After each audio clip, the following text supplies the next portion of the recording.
Title. Preface. Volume 4. Chapter 0. Contents. 1. Preface. 1.1 Title page. 1.2 Their proof. 1.3 Character page. Catch restaurant page. 1.5 Geoframe page. 1.5 Geoframe page. The magical girl whose heart is broken will lose. But from what you've said, we weren't really created by the Black Witch, even though this world is her creation. Horinuchi looked up into the sky and spoke from the seat at a table on the courtyard terrace. Kagami responded while accepting a can of soda from Mary. A setting is only a setting. This world was set into motion from there, and my sister has intervened in the many Hexennachts since. There are sure to have been some omissions and additions to the setting, but this entire world, including you, is from several generations after what my sister imagined. Horinuchi trusted Kagami enough to just say, "Is that so?" and take her at her word. Meanwhile, Hunter said, "That's kind of a problem in itself," from the opposite seat. She then raised both hands. Then is it not the Black Witch's fault that my family seemed kind of sloppily put together? Horinuchi looked down while thinking, I see. I guess we can't just blame everything on the Black Witch. Is there something you would like to dodge responsibility for, Manko?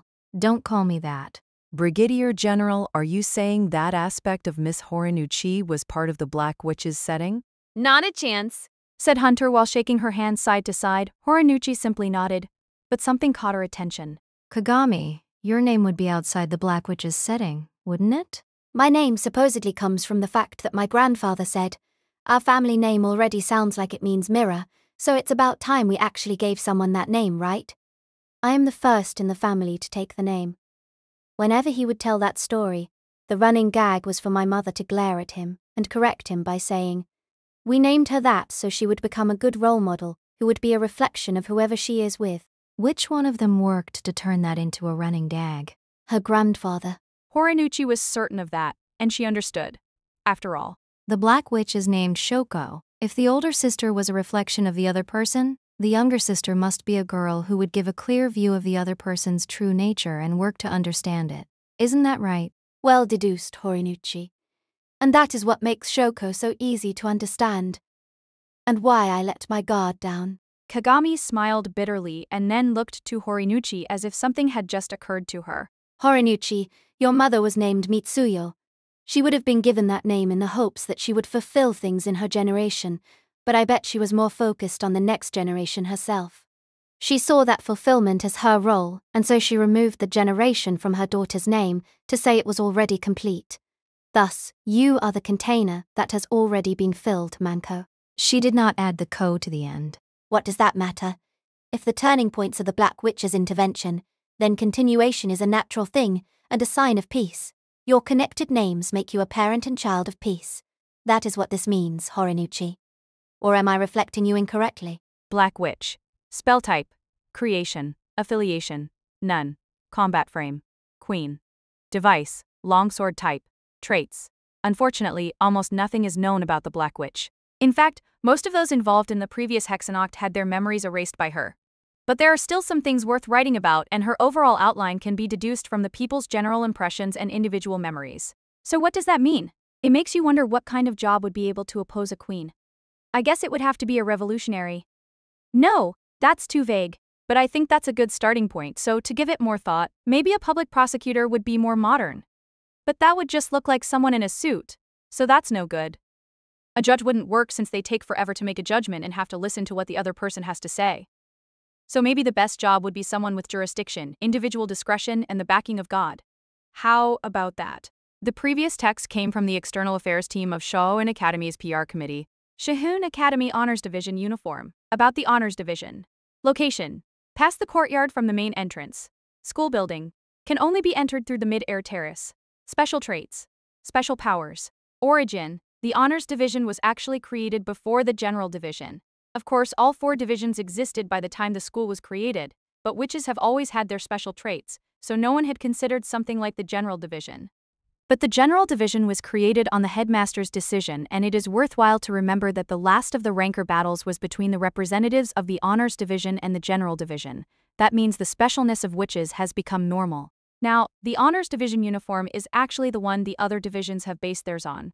The most notable trait is the coloration, but personal colorings are actually allowed for the Honors Division uniform. That is proof that the honors division is for aces, but it is also closely related to how the honors division is not tied to a single trait. I mean, it isn't normal for you to be unable to use your spells if you're wearing the wrong color. Even the spell division is more standardized than that. Oh, and the personal colorations aren't required, so be careful. About 3 or 4 times a year, someone carelessly starts a rank or battle and then finds out their opponent is from the honors division.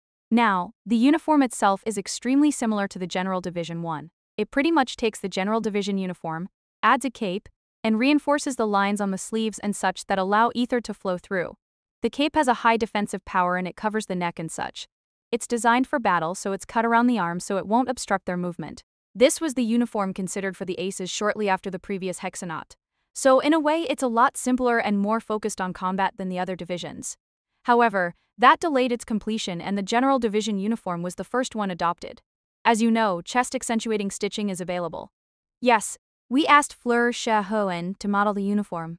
Honors division. Back to illustrations. Forward to prologue. Kagami usually means mirror, but her family name spells it differently. Prologue. A walk in the moonlight. He who holds no aspirations will not find happiness. The night is lonely because there are fewer people around. The night is enjoyable because that loneliness is a relief. A girl stood in a city with a view of the moon. She was on the outskirts of the city. She walked toward the city's lights using a sidewalk that began at the river mouth. Her gray uniform blew in the autumn night wind. Her shoulder-length hair fluttered as the wind carried in the mixed scents of the river and the sea. Amazing. I'm glad I put so much effort into it since it came out so well. I personally can't recommend this much, but I suppose it's valuable for you to see it. That's right, said the girl with a smile on her lips and in her eyes as she viewed the city. Her black eyes captured the nighttime lights before her that took the form of a city. I'm going to keep going. I'm sure you would do so, even if I told you not to. Haha.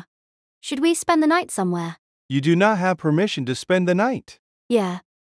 I said it because I knew you'd say that. Why do you always get so energetic when you use your imagination? Because it feels like I can arrive at something even better if I do. The girl directed the words, "Don't worry," toward her left side. She carried a white leather handbag there, and a voice spoke from within. We'll head back together.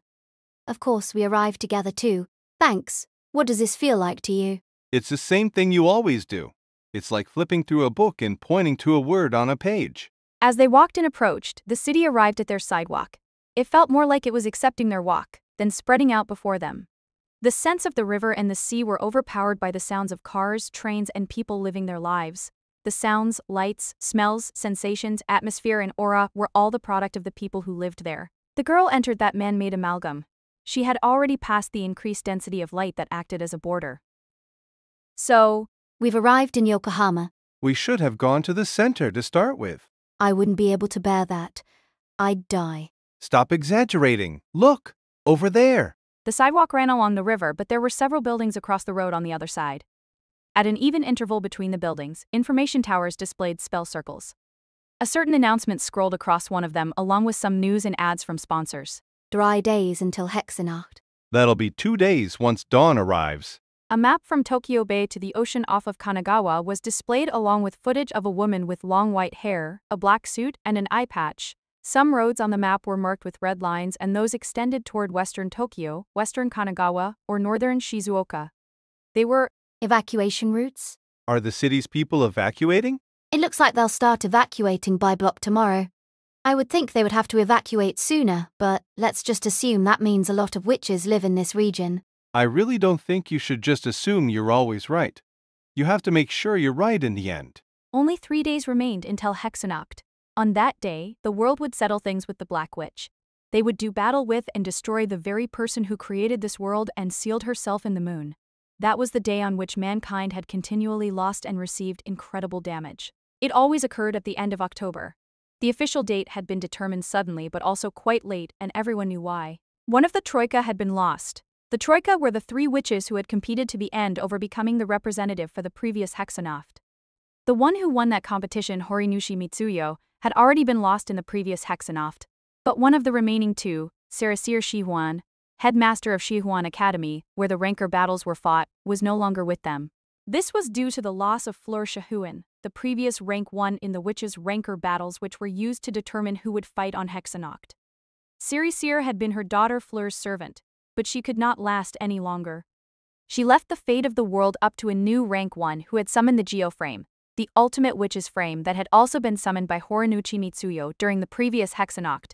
Thus, Lisbeth, the last of the Troika and the new headmaster of Shohun Academy, decided on the date of Hexennacht. How does that sound as narration for the PR committee's documentary, Horinouchi?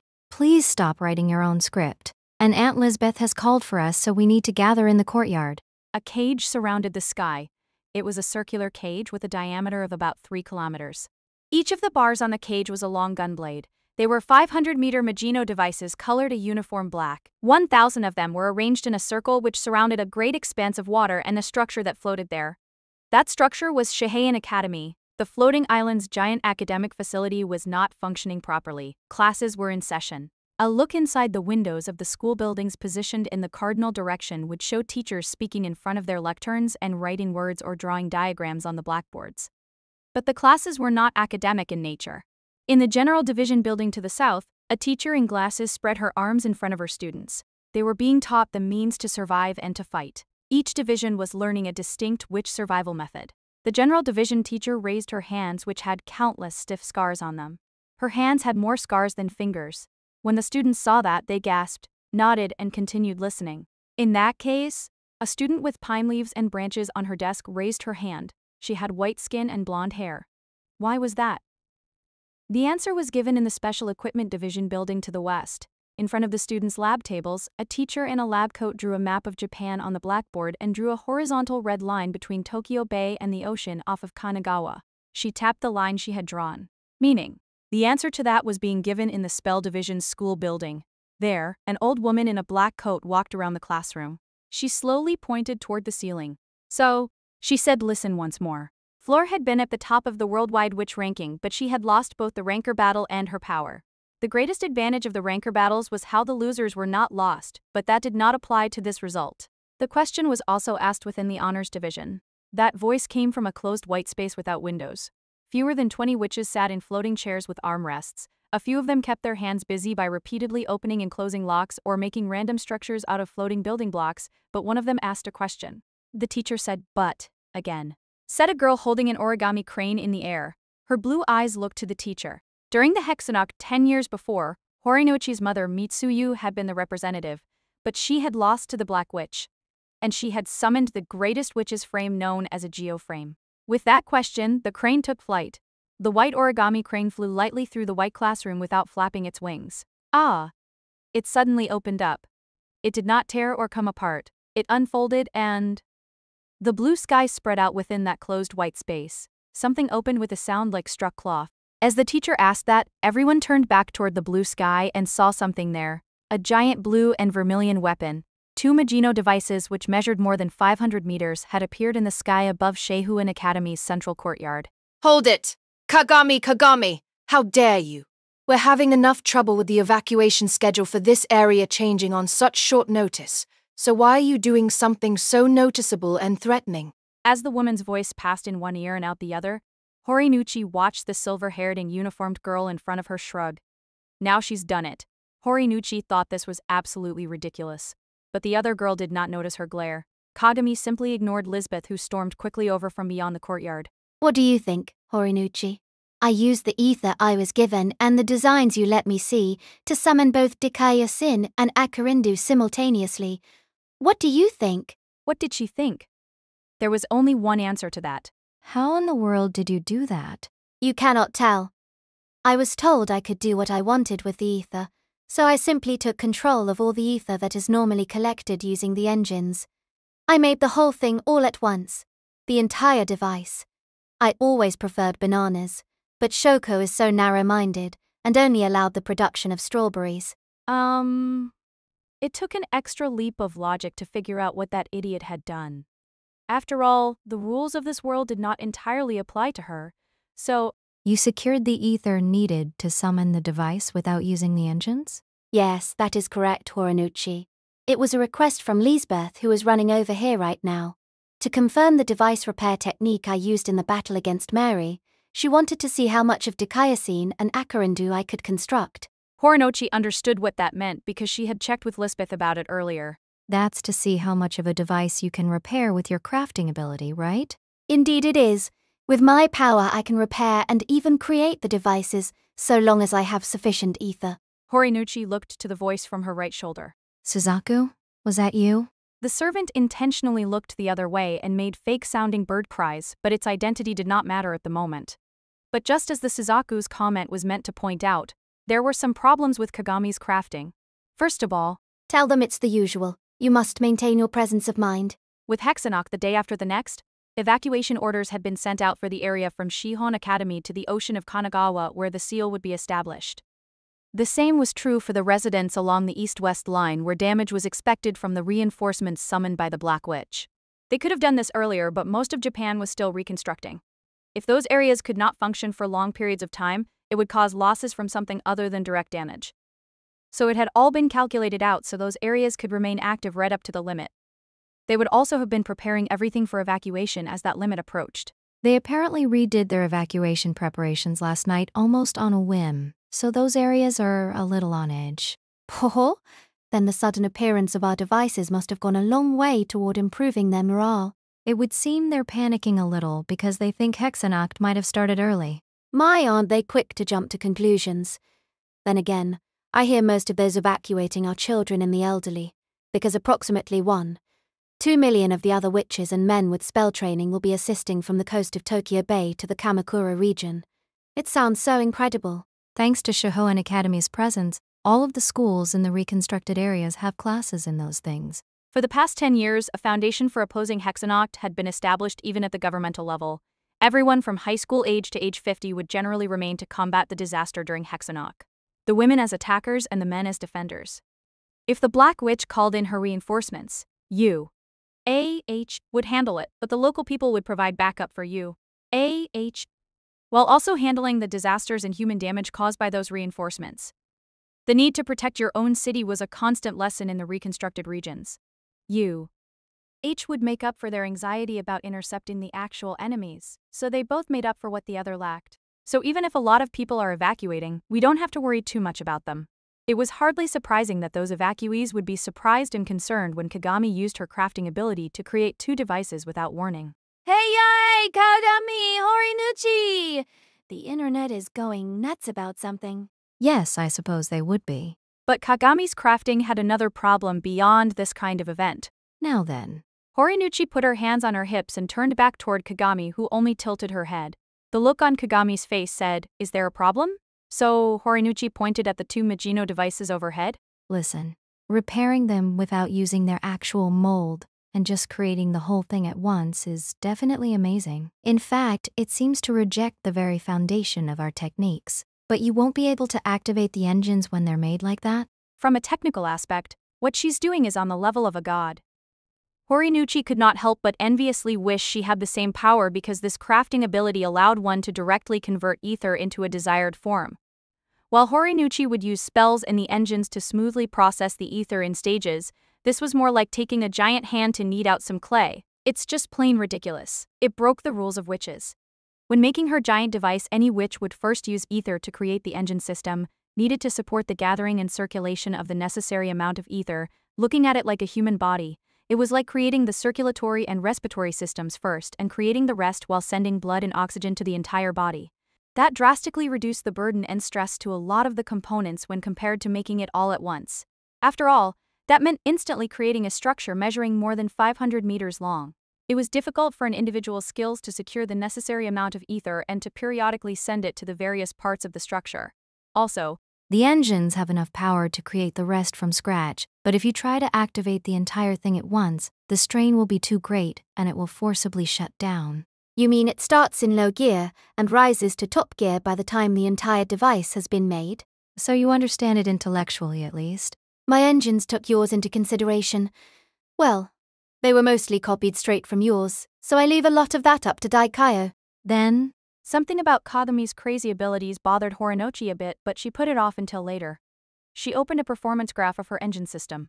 It might sound like you can just increase the output of the low gear, but starting with too much power right away puts a real burden on the engine system itself. And what do you do about that? You prepare a secondary engine system to act as a starter for the primary engine system. In other words, they would create a small engine to turn the large engine. In response, Kagami looked up at the giant sword and bow floating in the sky. That sounds like a pain. But even with that, there is another problem, is there not? She knew the answer already, but she still asked it. Of course, Horinuchi went along with it by shrugging and answering. The device's ether pathways will be destroyed if it receives too powerful an ether circulation right away. It's like a sudden spike in blood pressure. How do you avoid that with Akarindu? Accumulated experience, which techniques are always being reformed, but that happens on a personal level as well. As soon as she explained that, someone grabbed Kagami's shoulders from behind. Kagami! I can't believe you. Lisbeth had predicted that this would not happen. She now realized that had been far too naive, but she blamed her mistake on assuming Kagami would have anything resembling common sense. How much can you repair Dikaiosine and Akarindu using your crafting ability? Asking that had been the problem. She had guessed the girl could do this much. When predicting the accuracy and scope of Kagami's crafting ability, she had only needed to imagine the girl was the god who created their world. But she had carelessly assumed Kagami would not go this far. After all, I can't believe you. You forcibly stole that ether, didn't you? Forcibly? How rude, Lisbeth. I merely opened things up and found it there, so I took it. Took it from where? she had received reports from within the school that everything from windows to cabinets had unlocked and opened. The same thing had happened when Kagami came to this world, but this was different. What did you open? As soon as she asked that, several spell circles appeared next to her face. There were 7 in all. Each one was an emergency transmission. From the surrounding Magino device? She looked up into the sky just as the voices reached her. It was impressive that none of them were screaming. They were surprised, but they were handling the situation even as light exploded in the sky. More than 1,000 Magino devices surrounding Shahane Magino Academy, and 7 of them suddenly self-destructed. The device management spell reports Lisbeth had seen on the way here had told her what this was. And, Lisbeth, even if they are mass-produced, you should not use the same name for so many of them. Did you open them by using the name of that block of devices? I needed the ether. Dikaiosine and Akarindo each seem to need as much ether as a bit more than 3 of your mass-produced models. Your crafting is more wasteful than you might think, so I believe the actual amount is more like 7. the person more familiar with the girl made a correction. But as the devices scattered in the sky, a voice cried out beyond the trees surrounding the courtyard, and the other devices moved to fill the newly created hole and retain the overall balance. They would not panic and make themselves look bad. But the situation was still quite out of the ordinary. She broke down the devices starting from the name. The concept of a true name required caution among witches. Names were the definition of the thing itself. All things physically existed, but they also received a name to exist as something with meaning. Give a name to an animal and it became a pet. The name given to a building could turn it into anything from a rundown shack to a frontline base. Also, the namer became the parent of the named and they gained the right to control it. From a magic perspective, the name of the magic user could be a difficult issue. If you knew your opponent's name, the ether could better reach your opponent and produce greater power against them. But if your opponent knew your name, they could control your spells via your name instead of via the spell itself. Of course, any higher ranker would have protections applied to their name to ensure it was grounded.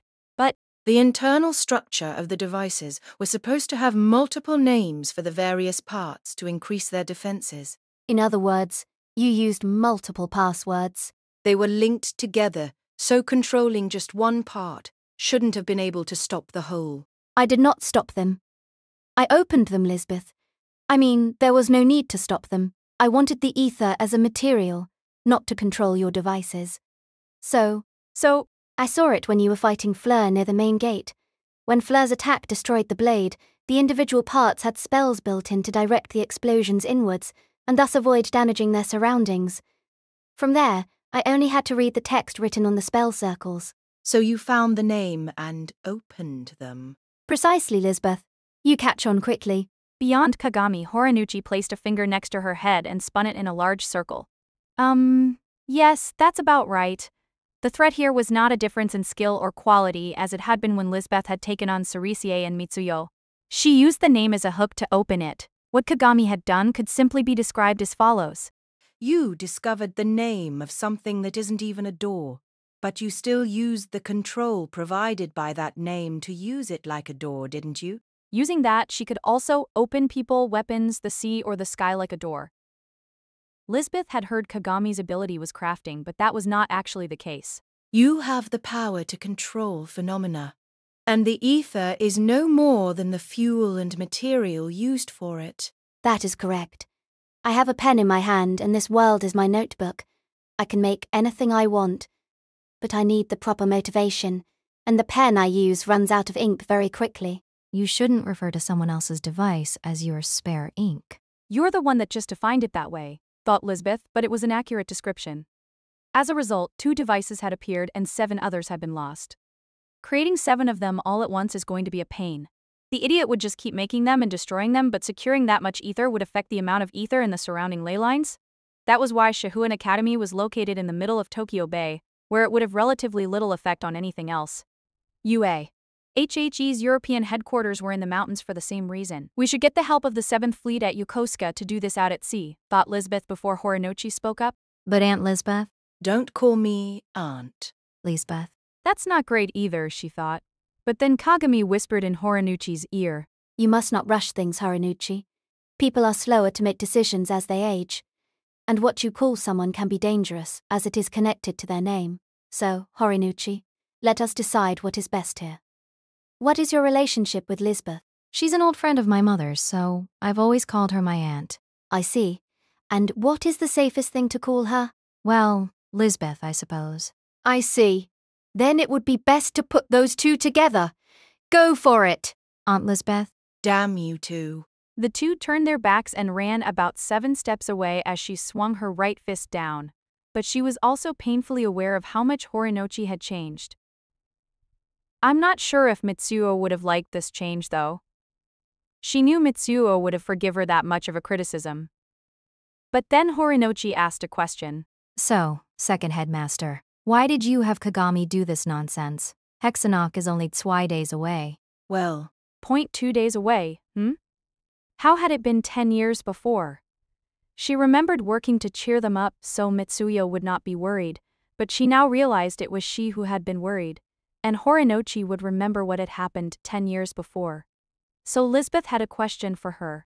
Mitsuo, we weren't doing this at this stage 10 years ago, were we? At our home, we were living relatively normally. My mother was giving me my normal spell training, teaching me how to do the work around the shrine and completing those duties herself. Yes. She assumed those normal days would continue like normal after Hexennacht. In that case, this idiot is a powerful drug that provides an accent to those normal days. She looked at Kagami, but the girl only placed a hand on her face and smiled a little. Jealous? Kagami, stop that. You would stop me? Yes. German witches are scary when they hold a grudge, you know? Lisbeth raised her right fist and they fled 5 meters. Anyway, simple. Hexennacht is a clash between devices. Even if you summon your geoframe, that does not change the fact that it is a fight between devices. So, if Kagami can use her crafting ability for regeneration as a superior form of defense, you have a considerably better chance of victory. do you understand? The Black Witch has never faced a witch with such a powerful recovery ability. All witches using the buddy system for that matter. That's true, thought Horinochi. I see. In other words, Horinichi, you and your mother are witches optimized for Hexennacht. I don't like what you're implying there. Kagami turned to the side, held her right hand out toward Horinochi, and opened a communication spell circle. Yes. Is this Hunter? What? You've been placed in charge of us? Why do you sound so glum? I will come by to cheer you up later, so rest easy. Don't come by? Now. Be honest with yourself. Anyway, I have a quick question. In your opinion, what is Horinichi's greatest strength? Her giant breasts? Yes, her giant breasts. I see. Kagami closed the spell circle and smiled Horinochi's way. My apologies, Horinichi. A meat-eating American assures me that you are all about giant breasts and not attack power. Lisbeth gave her a silent nod, so Horinochi threw Kagami to the ground. I think we got off topic. Is it normally like this with all of you? Not at all, said Kagami as she got up, but that elicited a glare from Horinochi. The idiot stood up and brushed off her uniform. Listen. Normally I would ask Mary for confirmation, and she would provide a course correction back on topic, Lisbeth. A communication spell circle appeared next to Kagami's face, but the idiot crushed it from the top and bottom between her hands. Kagami, what was that? Oh, nothing to worry about. You can pretend it never happened. That was Mary, wasn't it? Thought Horinuchi, but she left it unsaid. She was afraid what the glaring second headmaster would ask. But another thought did occur to her. I'm not at all on my own like I used to be. Hunter was there and so was Mary. She of course understood that Kagami stood at the center of it all. But she was thought of as one of the gang in her current environment. It was the crazy visitor from another world that had triggered such a change in her and her environment. And she then realized what Lisbeth had meant earlier. Even if Kagami acts as our healer. I understand, second headmaster. Even if the Black Witch has never fought someone who used recovery spells, that is only true in this world. Lisbeth looked toward her. The woman was otherwise motionless. She did not confirm that was what she had meant, but she did not deny it either. So Horinuchi had something else to ask. Kagami, can you tell us, in the worlds you passed through on the way here, has the Black Witch fought any battles like that? To be honest, I do not know. Kagami told the truth. Has Shoko ever fought someone with a complete grasp of recovery spells? She did not know. Or perhaps it was better to say she was not certain. But there was a reason she did not know. After all, do you remember what I told you before, Horinuchi? It has finally happened. Horinuchi's eyebrows rose at those final words. After an O of realization, she gave the answer. This is the first time the Black Witch, meaning your sister, has a clear presence, right? Yes. It was originally just the destruction of the world as a phenomenon. From there, it gained a clear cause, became the work of a supernatural being, and ultimately became an act of a god or deity. And here she is, finally seen as a single witch. After saying that, Kagami snapped her fingers. A tall figure appeared from behind some nearby bushes. It was Mary, who carried a plastic bag full of drink cans. She entered this part of the courtyard and looked up at the two Magino devices overhead. She glared at Kagami and clearly wanted to say something, but Kagami pretended not to notice. Then Kagami spread out her snapped fingers while raising her hand toward the sky. Mary, do you remember what happened to your world? If you are asking if there was a recovery spell squad, that would be the War Wound Healer Division of the Eastern Pure Law Team. Curse Shoko. Did she think it sounded cool to give them kanji names? Are you reading too much into that? No. The Brigadier General was always using a powerful translation spell or mutual understanding spell, so I don't think she noticed. But the Eastern Pure Law Team was read as the Far East Extra Lawyers, and the War Wound Healer Division was read as the War Wound Healer Band. Where did the pure part go? And where did the band part come from? Hunter parted the bushes as she ran over. So they used kanji and English in another world? Horinuchi, please tell my sister that the next time you see her. That is a truly bad habit of hers. But she only ever says, but everyone's doing it. Brigadier General, she didn't destroy our world because she was sick of having that pointed out, did she? Please don't suggest something so scary, thought Hunter. But it was nice that she could skip the annoying classes by saying she had to look after Kagami and the others. And then they would take her out to eat with them and they would let her borrow a bed that didn't smell like oil. I can sleep on the floor of Horinuchi's room. That was the best. Her family home had wooden floors with gaps between the panels, so sleeping there was the perfect way to end up eye to eye with a snake or scorpion from the foundation below. Regardless, she had to ask about something Mary had said. You had a unit like that? So if you can have healers in a battle with a big army, could that be implemented using something as big as a Magino? What kind of world are you imagining, Hunter? The answer was obvious. If you had a war in outer space with warships the size of Magino devices blasting each other, you could do some fleet-wide healing, couldn't you? Too bad. My sister can be very hard-headed, so whenever she has machines appear, she generally only treats them like machines. You couldn't use a magic wand to heal them like with a device. When it was a space war, she had injuries dealt with using individual superpowers or a healing pack, while machines were repaired using repair equipment. The common pattern was for it to look like the enemy was in the center of the universe, but then everything would gather there and begin to be annihilated. It sounded like Kagami was remembering the actual topic at hand. But in that case... Is this the first world where things like machines could be healed? Due to the rules of witches, the magic wands were likely given that ability automatically. So, even if there had been some development of healing spells, this should be the first time it has been at the device level. At the very least, I have seen nothing like it in the worlds I visited in pursuit of my sister. Plus, Lisbeth, an older representative of this world, was shocked when she saw what I had done. In that case, will it be effective? Yes. However, she then looked up at the two devices in the sky. If I can do it, then she can as well. assuming the conditions are right. Besides, she is the creator of this world, and much crueler than me. Now, I see a way to strengthen our defenses. But that still leaves how to defeat my sister who also has this power. We need to give that some thought. Chapter 2. Think about it. Instead of wondering how this happened, you think, not again, because you know exactly how this happened. Oh, I think I'll go buy a drink. Even the traffic jam filling the roads had ended. The girl quickened her pace as the majority of the traffic became witches who were no longer hiding who they were and you catch vehicles. She had come to the entrance of a train station. The station building doubled as a shopping center and it bore the words Sagami Railway Main Line, Mitsukyo Station. Leaving through the north ticket gate led to an elevated terrace in and out of the station. The area around the station was hilly and the green of trees was visible from the terrace.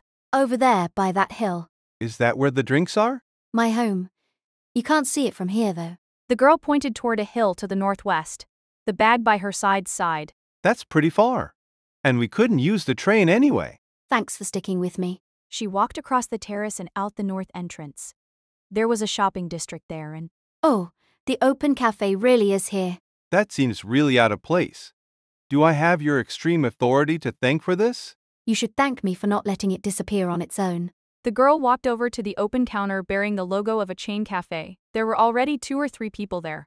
After walking below the roof, she realized there were a few witches inside and they were gathering information with spell circles. The girl casually looked over the shoulder of the person ordering ahead of her, so the voice at her side spoke. Is this your first time somewhere like this? I sometimes went to the burger place inside the station. I always got the fish burger. I look forward to seeing how badly you screw up ordering. Prepare to be disappointed, said the girl as her turn arrived and she stepped forward. The clerk was a tall woman who opened a standardized spell circle prepared by the restaurant. Oh, I'll have a medium-sized icing brulee with extra chocolate chips, chocolate sauce, and double cream. To go. Isn't there a more specialized way of saying that? Hearing the voice, the clerk smiled and the girl tapped her side. The clerk jotted down the order, and… Yeah, something like that. What's the difference? asked the voice. Then I'll have it heavy. Oh, yes, I'll go with that, said the clerk as she passed the written order to the cook further behind the counter. She opened a takeout bag and placed some paper napkins inside. Oh, well, I'll be taking part. Oh, no, I'm not in charge of this region. I'll be more out to sea, I think. I only came here to see my family home. The girl blushed a little at that and lowered her head. Thank you very much. Is that how it works? Something like that. No, you aren't. Don't just agree to… The girl snapped her hand up from below to silence the contents of her bag. The clerk had not heard that exchange, so she smiled calmly to fill the gap. Oh, I knew something happened, but I didn't know that's what it was, said the clerk as she turned back toward a voice from the kitchen. When she turned back around, she held a clear plastic cup. The girl answered in the affirmative, so the clerk did so and then put the cup in a plastic bag. The girl listened to the woman as she handed her the bag. So they're on their way to Shinagawa? Well, middle management jobs aren't easy, Lisbeth Luger. The sea breeze blew in the afternoon sky and a slab of steel floated in the vast dark blue ocean below. Currently, both sides had opened. The anchoring floats were out, and the waterline was positioned high as several moving figures and voices were found on the deck. The ship faced north, a fellow ship was positioned far to port, and 5 giant spell circles were opened in the sea between the 2 ships. In response to the loudspeaker spell from the ship, the spell circles on the ocean surface began to rotate like screws. Fog appeared in that area of sea. A second and third spell circles stacked atop the existing ones, and they all slowed or sped up their rotation while repeatedly moving down and up. Something grew from the center of the spell circles as they did so. It was a giant sword made of light, which was even larger than the aircraft carrier. The sword quickly grew black. Lisbeth Luger, you originally created these with only the ether of the mountains. And you designed them for that purpose, didn't you? A blonde woman in a jumpsuit sat on the edge of the deck while smoking a cigarette. The woman looked to the sea. She was a witch with the insignia of a rear admiral and a badge of a musical note and shot glass on her shoulders. She quietly clicked her tongue toward the communication spell circle opened at the end of her cigarette. We specialize in the phases of the sea, the sky, the wind, and the night. This is a bad match. We still have 2 more to go and it's taking an awful long time. Can your aircraft carrier not fly to the mountains of Europe? If you told me to, I'd get it flying. Are you sure you want to see more of the chaos that I, Song Cafe, can cause? And just as the woman, Song Cafe, said that, Ah, Song Cafe. I'm bored. Is that Lisbeth having a class reunion? Now that is not someone I wanted catching wind of this. Who is it? No, if it's someone there, it would have to be. before Lisbeth could speak the name, Song Cafe's communication spell circle shook. A moment later, someone wearing a vice admiral's jacket ran up from behind.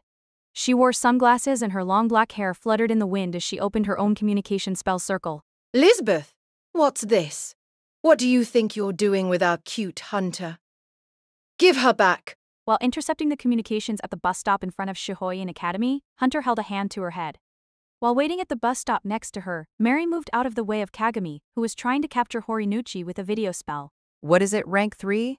You've had your ear to that communication spell circle for a while now. I've only been gone for a day, but it's already sounding like a drama is starting. I see, said Mary, but there was nothing Hunter could do about the drama developing out at sea. Listen, if Hunter doesn't get to eat a meat every day, her barbecue flavor will turn to salsa. Hunter had no idea what that meant. Am I really that bad? But that incoherence was just how AUN Silvercoin worked. As that urban name suggested, she used strategies based on fortune-telling using medallions, but she oftentimes took her foresight too far and had trouble holding a normal conversation. Song Cafe was an old friend of hers and had come along as her aide to translate for her and help her along, but Hunter is our girl, so if you don't feed her enough meat and get her injured, I'll destroy you. Don't just jump to the conclusion, thought Hunter. But she could tell she was cared for. Then Lisbeth responded. She answered the outrageous behavior in a calm voice. I will crush both of you. Please spare me this. Regardless. That was when Song Cafe cut in. Hey, Lisbeth. After a short pause, she spoke an admonishment. Right now, you're asking us to repair your Magino devices. I know one of our people is being a little full of herself, but try to keep yourself under control. Yes, thought Hunter. Cool. Stay cool. When cooking meat, you can't just constantly flip it over. Staying calm is important. That must have gotten through to Lisbeth because she cleared her throat and spoke in the transmission. Yes, I understand that, American UAH. She understands that, thought Hunter, but did that make her more of a normal person than she thought? Then Lisbeth continued with her words of understanding. I understand that, but this is a different matter. What is it? Wrong Dai? You don't have to say anything. I know there's something wrong with this. Have you ever even heard the word understanding before? Hunter just hoped a great witch war would not break out between Tokyo Bay and the ocean off of Kanagawa while her group was visiting Shinagawa to eat meat and parfaits. But, oh, here it is, everyone. The bus had arrived. Hunter sealed the communication spell. She could not allow anyone in the bus to overhear those voices, but as she erased the spell circle, will this be okay? Aeon Silvercoin's voice reached her ears. Fine then. Let's fight it out just like last time. Just like the fight to be representative 10 years ago. Ah, thought Hunter as she tried to stop the spell circle's erasure, but it was no use. The European UAH representative and those two knew each other. Lisbeth could tell it was time for a change of pace.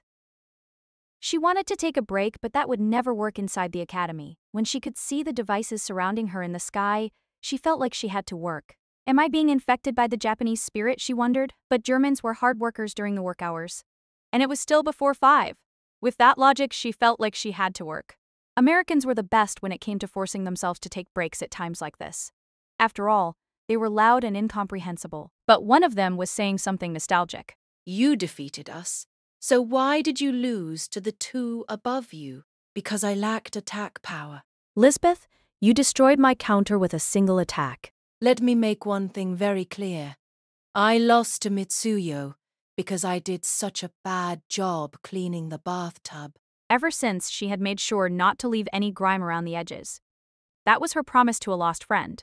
Thanks for the confusing answer. You're welcome, she thought but did not say. Still, this did remind her of old times. Come to think of it, you two were the first to use the buddy system in the representative battles, even if it wasn't called that at the time. I did the fighting and Aeon Silvercoin did the strategizing. With the Hexennacht barrier in mind, we used optical communications to exchange instructions, but you saw through that, didn't you? We fought in the sky above the ocean and the battlefield's range was limited. You had sent the 7th Fleet below to observe. But my eye can see laser light. I managed to communicate my prediction, but before I could tell her the details, the battle began. We lost. We unfortunately had to retreat, and we arrived too late. That was right. When America's representatives lost that battle, they had given up on holding a position during Hexennacht. They had been growing independent from Europe at the time, but they had lost to Lisbeth, who was effectively the European representative. With that and Cerise, who was also European, at rank 2, America had lost any room to intervene. That had kept their 7th Fleet from moving, but 3 of my medallions pointed to good fortune here. So I might have received a lot of mockery. But the next thing I knew, I was the commander. I found myself here, and I was telling Hunter to enjoy her connections even after the rancor battles were over. I just wish I could have predicted back then exactly what was going to happen. I suppose prophecy and foresight abilities do grow more inaccurate over longer periods of time. My reading predicted victory, and so I let my guard down. Lisbeth started to say, I see, but held her tongue. Come to think of it, AU Silvercoin did indeed use foresight fortune-telling. So back then and now. Calm down, she told herself before asking a question. Lisbeth felt like her question chilled the air. AN Silvercoin likely knew what her question meant. Finally, the woman sighed with a slight smile. This is top secret, she said.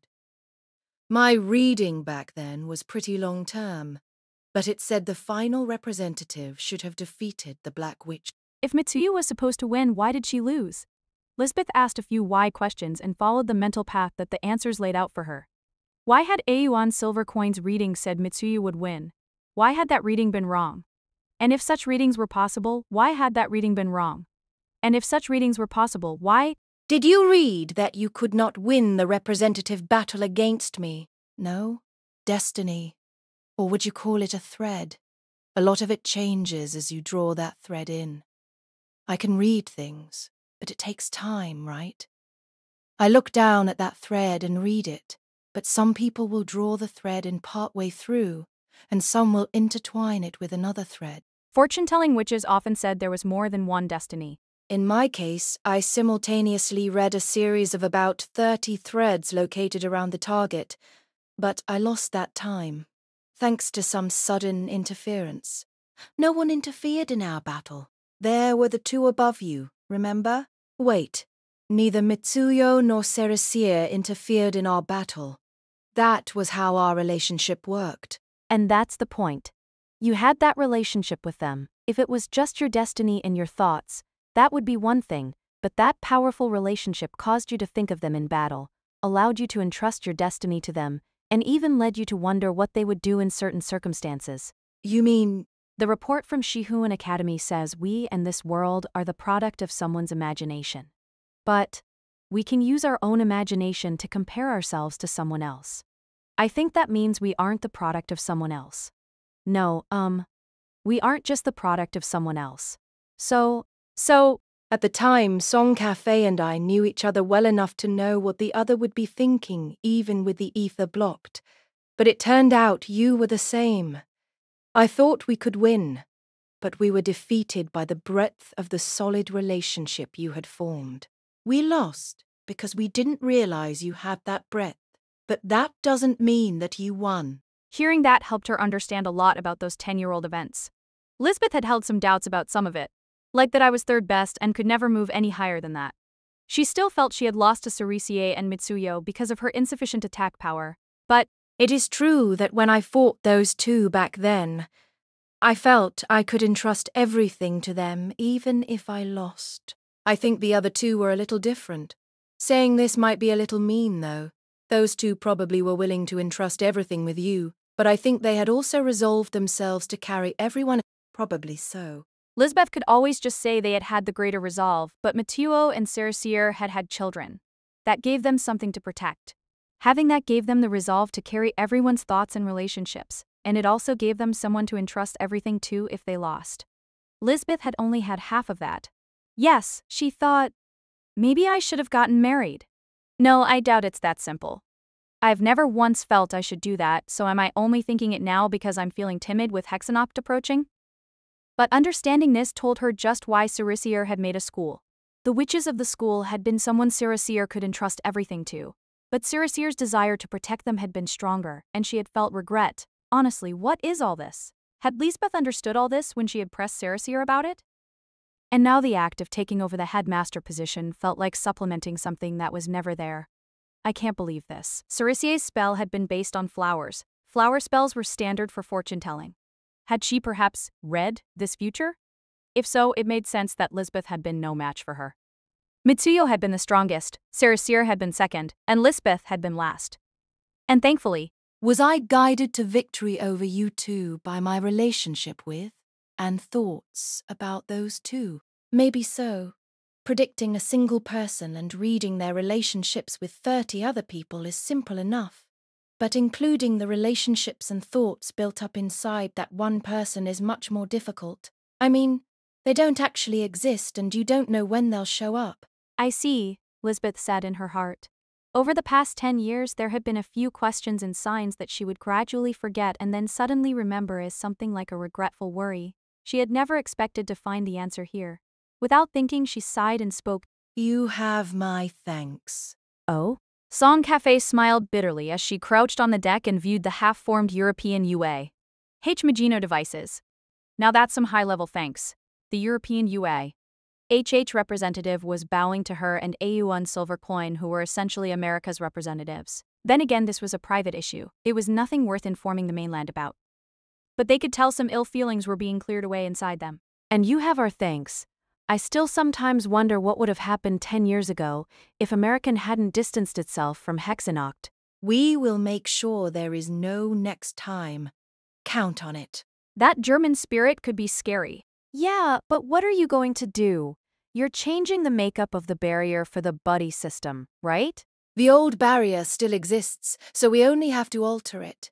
The authority to change it is naturally held by UAH and UAHJ. But there is one change that should be made as soon as possible. What is it that's worth breaking tradition over? We must stop blocking the ether. Huh? Thought Song Cafe before on Silver Coin's voice joined the conversation. Wait. Do you know what will happen if you do that? It won't be able to contain the Black Witch or our witches, so the kaboom will get through. Not even Song Cafe knew what exactly that meant. But her own knowledge did reveal a risk in Lisbeth's idea. The barrier is supposed to prevent the Black Witch and our witches' spells from getting out, so won't this render it useless? Even if the restrictions still apply to the Black Witch herself and the devices, spells are almost entirely composed of highly active ether. There might be a benefit that outweighs that risk. That isn't something I expected to hear from a German, so tell us what it is. When the Black Witch felt cornered during the last Hexennacht, she called in reinforcements, right? Yes. Agreed Song Cafe while and Silver Coin sent a blank message to express her understanding. Lisbeth then said more. That summoning probably wasn't a spell. So we have concluded that the blocking does no good. Huh? Huh? Lisbeth heard both the Americans express their confusion in unison.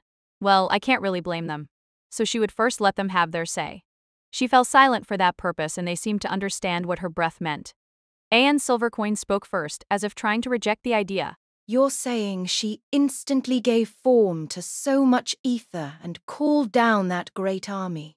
But she didn't use a summoning spell? That's right. Then what? What? What was that? Did they already exist? Or did the Black Witch have a summoning spell on the outside that was set up to activate once she was in danger? It was not a spell. Weren't you listening? Then, cut in Song Cafe. She selected a portion of what Silver Coin had said. They already existed? That isn't possible. If they did, we would have been able to see them. There would have been some kind of reaction. I mean, once they were summoned, our detection devices went haywire. Then they weren't summoned. Silver Coin, were they simply created? Not with a spell, but with some power that ignored the ether and ley lines. Yes, confirmed Lisbeth. That's...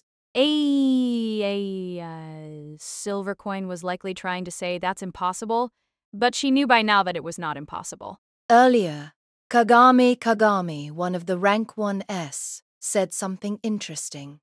While instantly creating two Magino devices, she said that her power used ether when processing ether. What did that mean?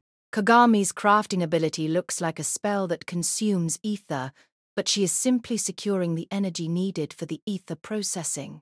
The system itself is no more than her own power. You mean? Yes. That crafting ability is not a spell at its core. That power is at a higher or deeper level than ether or ley lines. Perhaps you could call it the hand of God. She now understood what had happened during the previous Hexennacht. The Black Witch felt cornered by Mitsuyo. She had always prepared a massive stock of spells, fought in the ether-blocking barrier, and won under the same conditions as her opponent. But she found herself helpless against Mitsuyo's geoframe. So she broke her own rules. She used her power. The Black Witch used the same power she used to create this world. Fearing she might lose, she panicked. She probably still tried to follow her rules as best she could, but she still created her minions outside the barrier. She did not intervene with the battle within the barrier, but she created those destructive reinforcements in the outside world. The ether-blocking barrier meant nothing when she used a power that surpassed both ether and the ley lines. She had only been following their rules voluntarily, so she could always destroy or simply ignore them. Honestly, up until that point, humanity had been underestimating the Black Witch. She had never used her power in any serious way. She had only been placing herself in a cage she could destroy or ignore at any time and seeing how her creation was doing every 10 years. It made Lisbeth wonder just how much she looked down on them, but there was a troublesome aspect to this. When someone rose to her level so she could no longer look down on them, she would destroy them. This time, Mitsuru wields the power that was inherited from Mitsuyu and further improved upon. And she is joined by Kagami, who claims to be the Black Witch's older sister and can use that crafting ability. The Black Witch could very well choose to destroy this entire world. And that's why we needn't bother shackling ourselves with the ether blocking? That's right. To let Kagami use her crafting ability to its fullest, we should remove the ether blocking and allow her to resupply with ether at any time. But... What about the Suzaku user's attacks? Without the barrier's defenses, a stray shot could hit the mainland. Lisbeth held a hand to her head. Yes, that. Song Cafe could tell she had hit on a critical point. Lisbeth had probably been worrying about that and trying to not to think about it. But after a while, Lisbeth resumed speaking. We will make sure she does not hit the mainland. Who will? And how? She will not hit the mainland, so no one has to do anything. Now you're making less sense than me. Apparently Aeon Silvercoin was aware how little sense she made. But Song Cafe had a feeling pointing that out was more trouble than it was worth. Removing all the stops for a head-on battle with the Black Witch, What would happen if they were wielding even more power than last time? No, the Black Witch would have learned her lesson last time, so she would have prepared for this. They could not let their guard down. But something still bothered her. Is the Black Witch's crafting ability superior to Kagami's? Conditionally, yes, but there is one concerning external factor. External? Song Cafe wondered if the power came in different forms or directionalities, but Lisbeth's answer was different. There is something known as the Book of Creation. That is a focusing tool for the technique. Correct. I saw the report. I thought so too. But what Kagami said suggests it is on another level entirely. Most likely, it is an intelligent artifact, and it was the item used to create this world with ease. The Black Witch possesses it, and it allows her to create anything she wants while ignoring the ether consumption that Kagami requires. That is what defeated us during the last Hexennacht. Wait, if Hunter was here, she would have said something funny here, thought Song Cafe. Just like Aeon Silvercoin, Song Cafe's name was widely known among the American witches and the European witches, but we pale in comparison to this ridiculous power. We did receive a report from UAHJ. We read about the supposed resident of another world who was joining the Rancor battles. The girl claimed to be the Black Witch's older sister, and she claimed this world was no more than a creation of her sister and her. And the Book of Creation had indeed been mentioned there. But it had been unclear if that was true or not. And even if it was, what did that matter? The American mainland had taken a more realistic stance. If it is true but does not provide a way of immediately eliminating the Black Witch, then it is no more than a profile. That was exactly right. Even if the details about the Black Witch's family and past were true, it was meaningless if that did not let them erase the thread of the moon hanging in the sky. So her presence had not been all that meaningful. A visitor from another world would not immediately rid them of the Black Witch.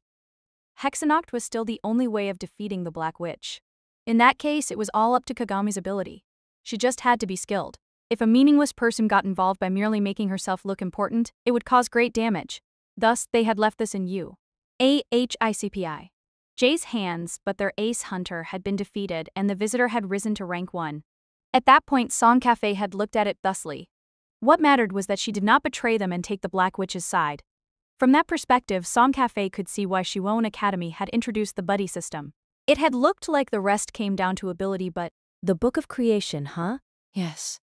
We may have finally begun planning a full countermeasure against the Black Witch instead of merely throwing brute strength her way.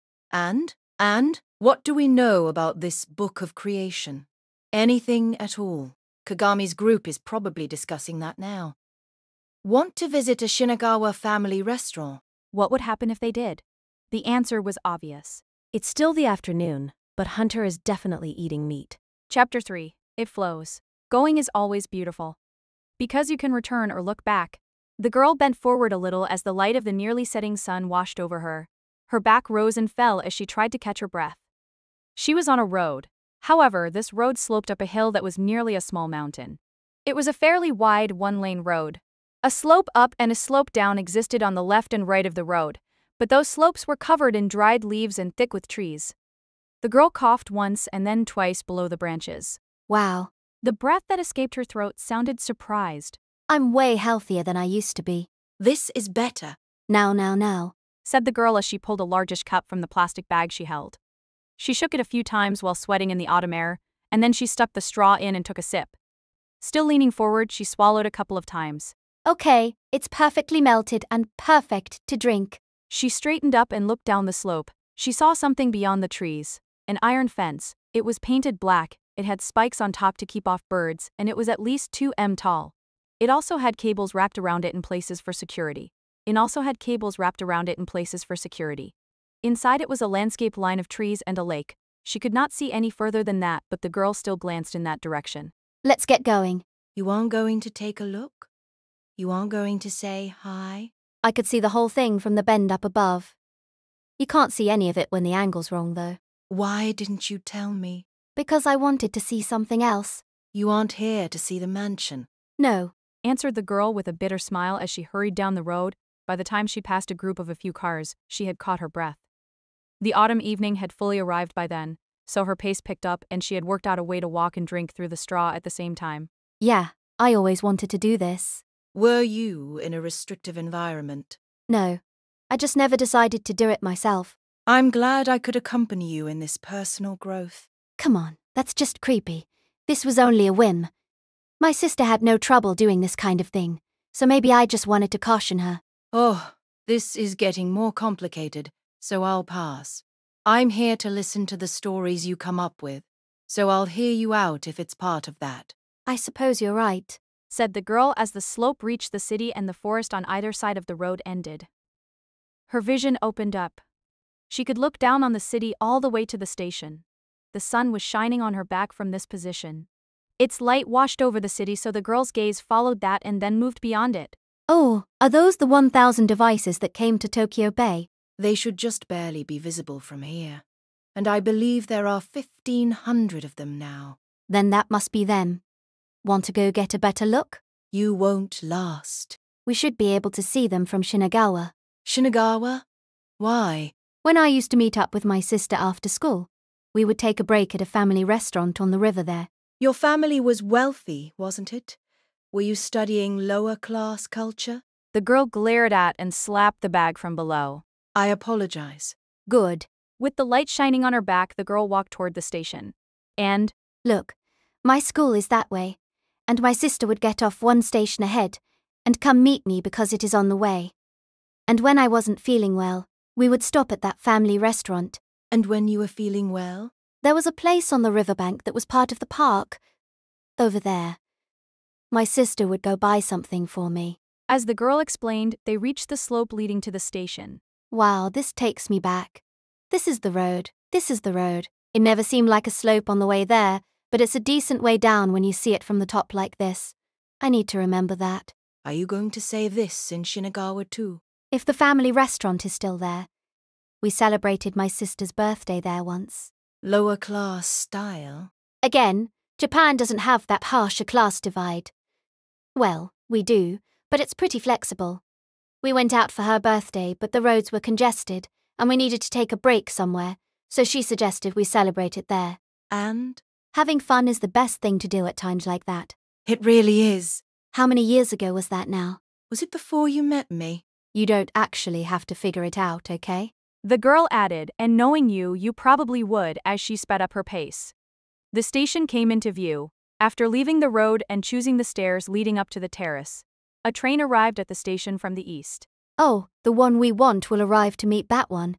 The girl watched the flow of people around her and she predicted the timing of the train as she climbed to the terrace. She put the empty cup and its bag in a terrace trash can and saw a train to the west. She would make it in time, the sun had descended quite a bit. But, let's go to Shinagawa. That'll be our last stop. Horinuchi never knew quite what to do with herself when traveling by bus. Almost all the seats were filled with people from the academy and they kept glancing her way. I must have become famous at some point, she thought, but she had probably been that way in the first place. Previously, she had traveled in a private Horinuchi family car or flown there using a transportation spell. But, in Kagami's original world, everyone must use this sort of transportation method. She had trouble imagining it, but as far as transportation was concerned, they would be unable to fly. Unless they had personal flight devices, they would have to walk, ride a bicycle, drive a car, or use public transportation such as trains.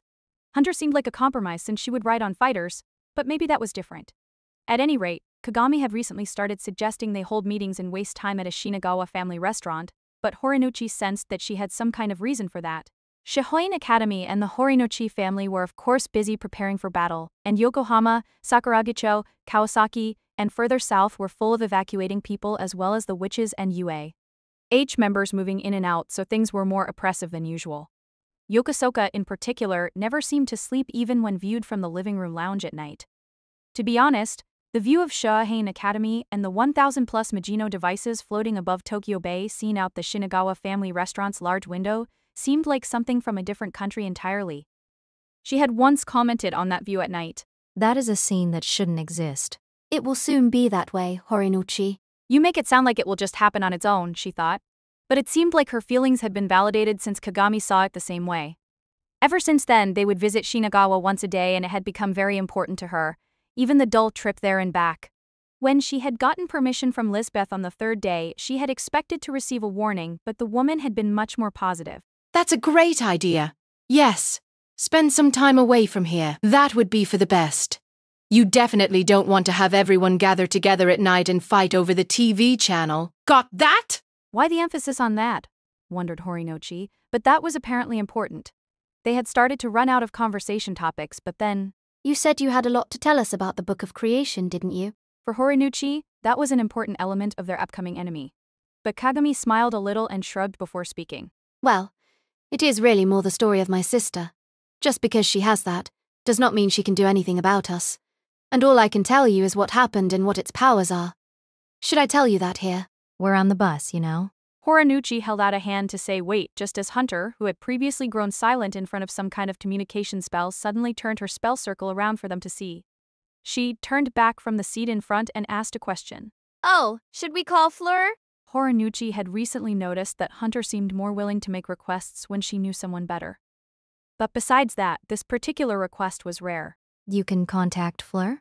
The Special Equipment Division tends to act as a manager on the scene, so the European UAH representative seems to come to me for that kind of thing. Is that so? Wondered Horinuchi as Mary nodded and spoke while viewing Tokyo Bay through the window. Since Horinuchi and Kagami would be the main fighters on Hexennacht, Lisbeth must not have wanted to burden them with managing the group on top of that. When it came to their effective authority, they tended to decide things as a group, but Mary rarely took the initiative and Hunter tended to defer to Horinuchi and Kagami. In that case, we will have to decide. How about it, Horinuchi? Are you ready for a reunion with the person you slashed at and held to your giant breasts just the other day? There was a lot of unnecessary noise in that question, but I don't mind. However, will Fleur be all right with it? If I had to say whether there's any hope for her, I'd have to say no. That was Hunter's opinion of Fleur's chances as a witch. During the last ranker battle against her as the rank 1, she had lost her mother, who had acted as her servant. The academy had also lost its headmaster, which effectively left them without someone to negotiate with the other nations.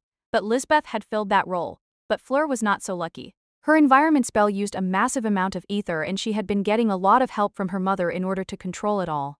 More specifically, Fleur had handled the acquisition and use of the ether while her mother had kept it stable and otherwise supported her. In that case, Fleur has plenty of her own talent. She was like a framework and a powerful engine. That might look cool as a drag racer, but without a maintenance crew, she could not corner or brake as a car. She's tried a few things, but she apparently loses control every time. Does it go off on its own? From what I've heard, not anymore. Even if she uses a small spell, the power is so great that it quickly grows saturated and bursts. So, she lacks a controller, said Kagami while bringing the dragon child out onto her shoulder. Instead of just looking over her shoulder, Hunter had brought her knees up onto the seat to completely turned around to face the back. That's why she's staying at the dorm for the training ground in the reconstructed region of North Kanto, even though she's part of the honors division. Eh? Horinuchi frowned at that one. She said, while looking the other way, so Kagami nodded and patted her shoulder. Yes, that is right, Horinuchi. Fleur is living the farming life now because you hinted that the flowers blooming there were left by the lady headmaster. I wasn't asking her to do that. It's probably part of her rehabilitation now that she's lost her servant. That's it. She could have stayed at Shehoan Academy and gone through rehabilitation by stacking up blocks by hand and things like that. But Shehoan is pretty busy right now, and it would probably be cruel to have her just sit around in the same place as her mother's grave. That last part was on Lisbeth's instructions. Is that being too strict?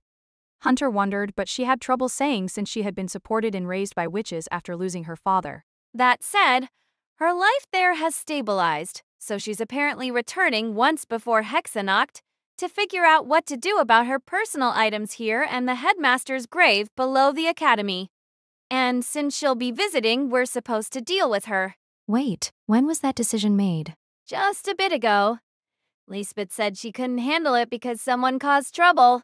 Horinuchi brought her hand to her head and Kagami simply laughed next to her. That means we have no other choice when it comes to Fleur for today. We can prepare some way of passing the time tomorrow, so it might be best to discuss the Book of Creation now. Mary opened a spell circle. Hunter immediately checked the bus driver's seat. The driver was looking their way, so she displayed a ranker ID sign frame and a classified business sign frame that used the authority of American UA. H. She then cast them both toward him. She raised a hand, made eye contact, and pointed forward. The driver seemed to mistake what she meant because he stepped on the gas, but, well, close enough. Are the bus lanes busy today? Mary's really getting used to life here if she looked into that in advance, thought Hunter. Then Kagami clapped her hands once. The sound spread out, but it did not echo back. That's an annihilation type, isn't it, thought Hunter, considering Mary's specialty. Then Kagami spoke. As I said before, this world and many other worlds were created by my sister. I was used to find fault in them. And what my sister discovered and used as a collection of documents was the Book of Creation. Kagami remembered a few clear divisions. It began with that statement by Xiaoko. It had been a love story with an Egyptian setting. As the older sister, Kagami had seen it as an important step when her sister first attempted a romance story. It had been an excellent drama of love and hate from those who had known each other in a past life but had only realized their feelings after being reborn. But Kagami's first thought had been, aren't they doing today what they should be doing tomorrow? But the culture, civilization, or atmosphere depicted there had certainly seemed to be on a different level from before. Yes, it had a different atmosphere. She had no choice but to explain everything she had been thinking.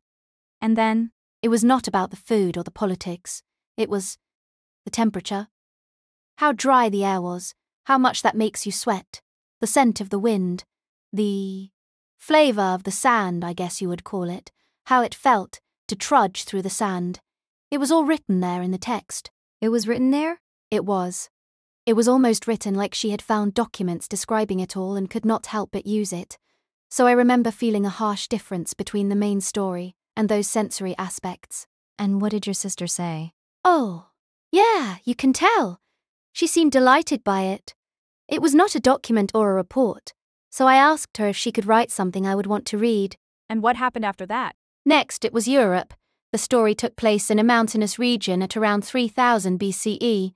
It was a magic story based on a megalith culture and, come to think of it, there is someone in our class who uses stones, isn't there? What kind of spell does she use? Kagami started to explain because it was amusing, but she was stopped by the girl next to her. Regardless, what had happened with her sister? After that, it was a historic-seeming story that took place in ancient China.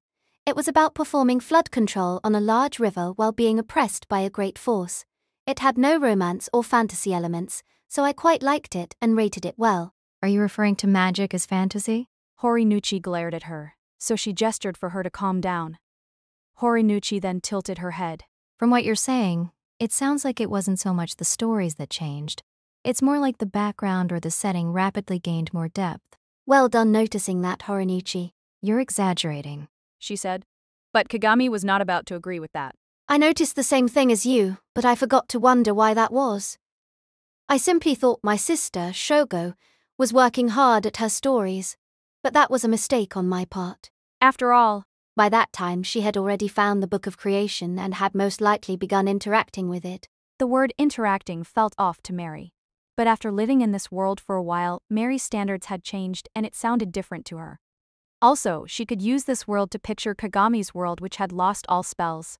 That likely meant she had grown and expanded her viewpoint, but what is, Mary? That had sounded perfectly normal to her before, but after living here, she knew how strange it was. Oh, that's right, thought Hunter.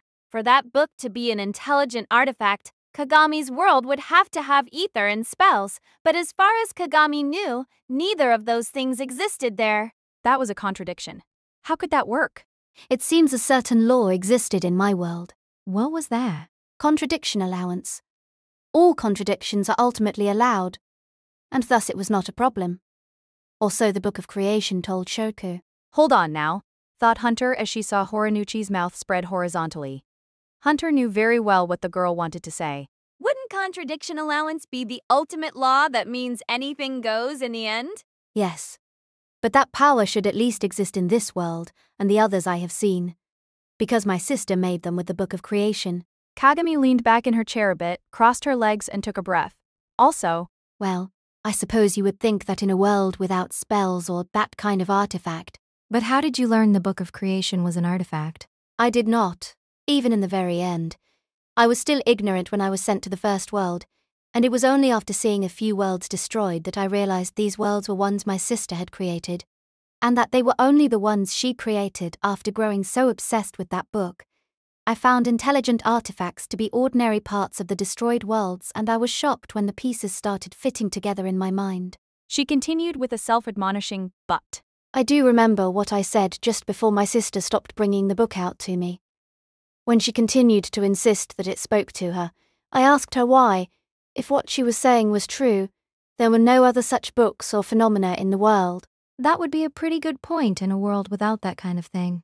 Oh, that exasperated look on Horinuchi's face seems rare. The bus slowed as it passed through a checkpoint between the bridge and the mainland. A left at the intersection led to Yokohama, straight led to Kawasaki, and right led to Shinagawa.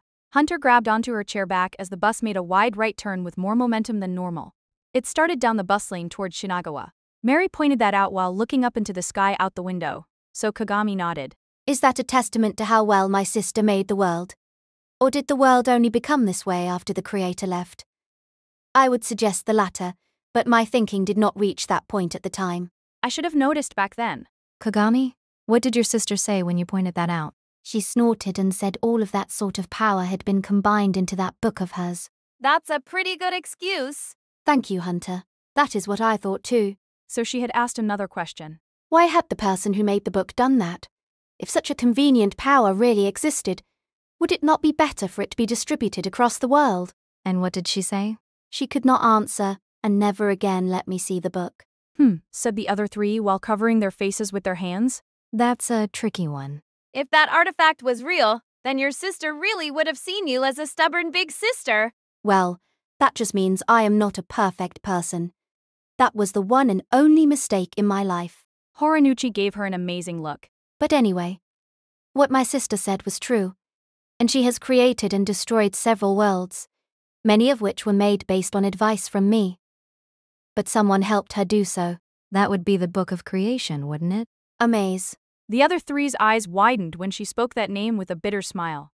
That reaction was amusing, but not surprising. That is apparently the Book of Creation's name. My sister told me, but do you know what I said when she did? After a pause, Hunter raised her right hand. If it was a super ancient artifact, why is its name an English word? Exactly. But I should have noticed. First, that people are more easily swayed by what they agree with than by a sound argument, but also that my sister had already begun interacting with the Book of Creation. Then, was a maze a name your sister gave to the Book of Creation? Exactly. Well done, Horinuchi. Now, do you know what that means? They should. This was a world of artifacts. It was the territory of witches. So, As its namer, my sister uses the Book of Creation as what you call a servant in this world, the owner and the possession. They accepted each other and can thus use creation that exists higher than this world's laws. Horinuchi felt like she had just heard something unbelievable. Mary had heard this before, but she must have gotten something different out of it this time because her lips twisted into a frown. And Hunter was indeed an engineer from the Special Equipment Division.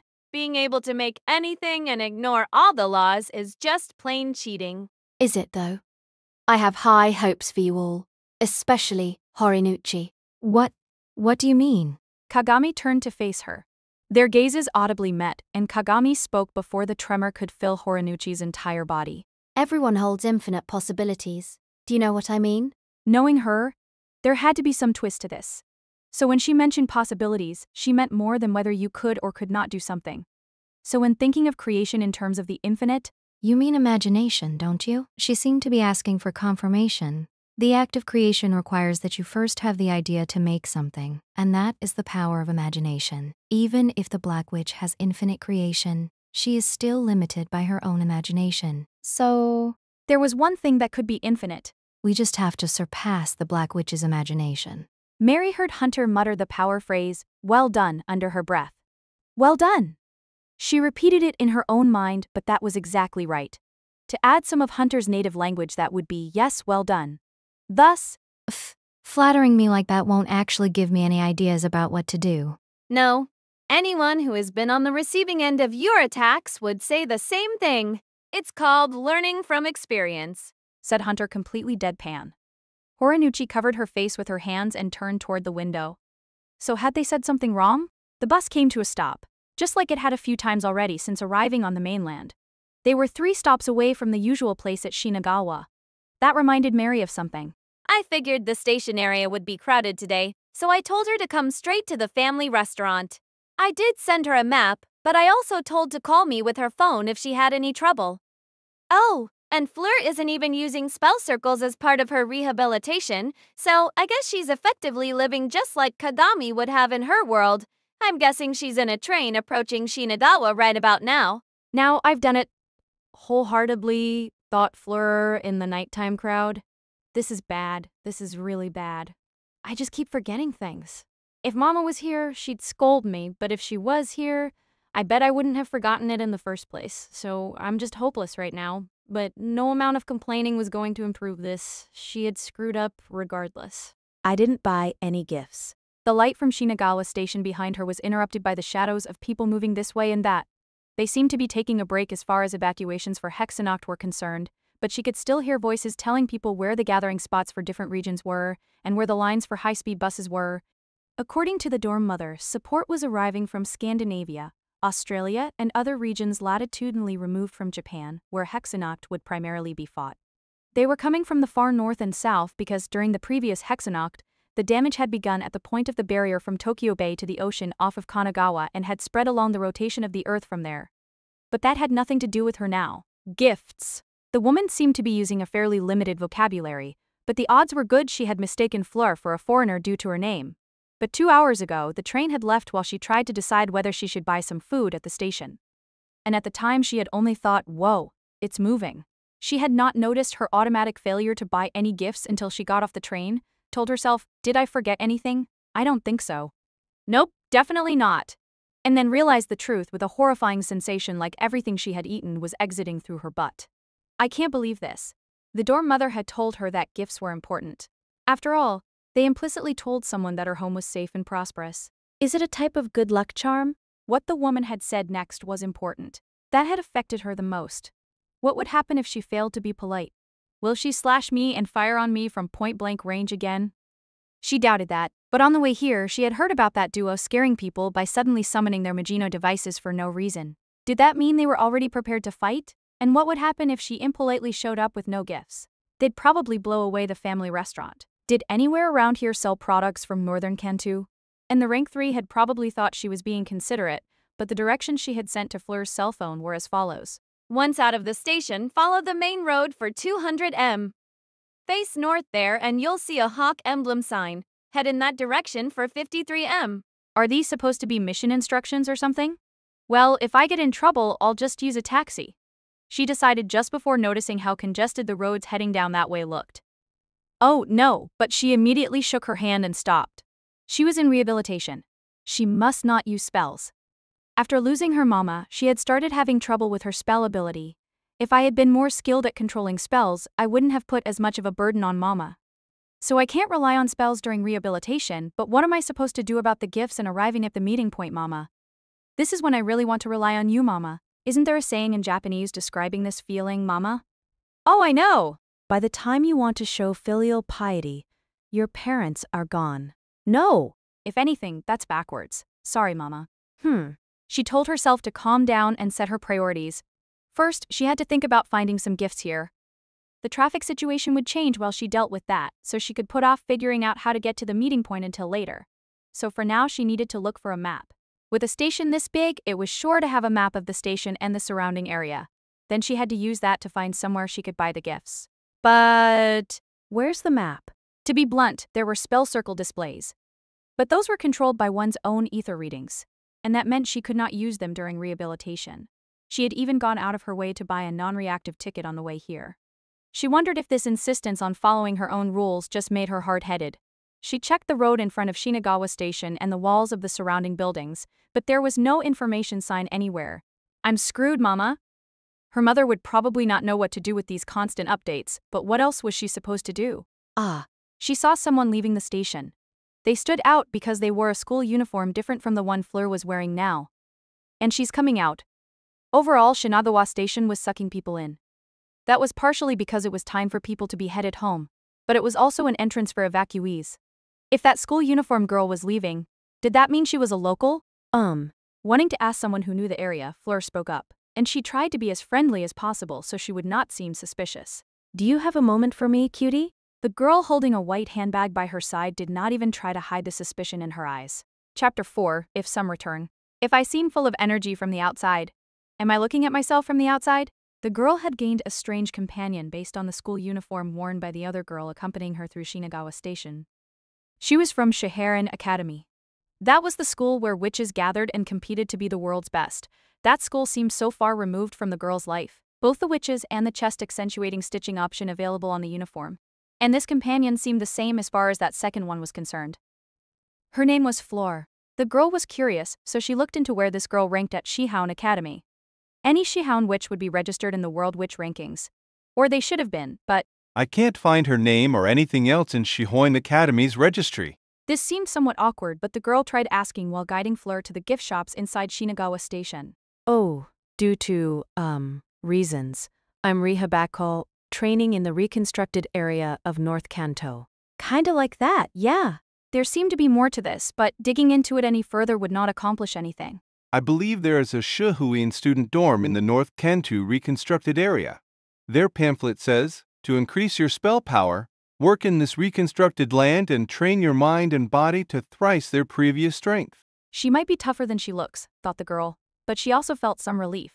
If she was training somewhere like that, Fleur would not have much of a connection to the Tokyo-based Shihaun Academy. So I should be fine, she thought, while letting her guard down. That one? She corrected Fleur's pointing finger and walked through the station, but they did not have to walk far. Once she saw the line of counters that looked a lot like stalls, Fleur dashed over. I'm gushing with it.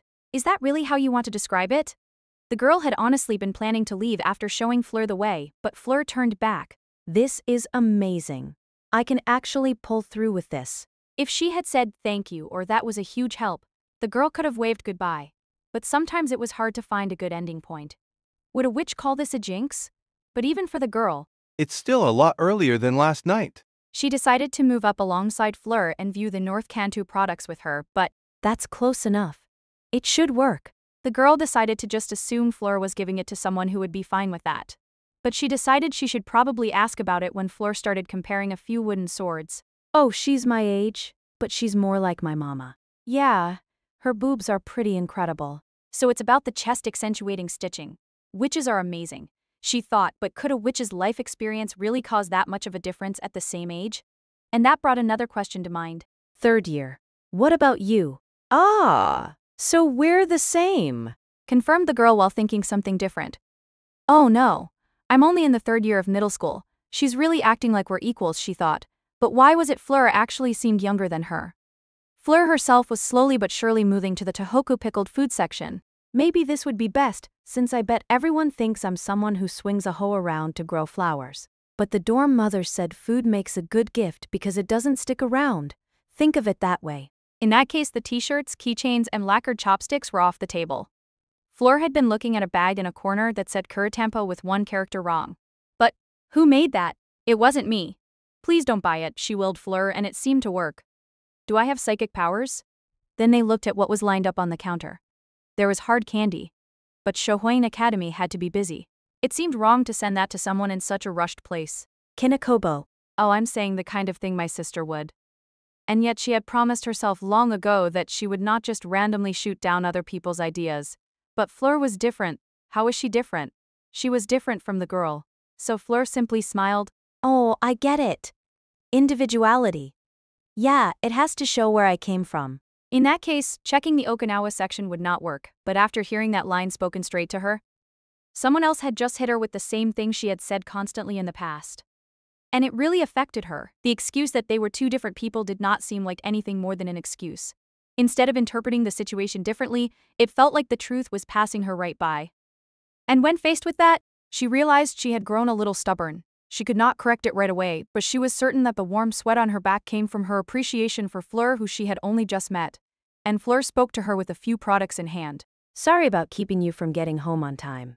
A family restaurant. Fleur really leapt at that one, and the girl felt overwhelmed by the intensity. That's it. What is? Wondered the girl, but Fleur grabbed her hands and shook them up and down. How wonderful. I want to stay with you forever for today.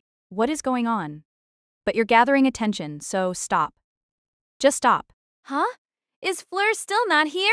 Hunter tilted her head in front of a lit building below the dark sky. Wouldn't Fleur be confused if she got here ahead of us? I thought of that, so I told her to wait if we weren't there yet.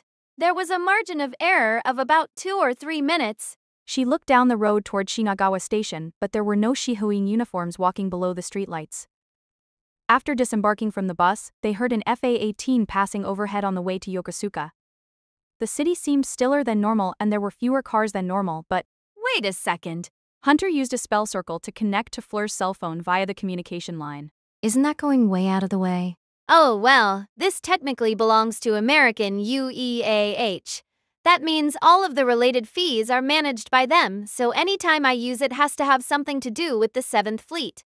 I can only guess, but that is using a satellite for part of the journey, isn't it? Wrong, Dae. Aren't you going a little too far for a personal call? Don't ask how much it costs. Don't you dare ask. Got that? Wouldn't it be better if I just called her instead? Horinuchi, this is part of the management mission that Lisbeth gave to Hunter, so it would be best to put it all on a bill we send to Lisbeth. I think that's exactly what I'll do. But anyway. What is it, Hunter? Calling from Shinagawa. What geographic point do you want us to send a spell missile strike to? You can mark it, can't you? Yes! Don't just decide that on your own. And what am I supposed to do with this GPS that appeared on the right? Kagami, is there a restaurant around here you don't like? That Gyudon Kiriya place with the sign over there had a pretty bad mayo gyudon, but I have no hard feelings. I started targeting it, so don't make feints like that. What in the world are you doing, Hunter? Okay, I'll make the call. After some static as it connected, she heard the noise clear up as it entered the allotted space meant to ensure privacy, but She checked the spell circle and found the number she had called either did not have a signal or was powered off. Oh, Fleur's phone is old, so it's probably drowned out by all the spell communication waves. That's bound to happen at this time of day in a train station like Shinagawa. Then she must have made it to Shinagawa Station. If she had gotten lost, the call would have gotten through. This is actually pretty easy to figure out, thought Hunter as Kagami placed a hand on her forehead and fanned her body. Horinuchi, does this still count as a call for Hunter's communication spell? Hunter looked back to see Horinochi hold a hand to her mouth and avert her gaze. Yes, it would. Shut up! Don't ask how much it costs! Don't you dare! How much is it? Rank 3? Including the security, about 20,000, maybe? But that's pretty cheap, all things considered. They all covered their faces and turned their backs. What are we supposed to do about this? Wondered Horinuchi. She was aware her mouth was twisted and Kagami indicated a three-way junction off of the main road instead of the main road itself. This path bordered a building that was surrounded by an under-construction cover and had remained untouched afterwards. It was only a difference of about 30 meters, but it apparently meant a lot to a local like Kagami. This way is actually shorter when coming from Shinagawa Station. Of course, this assumes Fleur notices it. The road cutting by in front of the restaurant bordered a wide river on the left. The family restaurant they would gather at provided a view of Shihoen Academy thanks to that river. It's kind of strange. Shihoen was visible from a place those sisters remembered fondly, but had that been caused by the Black Witch's creation? If so, the Black Witch was a warped individual. If not, this world was harsh to the Black Witch. But if Fleur came along the route Kagami had mentioned, she would be able to see Shihoen the entire way. That would provide a landmark, but Hunter didn't tell her that much. However, Hunter glared at Kagami and lightly raised her left hand. Kagami? Isn't that only true if the Black Witch made things that way? It took Horinuchi a second to realize what she meant. That's true. Kagami must have realized the same thing because she slapped her forehead. My apologies, you are correct. It might be different. Well, it is true we always arrive by bus. Have you ever come here via Shinagawa Station, Kagami? No. It seems I am surprisingly trusting of Shoko. But, Brigadier General, if everything else around here is how you remember it, it seems only natural to assume the rest is too. Should I run on over and check? Can't we just check the city map on a spell circle? Kagami stopped Horinochi as she raised a hand. No, it would be crass to check on the truth. I would appreciate it if we kept this the way it is. How complicated, thought Horinuchi, but she also realized a certain truth. My hostility toward the Black Witch has softened a lot more than I thought. Horinuchi saw Hunter and the others quickly turn back toward her. Are you okay, Horinuchi? Losing your hostility isn't going to lower your attack power, is it? That's right, Miss Horinuchi. Your hostility is our overpowered ATK. The carefree killer intent I felt when you shot me from the pole really squeezed at my spine, in a bad way. Ha ha ha, your deadly power is quite popular, Manko. What are all of you saying? And that last one? I don't like that look that says, I might as well say it since the others did. But she did look at this different than before. This is very complicated. What is? From what I've heard from you, Kagami, this world has less to do with the Black Witch than it does recreations of your sister's memories. Before meeting Kagami, she had only thought of the Black Witch as toying with and then destroying the world. But that was wrong. I wouldn't be able to destroy the memories of my mother. Hunter and Mary were likely the same. If they were fighting for what they had lost, they would not be able to reject what they had lost. But why is the Black Witch trying to destroy this world? Said Hunter when she realized what Horinochi was trying to say. Horinochi probably understood the contradiction in what she was saying, but her feelings had not fully grasped it yet. Meaning, the Black Witch is trying to destroy her memories? Yes. Kagami just now assumed that a backway only they knew would be here, and it might indeed be here. She's recreated it to that level, but then there are the things about Utsunomiya being the kingdom of Gyoza and Frob not being available at Yokohama. Miss Horinuchi, you're getting sidetracked in a weird way. Try to understand. This means she's memorized everything Kagami has ever said. You? Don't make any weird interpretations of this. At any rate, it would be best to ask someone who was involved or at least related. What's the meaning of this, Kagami? I would imagine that is because my sister was ill and saw no future in her own world. Horinuchi remembered hearing something about that early on and it made some sense to her, but... You would imagine? So are you just guessing here, Kagami? Listen, we do not understand the Black Witch. After thinking on Horinuchi's words for a moment, Mary nodded. That's true. She wanted to eliminate the Black Witch. The Black Witch had killed, erased, and annihilated the others from her world. And partially just for fun. I cannot forgive her for what she did. That much was certain. But at the same time, it is true we do not know much about the Black Witch. Until now, they had simply assumed that this was how the Black Witch was. But there were some questions. Based on what Kagami has said, it doesn't sound like the Black Witch created this world to destroy it. Of course, a lot has been lost, and we all have our own thoughts on the matter. Everyone in this world probably does. And many of us won't be able to forgive her. That means she cannot be allowed to exist any longer. But what? the Black Witch wants to destroy this world for some reason. Unless we figure out why that is, we are no different in our desire to destroy the Black Witch. That's true. I cannot forgive the Black Witch. So I do feel a need to destroy her with all my might, and there is no way of undoing what she has done. But I did the same thing. Yes, I tried to. she had tried to erase Kagami because she could not forgive her. But Kagami had accepted the fight, heard her out, and chosen not to criticize her. Mary had been that way, and I was just about to become a fool, too. Kagami, can you do to your sister what you did to us? Well, Kagami wrinkled her brow. And in that instant, Horinuchi spoke up. Kagami, you are surprisingly awkward.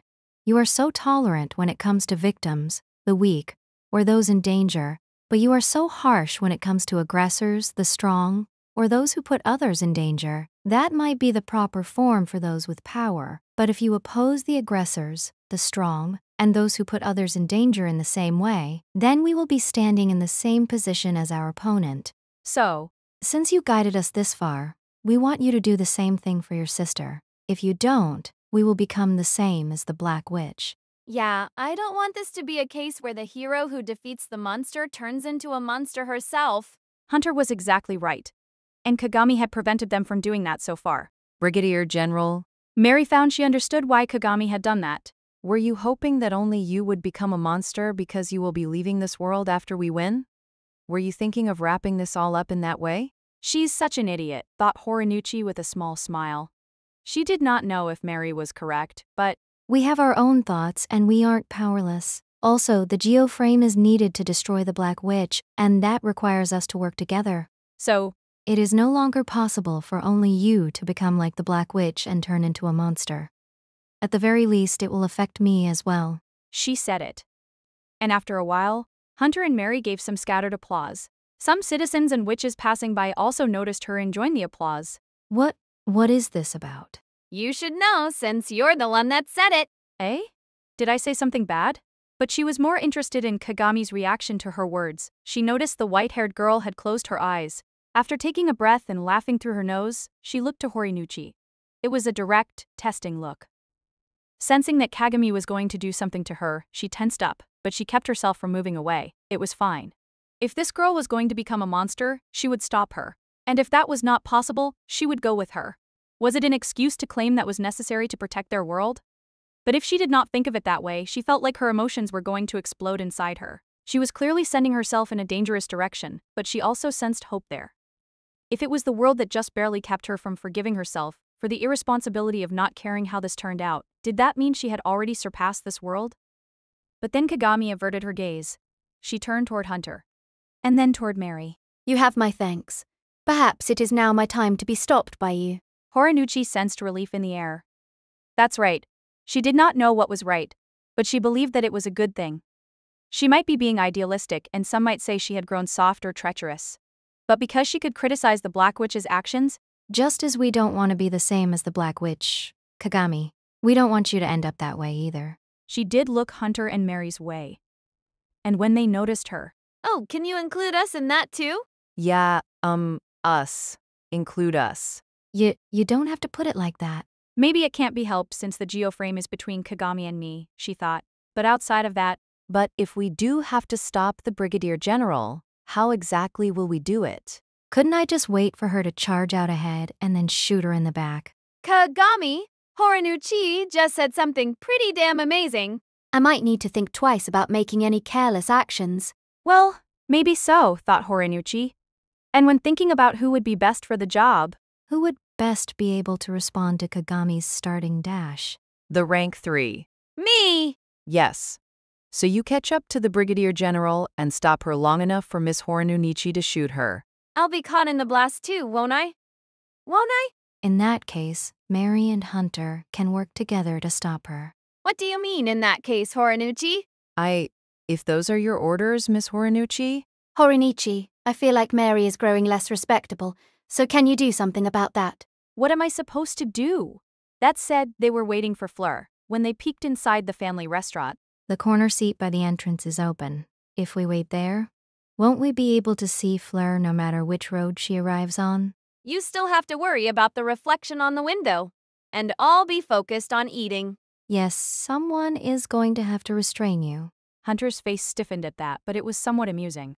Let's go in and wait there. And Kagami, while we do, no, afterwards as well, I want to hear more about you and your sister. I want to learn any clues we can about why the Black Witch created this world and yet is trying to destroy it. Chapter 5. There are also those going. If walking together brings us closer, are we distant because we aren't walking together? The girl had not spoken with another person in a long time, so she tried to judge whether she was doing it right. Was she getting too excited? Was she looking down on them? And so on. She worried about the conversation while imagining what she looked like and how she was being seen. But it was true that she was not changing herself to match the other person.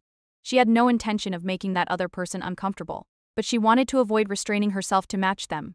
She did not have to do that with Fleur. In fact, Fleur would not let her. If Fleur didn't like something, she would say so. If she liked something, she would celebrate it. But she did not hold it against the girl when she did not like something. They would say what they thought and reply with how they felt, but there was no real criticism there. The girl asked a sudden question as Fleur paid for the gifts. You're kind of refreshing, Fleur. Yeah. That's 'cause I took a bath. No, not like that. I'm saying you just come out and say whatever you want. Oh, do I? You do? How should I explain this? She wondered before finding the answer. You don't try to persuade me. Did I do something wrong? Well, no. Then it wouldn't make sense. Could you please make some sense when you speak? Quietly thought the girl, but those leaps of logic seemed to be Fleur's thing. That said, the girl could kind of see the logic that filled in the gap. If she was not being accused of doing something wrong, there was no need of persuading the other person of anything. When choosing the gifts, Fleur had made a lot of comments about what she liked and disliked, but that had all been about personal preference. The girl had been choosing things based on the region of origin and what a recipient would want, but Fleur had only been looking at things based on what she personally would like. And the final selections that Fleur had lined up on the corner were the ones that they had both decided would work. The girl had recommended things based on what was right, but if that was all that was needed, the things Fleur liked would have vanished from the counter.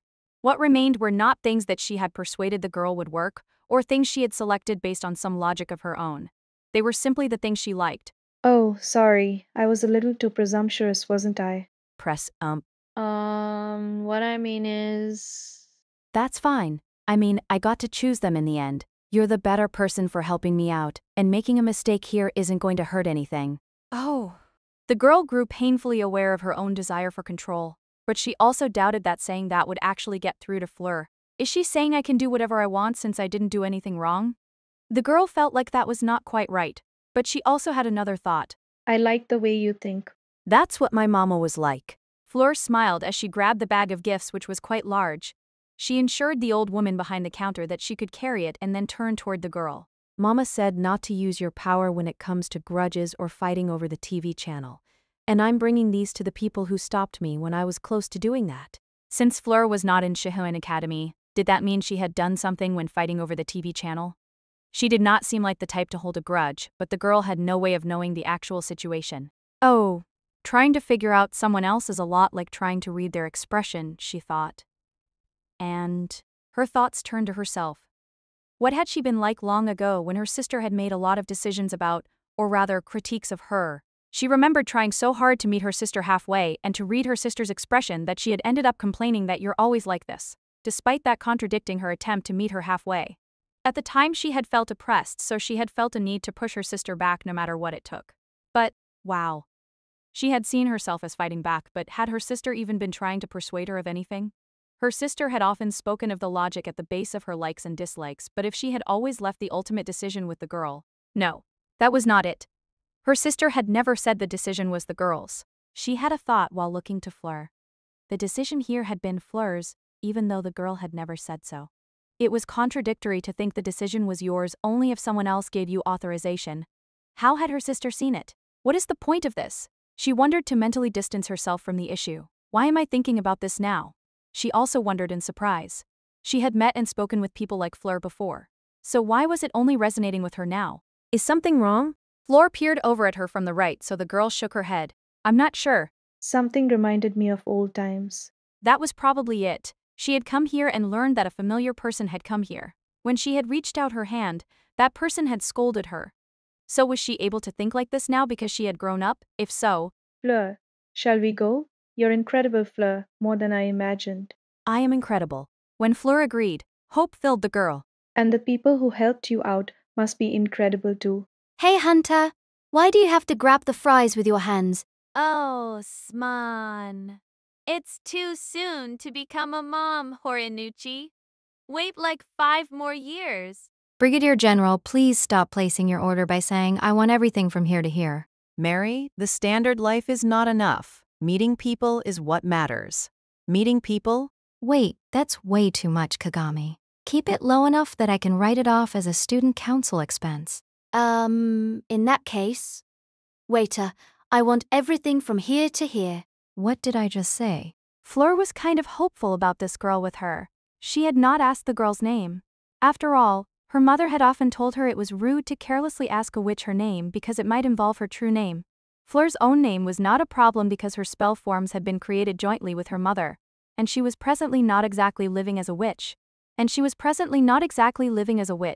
They walked down the road. It was still not quite night, but the late October sky was plenty dark. It was even darker at the dorm, she thought, but this was normal for here. It was the same as when she had tended to the courtyard. She remembered what the sky looked like at different times, and she realized something about the girl as she spoke to her. She's smart. Back when they had been buying the gifts, the girl had proven to know a lot about the specialty products, geographies, and histories of different regions of Japan. That seemed like a lot of information, but that might just be the way of things for a knowledge-type witch. And the tempo of conversation was different. When speaking with her mother, conversations had been all about a rapid back and forth. When they had disagreed on something, they would sometimes just agree to disagree. And even when one or the other conceded to the other's side, they knew that was a plus. That was all because they were confident in the fact that they cared for each other. Conversations with the honors division had been all about individualism. To show the proper respect to each other, they had generally never gotten any closer to each other. She had envied the general division on that front, but she had stayed where she was because her spells and abilities would have stood out. That had kept her from making any friends, and it had extended her life in the courtyard as the rank 1. But now she was successfully speaking with the girl walking alongside her. They were not just throwing words back and forth like with her mother, but she was not keeping her distance from a complete stranger either. Most of it was complaining, but they both partially agreed that that was just how things were. As long as they did not take the other's side too readily, neither one of them fully controlled the conversation and they maintained their freedom. Fleur had learned this from her mother. Her mother had taken her side, but had once taught her this. Why not? Isn't that weird? She had not understood at the time, but thinking back, it had always been like that. She fought alongside her mother plenty of times, but her mother had obviously been forcing herself to do it, and in the very end, her mother had protected her. If her mother had made Fleur's enemies her enemies, then she would have attacked instead. She would have fought back. Of course, that would have meant using up her power and vanishing. But her mother had made her own decision, separate from Fleur's will, and protected Fleur. To the end, her mother had been on her side but not been controlled by her and acted independently. That was the reason why. So, just remembering that filled her with a tremor and anger, but she understood that her mother had done what she had thought was best.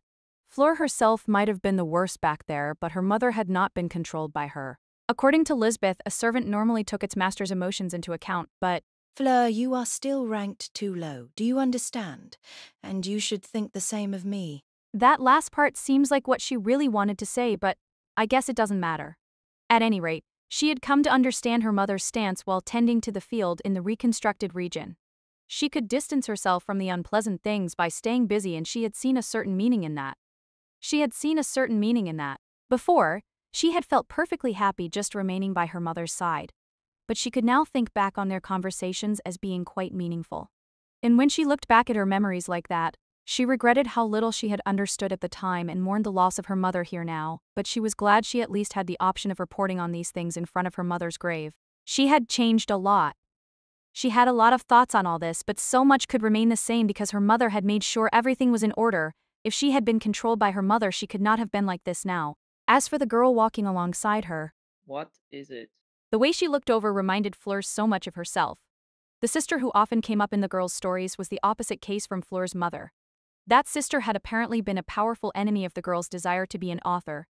The girl had tried to get her sister to say she liked her stories, but she had gone too far and ended up getting into arguments. But the girl seemed to understand that liking something was about personal preference, not objective logic. Fleur found it interesting how the stories the girl told had the mysterious skill to make her say, "Really?" She often came across it in manga and dramas, but she could now tell that the mechanism really did exist. She did not understand it quite enough to say, "I see," but she was pretty sure the girl was right about her and her sister not quite being on the same page. Her sister had her preferences and her sister could explain what those were. But when the girl heard that, she felt like she was being rejected. But that was not it. Her sister was merely explaining that she liked things her way, so she could not quite see what was so great about one particular aspect, and she found some other aspect more appealing. Yeah, the girl wanted to overturn that in her own way, so she likely wanted her sister to fully face her, and she seemed to have realized that about herself. It's exhausting. Oh yeah, knowing that only makes the hurdle taller, doesn't it? Isn't that simple?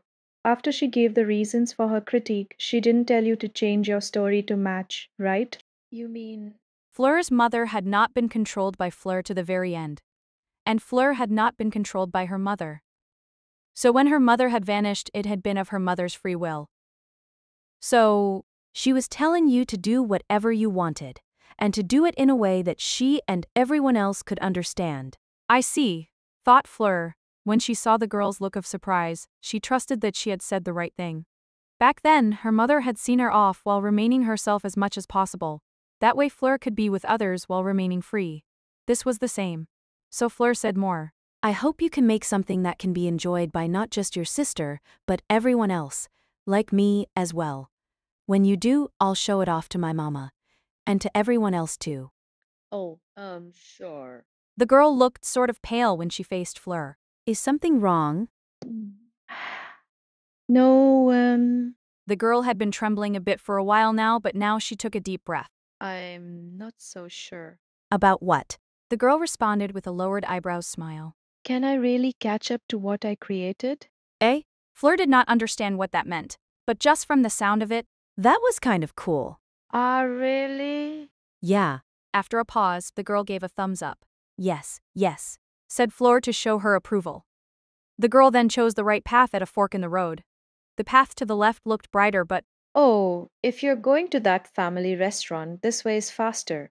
It did not, said the girl with a tilt of her head. Fleur patted her on the shoulder, and they laughed together as they walked back the way they had come. You are getting carried away. It came from the girl's handbag. Fleur was a little surprised, but then she remembered the girl was a witch. Your servant? Oh, yes, that's right. It's named Amaze. Hunter was more interested in Fleur's whereabouts than the fries. She was pretty sure the other girl could make it on her own since they were the same age, but she also wanted to avoid not noticing when she arrived. I really can't see outside the window. She had learned over the past few days just how dark it got outside, but it was more of a problem today.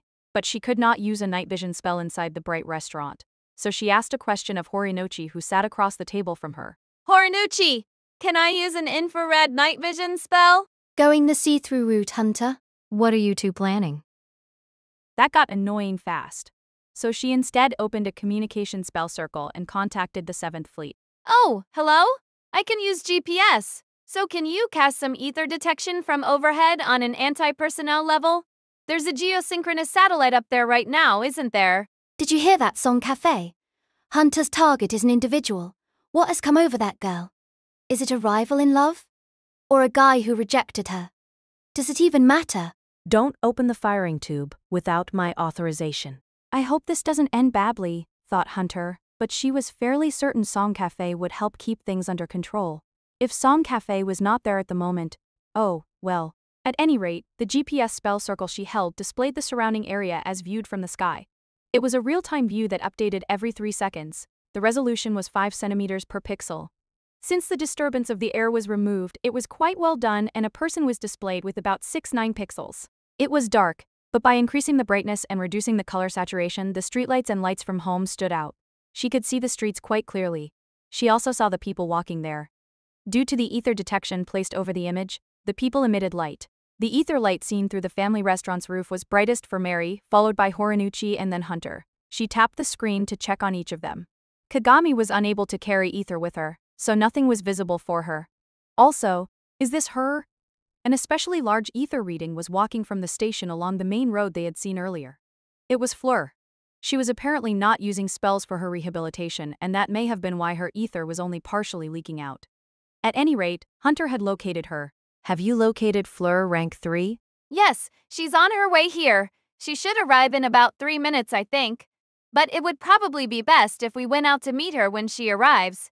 After all, she's coming alone, so she might not know this is the right place. Fleur realized the girl's pace was gradually growing lighter. Does she like family restaurants? The girl had said she often went to this one.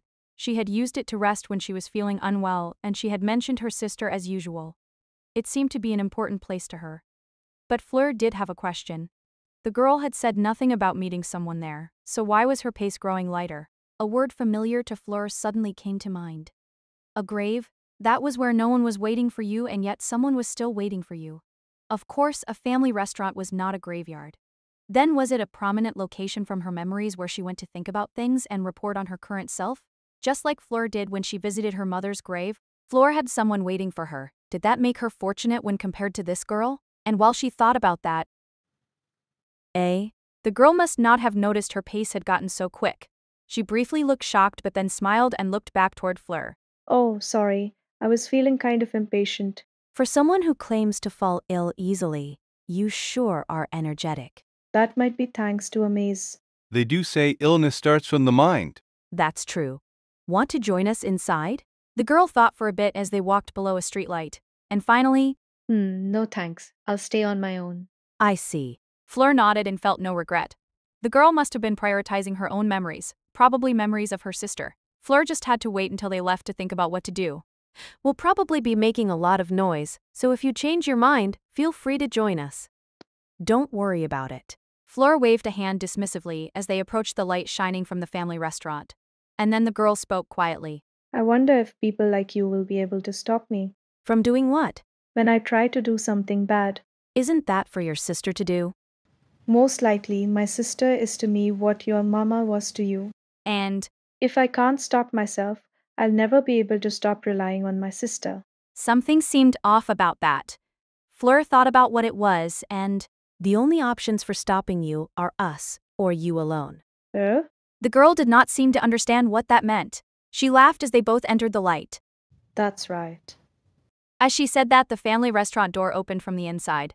Fleur assumed it would be some customers leaving, but it turned out to be the group she was meeting there. Oh, they're all there. Fleur was still with the girl, so she decided it would be best to introduce her. And when the girl looked straight ahead instead of at Fleur, you don't have to answer if you don't want. But what is your name? As soon as she asked that, Shaoko? The answer came from straight ahead. From Kagami. Everyone looked back at her as she froze in place with the restaurant's light shining from behind her. Chapter 6. Parting and Meeting. The silence of someone close to you feels more distant than the greeting of a stranger. The girl stopped moving. Nothing stopped her. She simply lost all strength when she saw who stood before her. Why? She was unsure if that word was a question, an expression of anger, or a warning to herself. A familiar face stood in the entrance space at the top of the short stairway to the family restaurant's entrance. Her hair was white now. That stood out a lot, but this was no stranger. It was her sister. It was Kagami. The girl had once reached a hand out to her after noticing her fighting the shrine maiden witch who now stood next to her. The girl had prepared for Hexennacht while doing her very best to ignore her sister, but she's here too. That kind of made the girl happy, but did that mean she was too soft? After all, she knew what her sister was trying to do to her here. Her sister had become a character in the worlds the girl had created, and the girl had destroyed many of those worlds. The residents of those worlds would never be able to accept that. The characters lost everything. The girl had done that time and again, and her sister had been on the receiving end time and again. So, she would be scolded, accused, and stopped. Her sister would probably use the same method she did, or the methods of this world. From the characters' viewpoints, killing her would be justified. She had done more than enough to deserve it. But, after descending into this world, she had started to think that her sister might not be her enemy. After speaking with the character named Fleur, she had realized it all came down to your point of view. That was why she had wanted to do some thinking in a location from her memories. So her sister's presence here led to another thought. Was she thinking the same thing I was? But that was not the case. Amaze's words seemed to wake her up. Shahoan Academy was holding a witch ranking competition in order to defeat the Black Witch. The people around her sister were those rankers. The shrine maiden she had seen her sister fighting was also there. In that case, those words escaped her lips. She was calm. She understood exactly what this situation meant. Her sister was meeting with friends to prepare to defeat the girl, and she had brought other people to this location from their memories. That's right. This was unavoidable. She had done enough to deserve it, so it was unavoidable. But she did not think her sister was right, nor did she think this was unavoidable. If she was not controlled by her sister, she could say this. It doesn't matter if no one else sees it the same way. My enemy doesn't have to be anyone else's enemy. So, Xiaoko. That familiar voice pierced her chest. No, she thought as her movements came to a stop. And then her sister said more as if to drive the point home. Don't decide this on your own. Kagami saw a certain movement. Her sister looked her in the eye. The light coming from behind Kagami reflected off the tears in her sister's eyes. You're late. And yet you keep getting ahead of me and doing everything better than me. This is not good. Kagami quickly moved forward. She had to run over to her sister and say something to her. But the next thing she knew, a power had hit her. A black blade pierced the center of her chest. Is this? It looked a lot like Dakaya's sign, but it was black and thin. It was too complex to have been constructed in an instant. It had suddenly appeared and Kagami's own momentum had propelled her body into it. So this is a power of creation greater than my own, she rationally analyzed while her sister's form changed before her eyes. The Black Witch. That was exactly who stood there now. It was likely a Magino frame.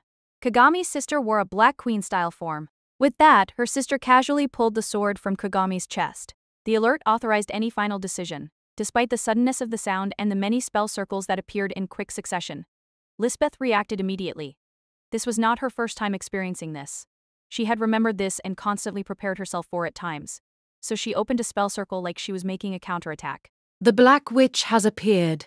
All hands, once you confirm her location, you may fire at will. As soon as she barked that order, black light welled up from the northwest horizon. Over there. The ether detection spell circle by her hands displayed a great mass of ether in the Shinagawa region. She did not even need to confirm what it was. She activated a control override on the airborne Magino devices waiting on standby. She used the ether detection spell in place of a targeting spell, and fire! Light raced above the ocean and through the sky. A cage of gunblade devices surrounded Shahuan Academy in the sky. The 21 that formed the western curve quickly fired on a single spot. They were all fired in emergency mode, so they did not perform any recoil reduction. Unable to eliminate the momentum of their attack, the blades slid, rotated, and dropped down through the sky above Shahuan Academy. But the 21 shots they fired flew accurately toward the coast of the mainland. That isn't enough power. Prepare a second blast. 2 motions followed that shout from the witch commanding the west end of the cage. The first was the gunblade surrounding Shahuan Academy's eastern side entering sniper mode. There were 37 of them. From their vertical orientation, they rotated 270 degrees, sending their blade tips slicing through the wind before pointing to the west of Tokyo Bay.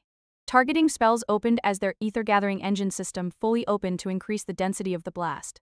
Then a high-pitched roar sounded while several strengthening spells appeared in the cannon's internal acceleration system to increase the power. But the range-finding witch making observations for the sniper shots announced the second motion. Black light swirled around at one point to the west of Tokyo Bay. The 21 shots of light approached it, and that shout reached them all just as light exploded on the coast of the mainland. It was a hit. They were all convinced of that when something unexpected happened. It was not a hit. You did it, didn't you? Lisbeth could see the 21 cannon lines fired from high in the night sky, but she did not bother following them as she spoke. At first glance it looked like they had been hit back, but that was not the case. Did you make it so they didn't hit? She understood what had happened more than how. The cannon blasts had definitely been on course for a direct hit. They did not know what was there, but the attacks had been set to track that ether output. It should have been an automatic bullseye. There were 2 possible reasons why they did not hit. 1, they had been dodged. 2, they had been blocked, but they were up against the Black Witch here. There was a third option that she alone could choose. In other words, 3, they simply didn't hit. That witch held the same power that had created this world. She could rewrite the laws around her as she saw fit, so she could make an attack not hit. Or from their perspective, our attack power wasn't enough to match the Black Witch's imagination. Simply put, she could grasp and rewrite anything within her imagination. Imagination formed the foundation of creation. And the only ones who could surpass the Black Witch's imagination were the top rankers in Shinagawa, and their Magino devices which had had their sniping power increased to the limit. But exactly what she had received a report on existed there now. Since the concentrated cannon fire had not hit, something stood up from the storm of black ether light. Is that? She had never seen it before, but she knew what it was. Of course she did. Just the other day, her memories had been overwritten with the proper information, resurrecting the knowledge within her. She knew what was standing up from Shinagawa. She remembered it. The geoframe. No. The other day she had seen a white and vermilion geoframe. That had been the Holy Knight standing over 3 kilometers tall which Horinuchi and Kagami had created. That was not what she saw now. It was a black queen. It stood over 3 kilometers tall, and it wielded a skinny sword much like Dikaiosin. Did the Black Witch summon her own geoframe? Oh no, thought Lisbeth, feeling like she had screwed up. This was not a feeling that this was bad, dangerous, or frightening. She was worried that the great form standing before her eyes would lead to every single negative result imaginable. With Hexennacht approaching, they had been pouring all of their strength into defeating the Black Witch, but what if it wasn't enough? She had thought they could win if they tried. She had decided that meant they needed to try. So she had chosen what they needed to do, saw the rancor battles through to their proper end, and improved their equipment and techniques. Everyone else had been working in their own way to wipe clean their previous failure. But what if the Black Witch was the same? The geoframe was the lost technique that they had finally regained after doing what they needed to. The Black Witch had hidden it from them and kept them from seeing it. It was not that she had never considered the possibility of the Black Witch using it. She had considered every possibility. But she's using it here. The Black Witch should have been sealed within the moon. Why was she here? It made no sense. But she was here. She should not have been, but she was. Which meant she must have had some way. That was not so strange. It only meant she had used some unknown method to overturn their assumptions and betray their expectations. It was not that they had failed to give it enough thought. They had thought about it wrong. And that was why Lisbeth thought, oh, no. Report. Now that Lisbeth could see the Black Witch standing up, she made her next move. The alert was already at level 5, so she could do anything she had to. One of her witch subordinates' voices rang out. The wind from the Magino devices finally arrived at Shihoan Academy and blew through in multiple layers. That witch wind of late October rustled the dried leaves of the trees. Lisbeth could see it. The massive vortex of light was white this time. Unlike with the Black Witch, this power expanded in a first and second phase. Is that Horinuchi and Kagami's geoframe? Horinuchi thought she should stop Kagami. This is reckless. The other girl was summoning her Holy Knight Magino frame. She had fallen to her knees, her shoulders rose and fell, and she coughed a dark red substance onto the chest stage forming the geoframe's control floor. That substance was blood. Kagami. Horinuchi did have healing spells. But because rancor battles were generally one-on-one, she had not learned many healing spells for use on others. Besides, Kagami had healing spells of her own. I am fine, Horinuchi. Kagami stood up, lifting her hips first. A spell circle appeared on her back and in front of her chest. That stopped the bleeding for now, but she was far from fine. However, Horinuchi. What mattered most now? Kagami called her name to point that out, and Horinuchi realized they had no time. So she stepped up next to Kagami. Let's do this. Hearing that, Kagami's looked at her in surprise, but soon, Well done, Horinuchi. Horinuchi was not going to agree with that. She had only made the obvious decision. They were buddies in order to defeat the Black Witch, but she had wanted to learn more about the Black Witch. And when the Black Witch had seen them, she had looked to Kagami and Horinuchi and then cried. Why? But at the very least, Kagami and her sister had had a falling out. Something had happened with the sister. This only increased Horinuchi's desire to learn what that was, but reality demanded she act now. They had to get through this here and now. So she took Kagami's hand and had the geoframe prepare for battle. Straight ahead. No! Just as they sent an attack forward, Hunter's voice and a multi-layer blow arrived from overhead. Several beams of light fell from the heavens above the geoframe's head. The 21 initial shots fired from Shihoan Academy had been deflected by the Black Witch, but now, they curved back around. Lisbeth saw the 21 lights descend upon their curved paths. Is this? It reminded her of something. Something much like this had happened 10 years ago. After simply blocking Mitsuyo's attacks, the Black Witch had suddenly bent the attack in a way that broke all the rules. That had been the turning point in the battle. But Hunter. A shield opened directly below the 21 descending shots. The 500M shield was Hunter's hedgehog. 17 shots scored direct hits. The other 4 passed down through it and hit the geoframe. But they only hit the armor on the outside of the shoulders or legs. The half-destroyed hedgehog wobbled unsteadily in the sky, but the geoframe below was nearly unharmed. And so Lisbeth raised her voice. Up above you! Mary realized she had been late to react. She knew their enemy was there, but she was still on the ground and… Brigadier General! Miss Horinochi. Since they had arrived in Shinagawa, hadn't they wanted to learn more about the Black Witch? And hadn't they not wanted the Black Witch to end up the way they had? Mary felt it was not her place since her world had been destroyed and she had tried to annihilate Kagami, but she could not help but feel a certain concern for the two who faced their enemy now. Are you sure this is what you want? That was not a question she should be asking now that it was all in motion. And those two would have already overcome this thought. Now was the time for action. After all, The Black Witch. she was up above. The 21 shots she had twisted around had destroyed Hunter. And from further above, what are those? Even from the surface, Mary noticed them. Giant, round silhouettes were visible through the explosion of light. There were two of them, and they were both more than 200 m long. It's the Black Witch's reinforcements. It's her minions. When she heard Lisbeth's voice, Mary reflexively drew Ira from empty air. Make it in time. Hunter's hedgehog had been destroyed. The rank 3 had evacuated into the air and she gave a clear nod after seeing Mary on the surface. She was not saying you handle this, she was saying do it. So Mary unleashed her power. She could see the enemy. One was a dragon that seemed to be created by connecting spheres together. The other was a giant with a headless body, a single eye, and short arms and legs. They both looked like scribbled drawings, but Mary split them apart along with the half-destroyed hedgehog. The giant Magino device was torn into 3 and the attack continued past it. Immediately afterwards, the two minions were split by her annihilation spell and turned to light. They explode? That was right. There were holes from giant explosions across Japan and the rest of the world. What had caused those? Do these minions explode? She briefly thought that defeating them had been a mistake, but that was not it. They were meant to move along the surface and explode when they were damaged or some other condition was met. An explosion on the surface would cause massive damage. Destroying them in the sky was the correct thing to do. But Brigadier General… everything stopped. The leyline facilities will adjust for it. The leyline stabilizers installed primarily at Shinto shrines and Buddhist temples would absorb that damage through the ley lines. A few of the stabilizers would likely blow, but that was what they were for. So there was no need to hold back. Attack. She looked up, but the geoframe was not moving. Huh? Earlier she was fairly certain the geoframe had raised its giant sword and swung it forward.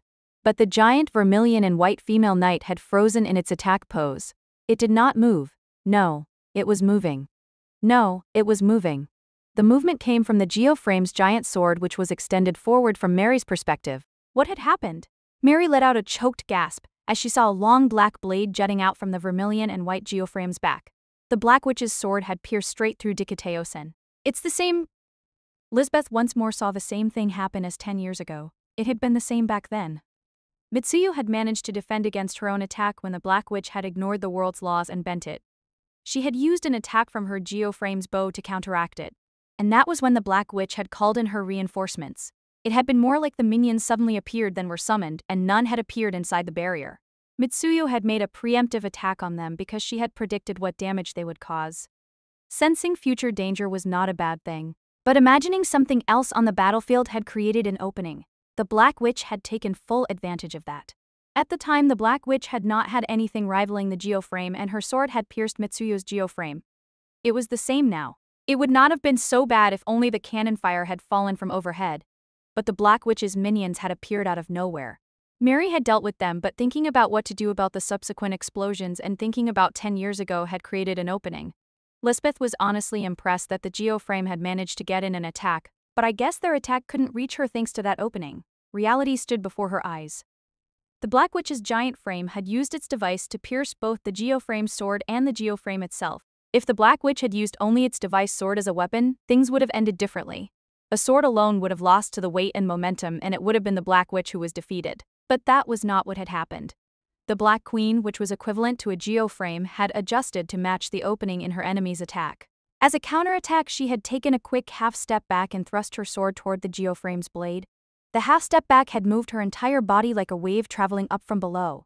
The rough attack had been stopped by the blade thrown with her full body behind it, and the queen-style frame had crouched down to move in from below.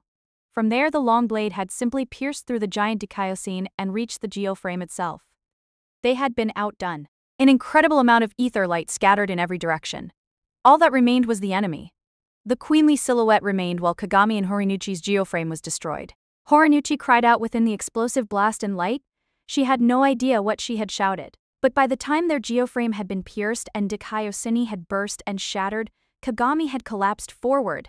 When Horinuchi supported her, she felt something with her right hand, which was bared to draw her bowstring. It was a somewhat sticky liquid that carried Kagami's body heat. It was blood. Kagami. As the light scattered, the chess stage on which they stood also shattered and fell.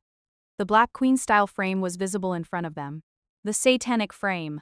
The Black Witch must have created it to compete against the geoframe. But her words belatedly rang within Horinuchi's ears. Stay out of this fight. She questioned that as everything shattered and fell. She held Kagami in her arms, but the girl only felt like a warm weight. Kagami. Every healing spell she had activated automatically. Would the healing spells meant for her affect Kagami if she held her close like this? Her eyes looked to the black satanic frame visible in the sky beyond the light. It moved. That meant moving Hexennacht up by a day. And more importantly, Kagami. With a wound this bad, there was no way Kagami would be able to fight by the next day. Despite that, the Black Witch flew through the sky. Light scattered, a black wind whipped up, and she vanished into the moonlight. In the blink of an eye, Horinuchi could only look up and feel the resilience of the person in her arms. Someone. Even if she did everything she was supposed to, she was still worried. The stage was shattering and falling, but she replaced even her fall control spells with healing spells. Someone. It did not matter who. She wanted help from anyone other than herself. Someone please help her. Chapter 7. What do you think? I thought I was going to make some kind of gag, but unwanted memories replayed one after another. Xiaoko woke up. She felt like she was peeling herself up from the sticky weariness. She was only opening her eyes, but it felt like lifting her entire body. As for why? My room. She felt like she had been elsewhere a moment before. In fact, she really had been. She sat up, looked around, and saw a book by the pillow. It had a black leather cover and decorations in gold thread. She probably had. She could definitely sense the feedback reaching her body. It's been a while since I materialized one of my dreams. She lay back down and looked out the window where she saw the Earth. The bit above horizontal. The blue planet floated at an angle that placed Japan in the center. The view out the window showed a wasteland of rocks and black shadows leading out to the Earth which floated in the black background. Shoko had heard Amaze's invitation countless times before. She began working her mind as she said that. She gradually recalled what she had thought and done a moment ago on the Earth in that materialized dream. Wow. She had caused a lot of trouble for that girl named Fleur. She was unsure if she could say the same about her sister. Or was that just her being stubborn? She leaned her upper body down toward the blanket. It felt surprisingly cool on her forehead. But my mood kept shifting up and down, because it was a dream. It was all reliant on the dream, but with Hexennacht approaching, she had suddenly dreamed of that region where her home had once been. It also may have had to do with knowing her sister was there. So she had tried materializing her dream, but even if it was a dream for her, it was reality for her sister, and for everyone else there. She was not ignorant of what she had done to the many worlds she had crushed in the past. Nor was she ignorant of how her sister saw her after being caught in that destruction as a character. I really don't want her to scold me. But despite thinking that, she still destroyed the worlds.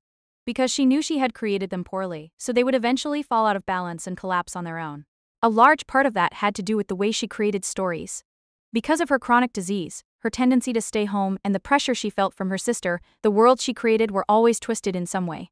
Amaze would praise the worlds she made, but that was always about the world's techniques and the various aspects of the setting, not because of the twisted part. At first she had not wanted to destroy them. But that had not stopped it. The worlds had collapsed on their own. So at first, she had made her identity known and participated just like her sister was doing now. But once it had become clear that there was no stopping it, they had demanded she take responsibility. They had asked her why. But there was nothing she could have done. Those worlds had been doomed to that fate from the moment they had been made. The small distortion that had slipped past her notice would ultimately make an appearance far after the story she wanted to tell had ended. She had created those worlds because she wanted to tell a story, so she had not thought about what would happen afterwards. But they had all blamed her. They had insisted she take responsibility. They're probably right, she had thought. I made it, so of course they'll say that. It came down to the limits of her imagination. But after several of the worlds had broken, she had made up her mind she would take responsibility. She had made up her mind and acted on that conviction. As she did, she had realized something. When she acted as a world's enemy, its residents would resist her. She had created them. She had thought up a story for them and she had cried, laughed, and felt anger about them, but they had all sent their anger and resentment her way. To be honest, that was hard to bear, but she could not blame them either. It was her fault for her insufficient imagination. She had made the same excuse over and over again. And so she had destroyed those worlds. She thought it was her fault that the worlds would break down and die. So she wanted the residents to do their best. Their very, very best. She wished she could create a world that would not be destroyed, but she also hoped the residents would do their best. However, why? A few signs had informed her that her sister was pursuing her. A few times they had just missed each other as she left the world and her sister entered it. But why here? That vague response was not a confirmation or denial, and it seemed something like both. I can't believe this. With that thought, she got up. She always felt kind of refreshed when she got up, but she would feel terribly worn out just a few minutes later. Whenever it complied, the story was fairly ridiculous, but she kind of understood some of it. After all, it helped relax her to hear that there had been people like her in the past, said the book as Shoko thought to herself. There was an old spy movie where a recording medium disguised as a book gave people verbal instructions, wasn't there? She remembered hearing a bit about this before. Shoko had a feeling this was the first time Amaze had shown any emotion toward its creator. She considered asking about it, but Amaze did not seem aware of it, so she decided against it. Instead, she asked about something else she had noticed. Now that Amaze mentioned it, that was true. This book has a point, she thought, but then Amaze sighed and asked a question. So, it's true, said Amaze in a shrugging tone. But if what the book said was to be believed, it had not spoken with anyone for at least several hundred years. I wouldn't be able to stand that. She did not want to imagine her life coming to an end while everyone ignored her. She had wondered it in the past and in the earlier dream. Shoko thought Amaze was right. At the same time, they both knew it was only a slight difference. Amaze's tone grew more mature when it was thinking more rapidly. And at times like that, Amaze became an innocent being that valued creation. So Shuko was not sure. She did not have any direct experience with plays. She called out Amaze's name. She had no response to that. I've made that many, she thought, but I've still got a ways to go to reach 3,000 worlds, she also thought. So, she said, cutting off Amaze. She looked to the planet visible outside the window and thought about what and who was there. But, Chapter 8. Wishes gather. An ideology pours all its energy into an unclear result. Willpower pours in all its energy even after the result is clear. Fleur could tell she had been caught in the middle of something big. The day before, she had been trying to meet up with Kagami's group, but she had apparently guided the Black Witch to them instead. She had returned to Shihuin Academy to find something like a night-long party, and she had spoken with Lisbeth in a tent in front of the main gate. However, So that's what happened. after Fleur explained everything, the woman had sighed and hung her head quite deeply. Horinuchi, Hunter, and Mary had also been called in, so she had re-explained a lot. Those three and Lisbeth had all asked for details about the Book of Creation that Shoko had. After comparing her information with what Kagami had told them, they concluded that it was all accurate. As long as Shoko had that, she could threaten this world using creation as a weapon. But what were they going to do? As long as she and the book are in agreement, they can't be separated unless we defeat the Black Witch. That means we have to surpass her imagination to make her give up on her imagination. So that's what your attack power is for? Yes, that's gotta be what her attack power is for. Horinuchi had glared at the other two rankers, but Fleur was pretty sure they were right. I think Shuko loves Kagami. That had caused Horinuchi's eyebrows to rise, but then she had gulped and nodded. Probably so. Fleur had expected her to insist the enemy could never feel that way, but she did not. That was a relief.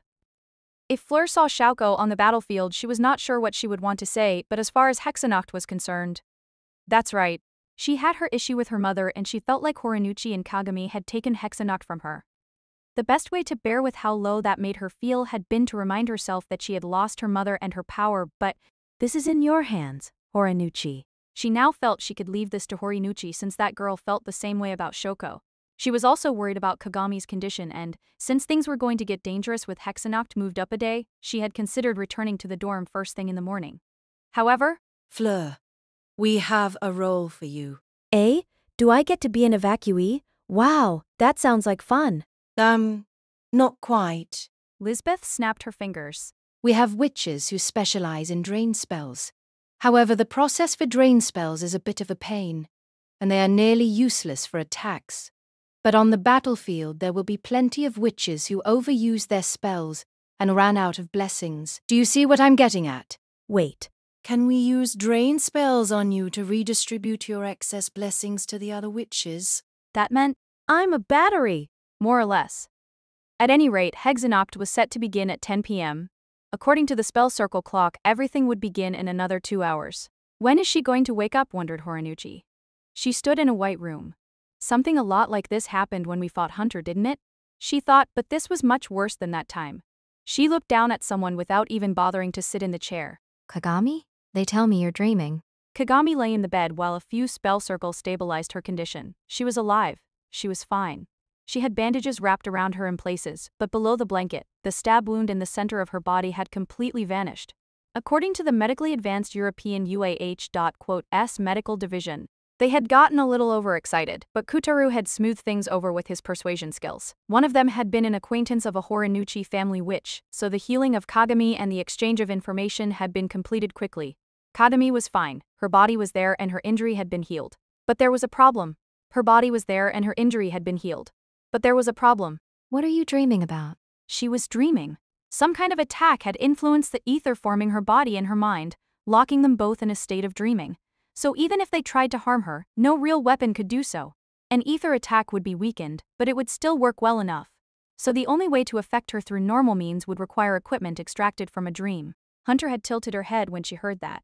If she's basically invincible, does that mean we could break through anything if we fired Kagami as a shell?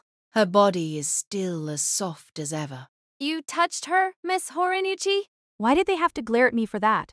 At any rate, it had been an Eastern European witch that had detected this, and she had claimed it was a super-powered-up version of the fairy tale situation where the princess was awakened by a kiss from the prince. The doctor had avoided answering like that, but it seemed Kagami's mind was active in her dream. The final conclusion was that she would wake up once she was done dreaming. But you didn't wake up, and Hexennacht is starting in 2 hours. Horinuchi stood by the window, spread the blinds with her fingers, and viewed southern Tokyo Bay. She saw the bay and the coast as night fell. This was the medical building on the south end of Shohoin Academy, and at the center of it all, something could be seen in the full moon which floated at the midpoint of the heavens. It was a shadow. No, it was not just one giant shadow.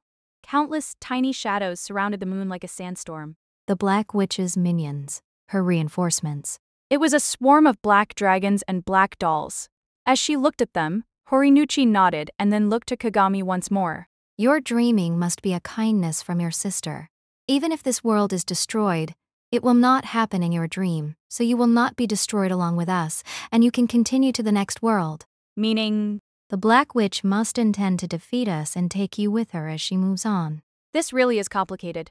The older sister was a lot of trouble, but the younger sister seemed to be a handful as well. However, when you next wake up, Hexennacht will probably be over. Hopefully we'll win, but if we don't, you will journey to yet another world. So, farewell, my precious guest. If possible? Once she said that, something caught her attention. Oh? I was getting a little carried away with what I was saying, but was I about to say what I think I was? She looked around to make sure there was no one else here. She could not detect anyone hiding using stealth. Dakayo had been standing on the side table, but it had tactfully hidden behind the flower vase. What a clever servant. I'm glad it left. Or am I? Well, I suppose so. And after having the stage set so perfectly, it would be wrong of me not to play my part. So, when their lips met, her hair fell down on the right, and she had to brush it back up with her hand. She felt that proved how inexperienced with this she was.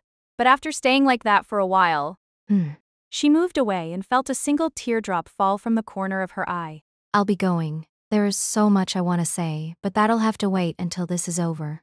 It turned out a kiss would not wake Kagami. Feeling a somewhat disappointed sense of relief, Horinuchi turned her back on the girl. Kagami would be safe even if the world was destroyed. But Horinuchi had a job to do. I will stop your sister. It was 10 p.m. on the dot.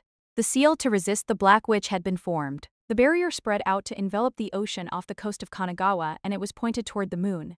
Once their opponent's presence was confirmed, it would be linked to the barrier already surrounding the moon.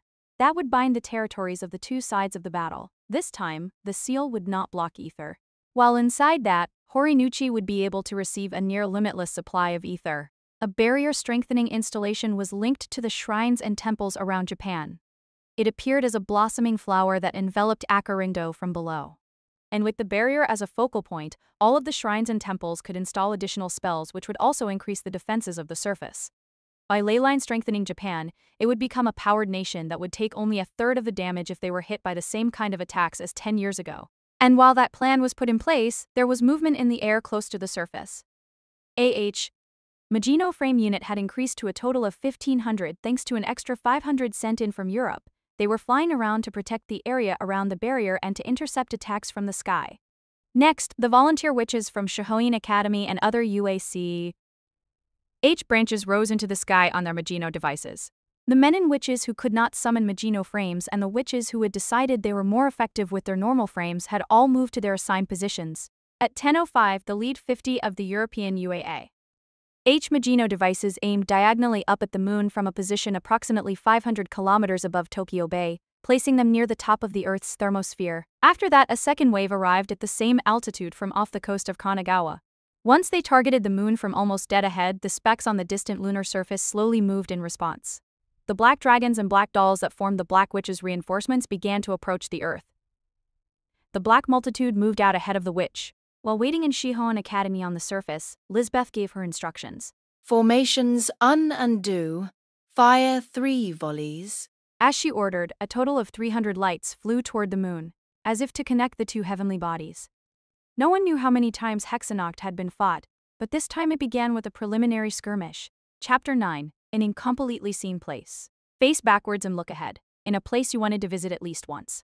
With 50 to a division, the 12 divisions of European UAA Maginot devices moved to the front line and formed the first line of defense. The enemy was numerous.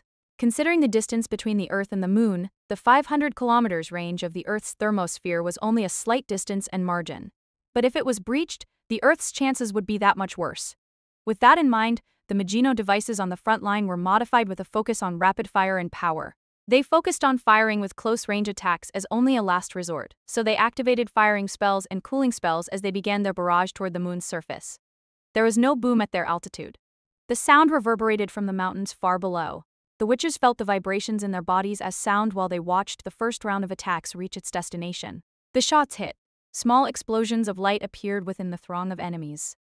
Some raised their voices in celebration, but they had to start moving and firing soon thereafter. Sniper fire from the same location only made you a big target. They all seemed to pass each other by as their Maginot devices received the spell circle instructions informing them of their next location.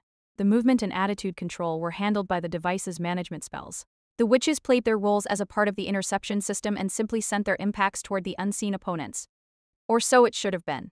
A few people voiced their confusion, but that was the truth.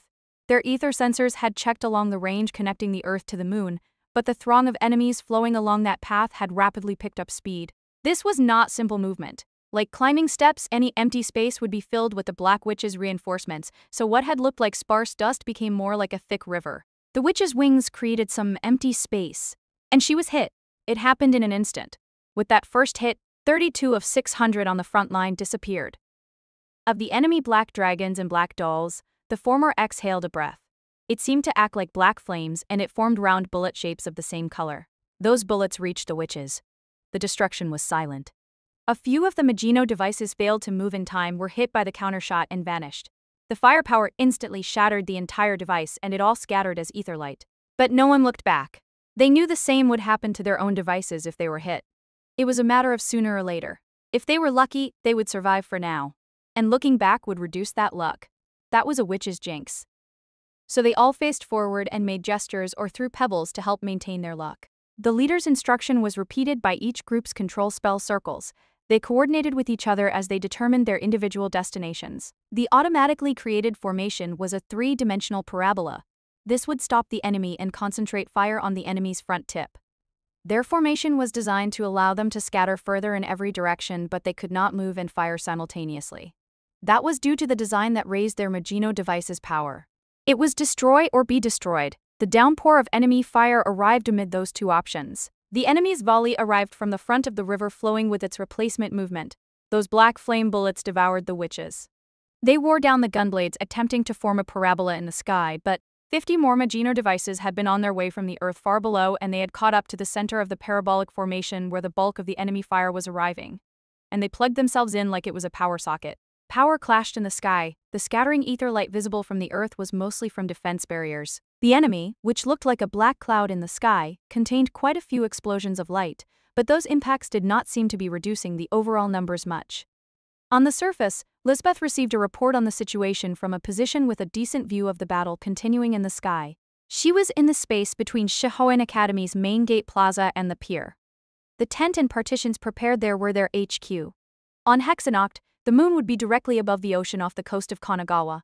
But they could not set up their HQ there, and even if they would be able to see the enemy's approach head-on from directly below the moon, their sense of distance would be poor, and the danger of being hit by stray shells would increase. Thus they shifted the axis somewhat and chose Shihoan Academy. They could not see the ocean off of Kanagawa from here, but the witch battle was fought in the sky.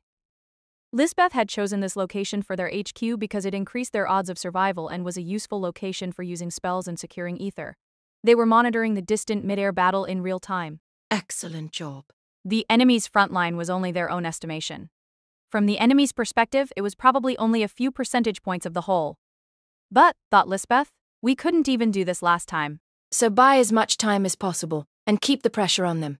If we can scatter their drop positions using the Earth's rotation, we'll have a chance to destroy them individually. Make sure to thank those who were lost. The communications and staff officer witches looked up at that. Lisbeth felt their look of slight surprise was somehow rude, but I only mean to use your thanks to purify your lost luck and turn it into good luck. Do not misunderstand, cried the witches as they looked back to the spell circle consoles, but their expression had changed. Shoko locked up her house on the moon. She tended to wear her school uniform when heading out. And now she wished she had bought some casual clothes in that dream. The minions she had designed and the witches born of her imagination were fighting along the line connecting her to the earth. Or rather, to her home. It was not even worth watching. Near the top of the moon's dark sky, lights would be scattering on the way to the distant earth. She was not using as powerful a technique as when she had reached her hand out toward earth, but her minions were approaching the earth with serpentine movements instead. The slower speed only applies more pressure. Her experience from destroying the previous worlds told her that taking her time here would make things worse for them. But if she quickly reached out her hand like she wanted to, she would be intercepted. She had thought only her sister could strike back at something like that, but there seemed to be a few others, so she was going to pass on that one. She would do it the old-fashioned way, and she wanted to do it the easy way. So, she looked up to see a small light rising beyond the Black River. Didn't I see a light like this during a magnesium oxidation experiment a long time ago? She thought. Horinuchi was aware of two sides of herself, the side that could not move and the side that was itching to move. They're fighting such a large battle in the sky, but I can't take part. She needed to focus on securing her own ether, so she had to leave everything else to the others. After all, her job was to fight the Black Witch. What would happen if she used her power and focus on anything else? The same thing that happened to my mother. Her mother had not done anything wrong. She had simply been unprepared when the unexpected had occurred. But even if she had been prepared, the front line, which included the additional devices, was falling apart. The enemy had approached close enough that each individual one was distinguishable when using a telescope spell. They were finally breaking the equilibrium using their numbers. Of course, the witches had predicted this would happen, so Lisbeth's voice arrived over a communication spell circle. First formation, you have permission to charge. Finally, thought the first formation's leader on the front line. The 30 kilometers radius parabolic formation was breaking, falling, and generally transforming into an upside-down dome shape. However, the defense spell witches in the center wordlessly ascended at full speed. What would happen if the center of the dome shape jutted outwards? The formation gained a narrow point, like a closing umbrella, and the defensive witches who accelerated out front began to line up vertically. There were not many of them, but that command was repeated again and again and again. Those many non-incantation responses sounded over the communications as the witches stabbed into the Black River like a flat-tipped blade. The very front focused only on defense. The following witches were meant to launch attacks forwards, but they launched their power elsewhere. Shauko saw it from the moon. The earthborn blade accelerated and plunged into the river, but it was unlikely to last even halfway through. The river's density was simply too great. That made the enemy's action a mere kamikaze attack and thus a complete waste. This was not good. After all, Amaze seemed to see this differently, so she looked at it again. She looked again at what the people born of her imagination were doing. Shuko felt like Amaze was again asking if she understood, so she thought about what would happen. I can't rush this, she told herself. Once she said it out loud, she realized what the light in the distant sky meant. That was not just the rapid fire and destruction as the enemy attempted to stop her invasion. Meaning, below the tent in Inoshima, the moon was almost directly overhead. In the far distant sky, the battle was being fought in a region that could more or less be called outer space, so none of the sound reached them here. But the enemy's approach grew narrower and the Black River began to scatter into the western sky. A few witches placed their hands on their chests or crossed themselves to send divine protection. And the headmaid checked what was written on her communication spell circle. Habala, the circular Hexennacht intercept band has fully activated. Well done. Kotaro expressed his praise for all of them instead of anyone in particular, and he spoke into the spell circle by his hands. Milady, this is not the same as 10 years ago. The entire world is standing up in defiance. Horinuchi saw something from the bottom of the barrier that blossomed to accept the Black Witch. She was worried about what was happening up above and she was worried about her surroundings, so she had ascended to an altitude of 20 kilometers. That much was safe. Milady. When Kotaro called out to her, she looked to the east and the west of Japan from her altitude. To the east, she saw the sea beyond Boso. To the west, she could see as far as the area past Osaka, but lights appeared along the line connecting the east to the west. Those lights grew into a band about 100 kilometers wide that cut across Japan.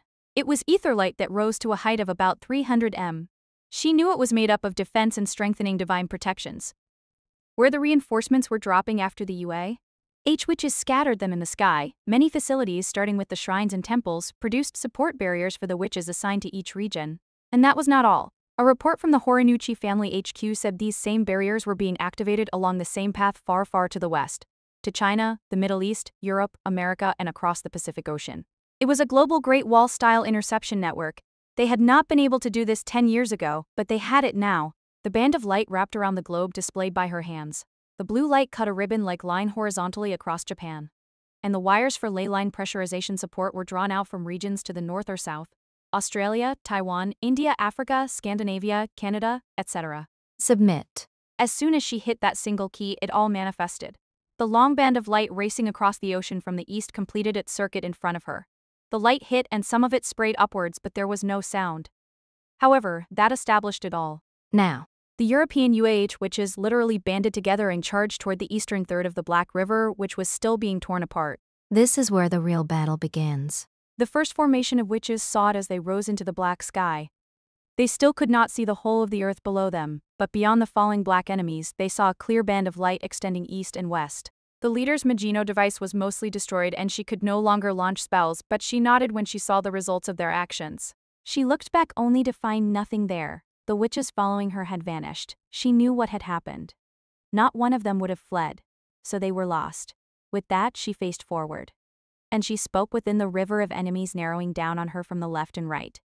She instructed her Magino device to self-destruct and stood on its upper surface. But she began the self-destruct countdown.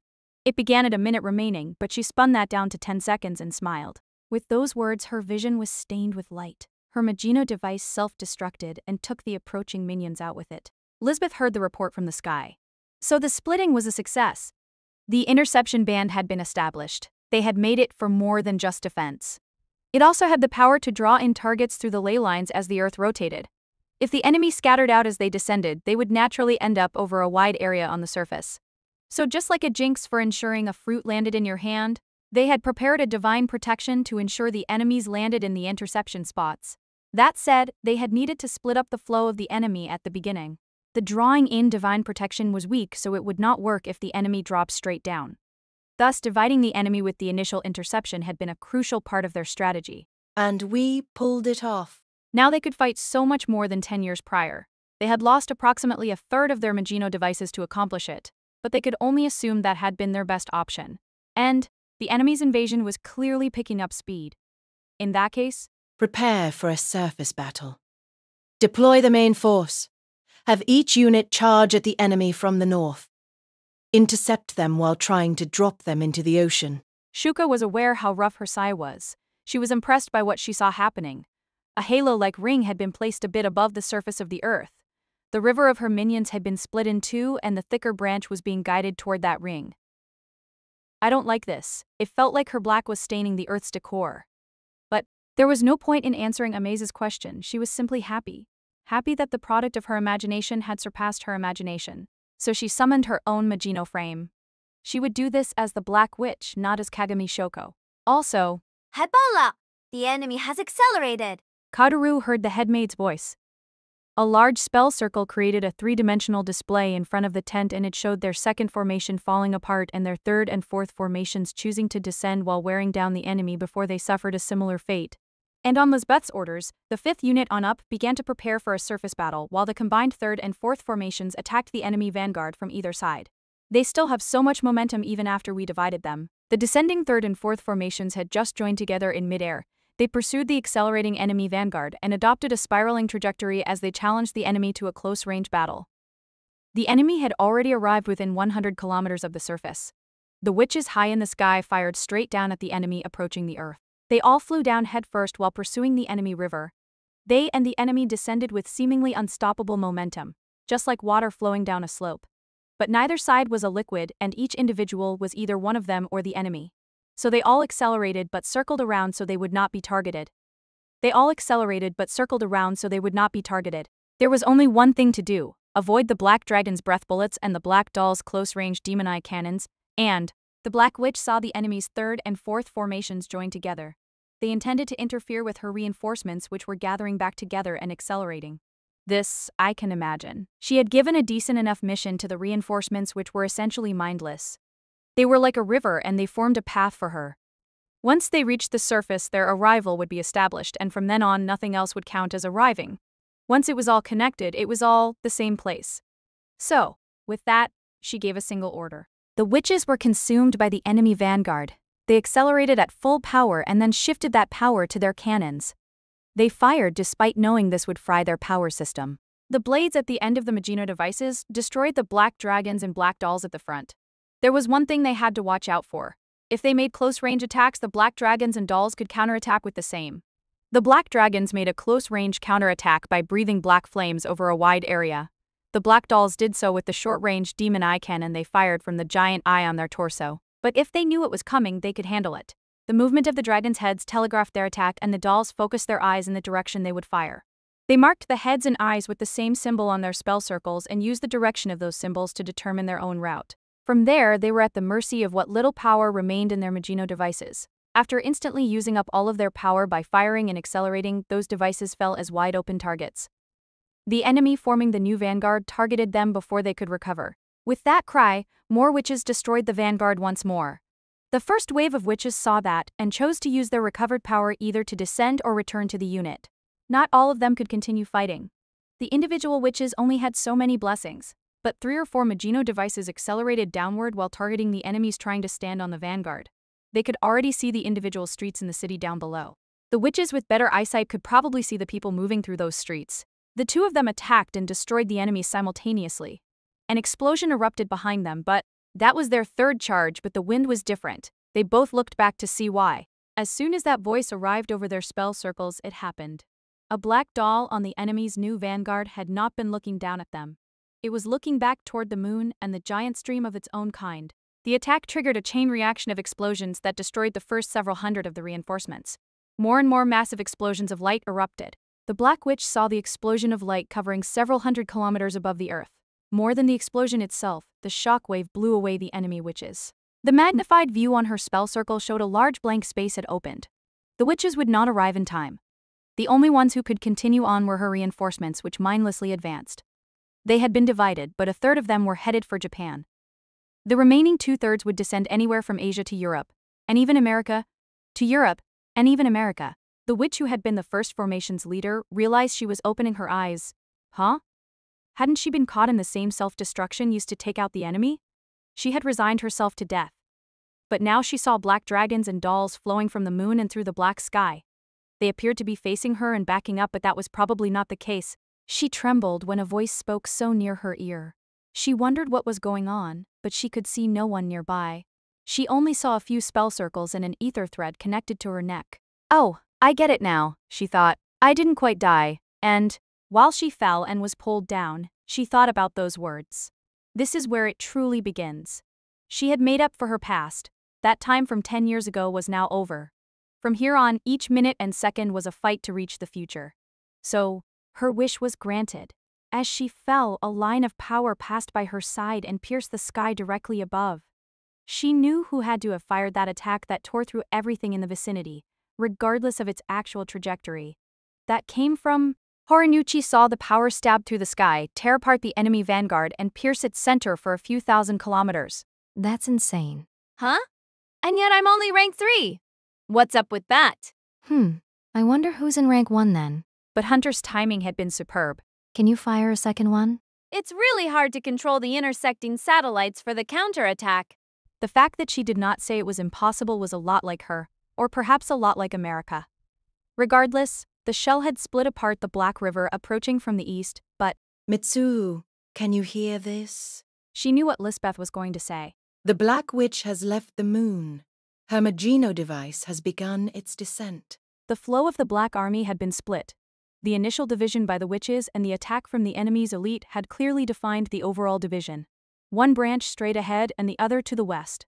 Once the mold was set, the phase of the flow was fixed in place. The Black Witch knew which of the 2 branches she should take with her Magino device, straight ahead. Also, with that, she swapped places with the very front of her vanguard. A school's front gate lay before her eyes. It belonged to Shihoin Academy. There she saw the HQ of the organization built to fight her. That primarily meant European UAH in this case. Their leader was also there. That leader woman had had both eyes 10 years before, but the Black Witch remembered her. She asked her a question from atop her Magino device. Chapter 1. People are a gathering. You mustn't praise me for nothing more than this. Did you see all of the bulletin boards on the main road switched to stop everything? Said the girl as she shook her short black hair in response to the white handbag by her left side. The sky was illuminated by a late October setting sun. She walked along the same riverside road as the previous night, but the road was full of cars now. The lines of cars belonged to the evacuating people. The people had been instructed to use public transportation instead of private cars, but no one was listening. And yet they even increased the number of trains and buses, commented the girl. They're running some exclusively for evacuation. Simon, don't act like you're better than everyone. Meanwhile, some horns began blaring down the congested road. The girl sped up to see what that was about, and she found a car stopped up ahead. Out of gas? As the girl wondered what they would do, 2 people descended from the sky.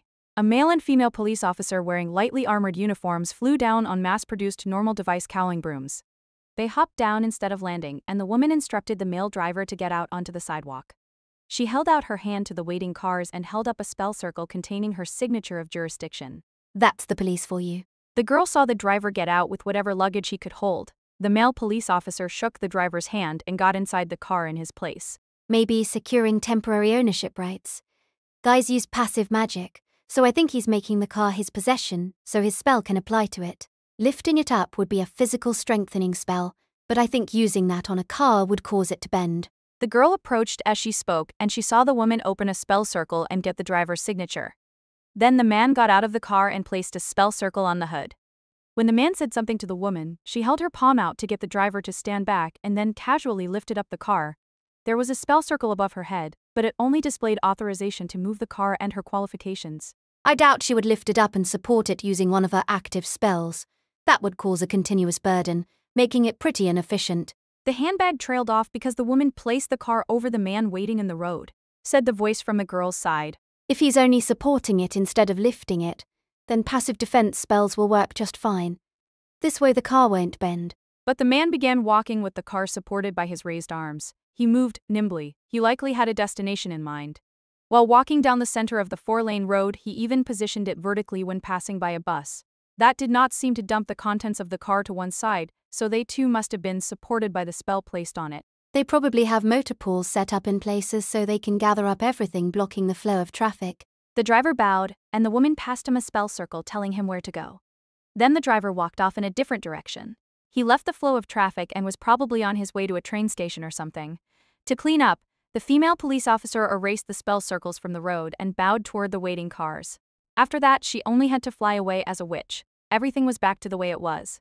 The girl looked up into the sky from the sidewalk. Witches like that must be going on standard patrols. She could see groups of 2 and sometimes of 3 or 4. Wow. That scoring really makes it sound like you think you're better than everyone. There was an elementary school near here, so maybe they're temporarily carrying them there. The girl hesitated but ultimately shook her head. There's something else I want to see. I wanted to walk through the city at night then. Because I was never able to do that. But... The girl looked into the eastern sky. Beyond a line of buildings, she saw the elevated buildings and roadways along the coast from the Uraga Channel to Tokyo Bay. But she could not see past there. She sighed. The world is in motion and connected even in the places you can't see. She began walking. She was headed deep into the congested flow of people and cars.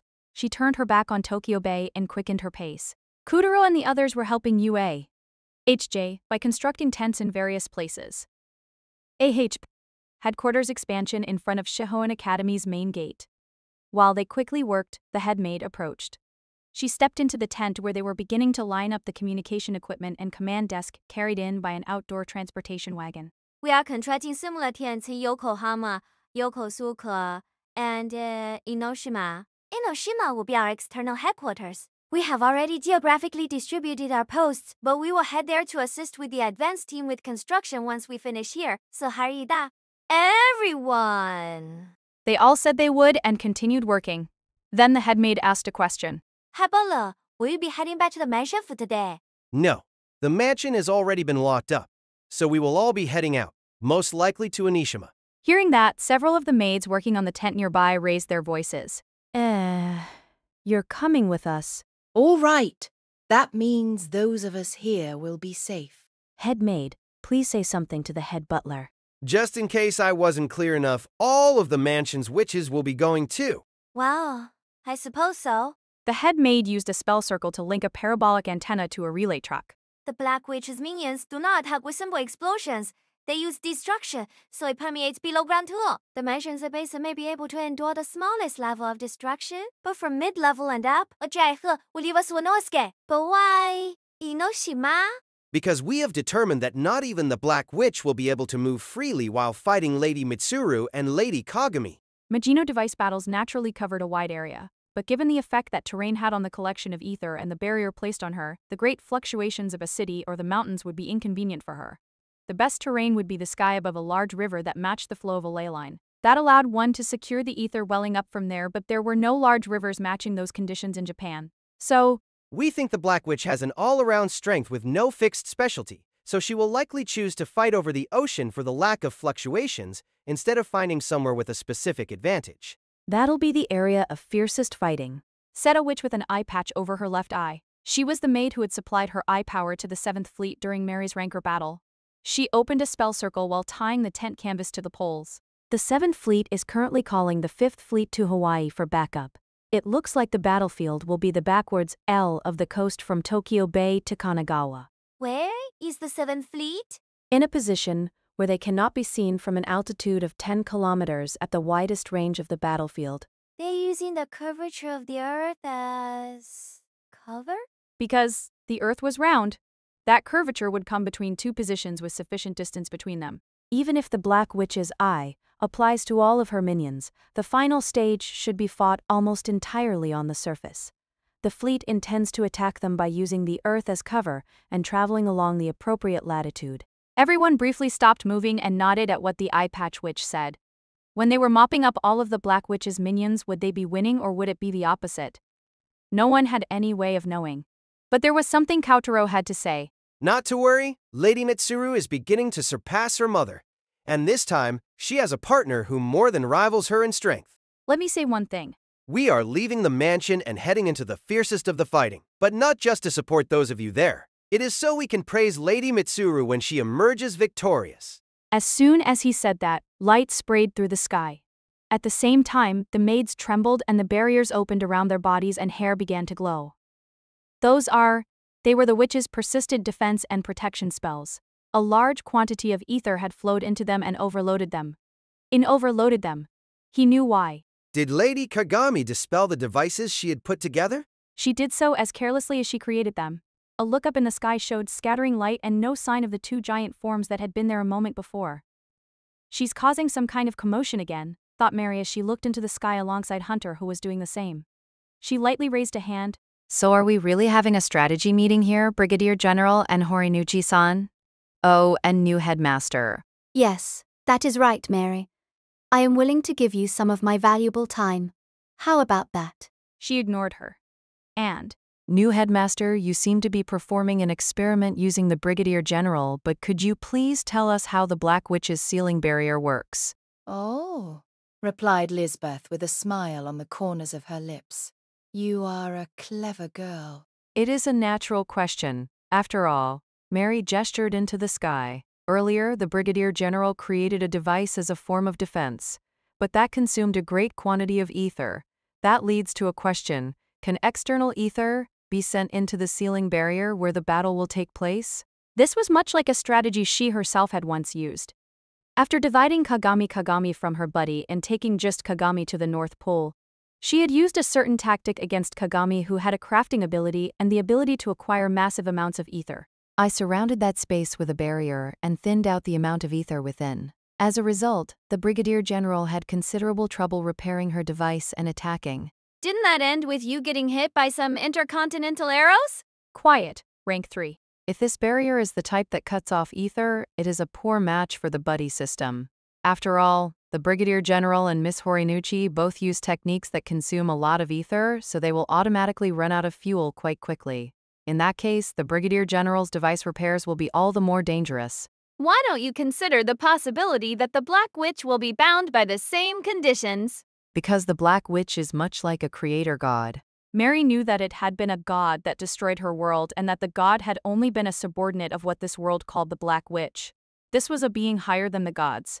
The normal rules did not apply with someone like that. Even though she was cornered during the previous Hexennacht, the Black Witch sent out her minions to turn things around. That tells us that she can be injured and ultimately destroyed, and that her creation ability is likely only limited by what she can think of. True.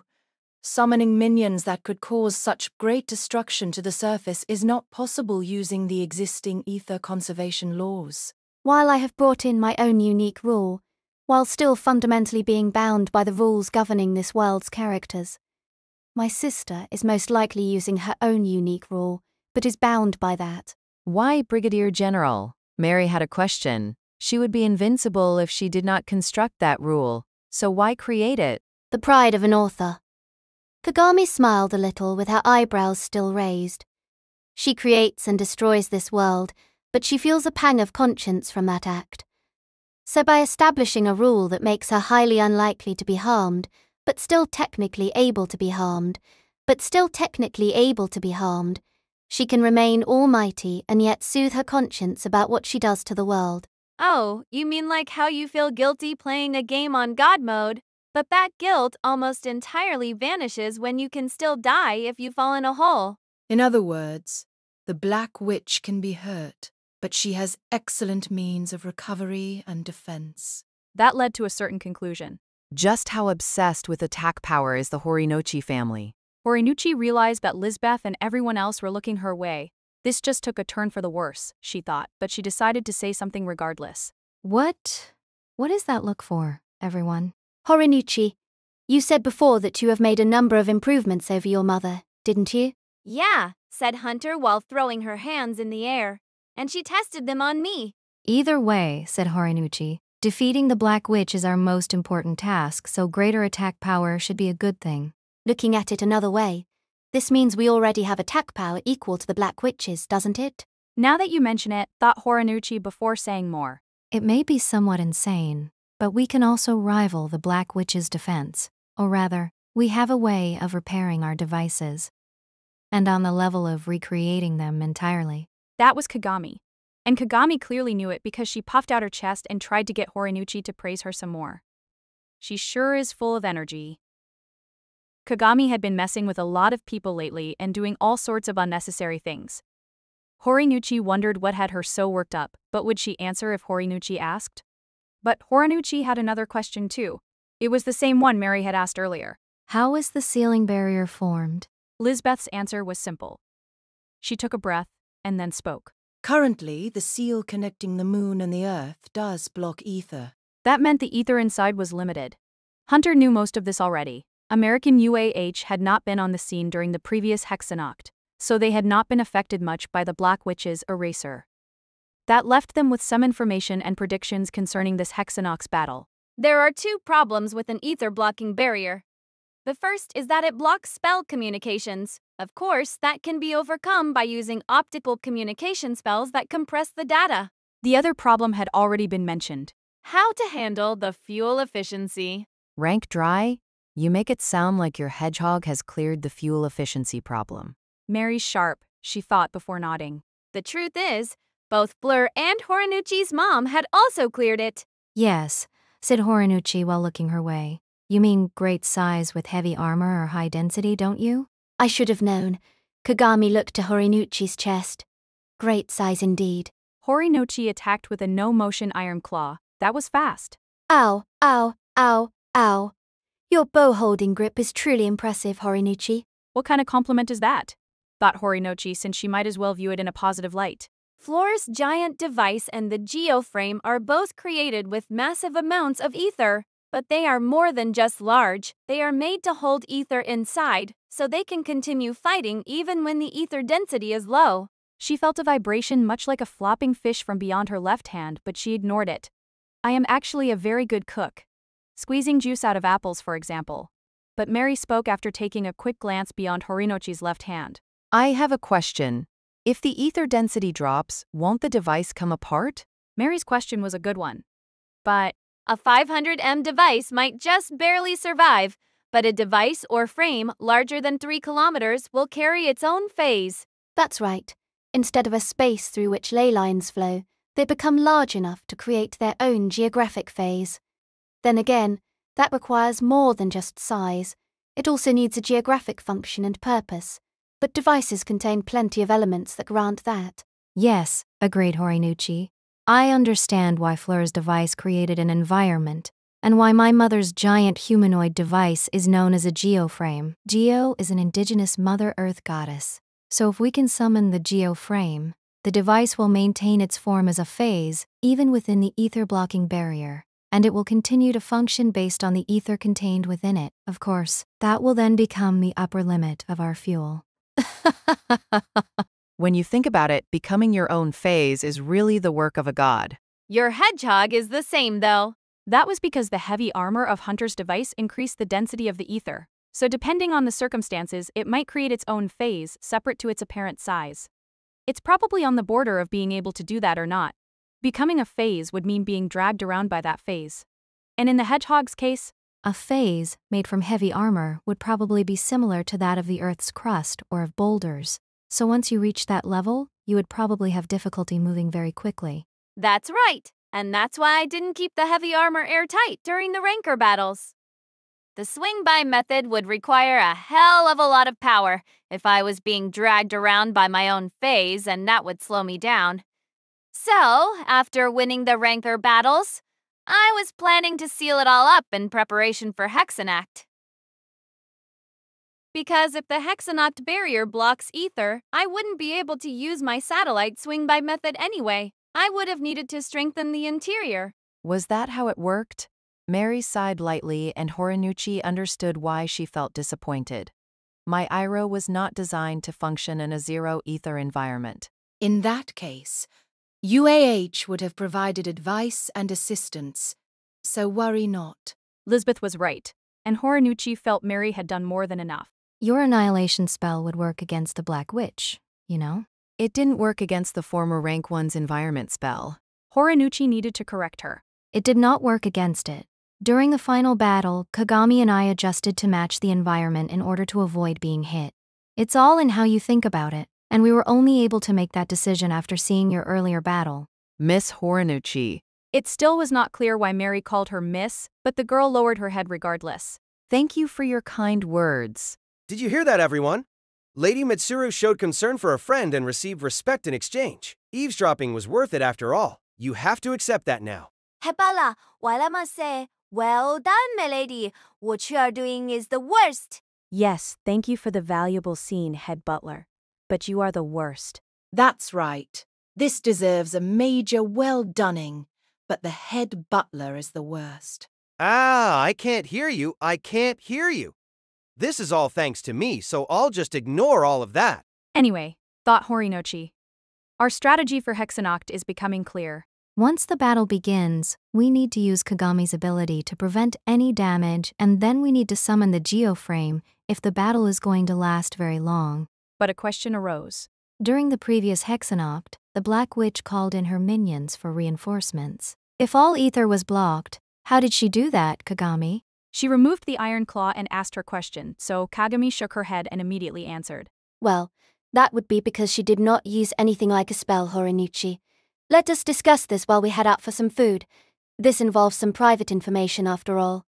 Mary, Hunter, you come as well. What about you, Lisbeth? They looked over to find Lisbeth glaring at Kagami and waving her right hand. She then wrinkled her brow. I have work to do.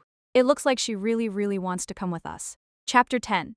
If you direct the way. Yes, this way. It's probably safe, definitely safe. I haven't gone that way myself, though. Fleur had been dismissed as a battery. On Lisbeth's merciless instructions the night before, some witches had greeted her with smiles and taken her to a waiting area in Yokohama. She had assumed the waiting area was for evacuees, but it was full of witches. Lots and lots of witches. She had heard a number of things there. Kagami's condition was stable and Horinuchi's group was prepared for battle. Her mother had often told her about the preparations that would be made for Hexennacht. If she had still been the rank 1, she would have been there herself. So she had mostly known what was going on and she could simulate it in her mind better than a lot of those actually involved in it. Based on those memories, she knew the inland area was relatively safe. Since the battle would be held off the coast of Kanagawa, being as far inland as Kawasaki would have been better, but Yokohama had plenty of places to have fun, and that gave her more motivation to protect it. So first of all, so what am I supposed to do as a battery? What was that A for? When she asked, it sounded like they were prepared to use a drain spell to supply themselves with blessings, but wow, so you've never seen a human battery before. Neither have I. They decided to try it out, so they found a convenient keystone nearby and attempted to transfer her blessings into it.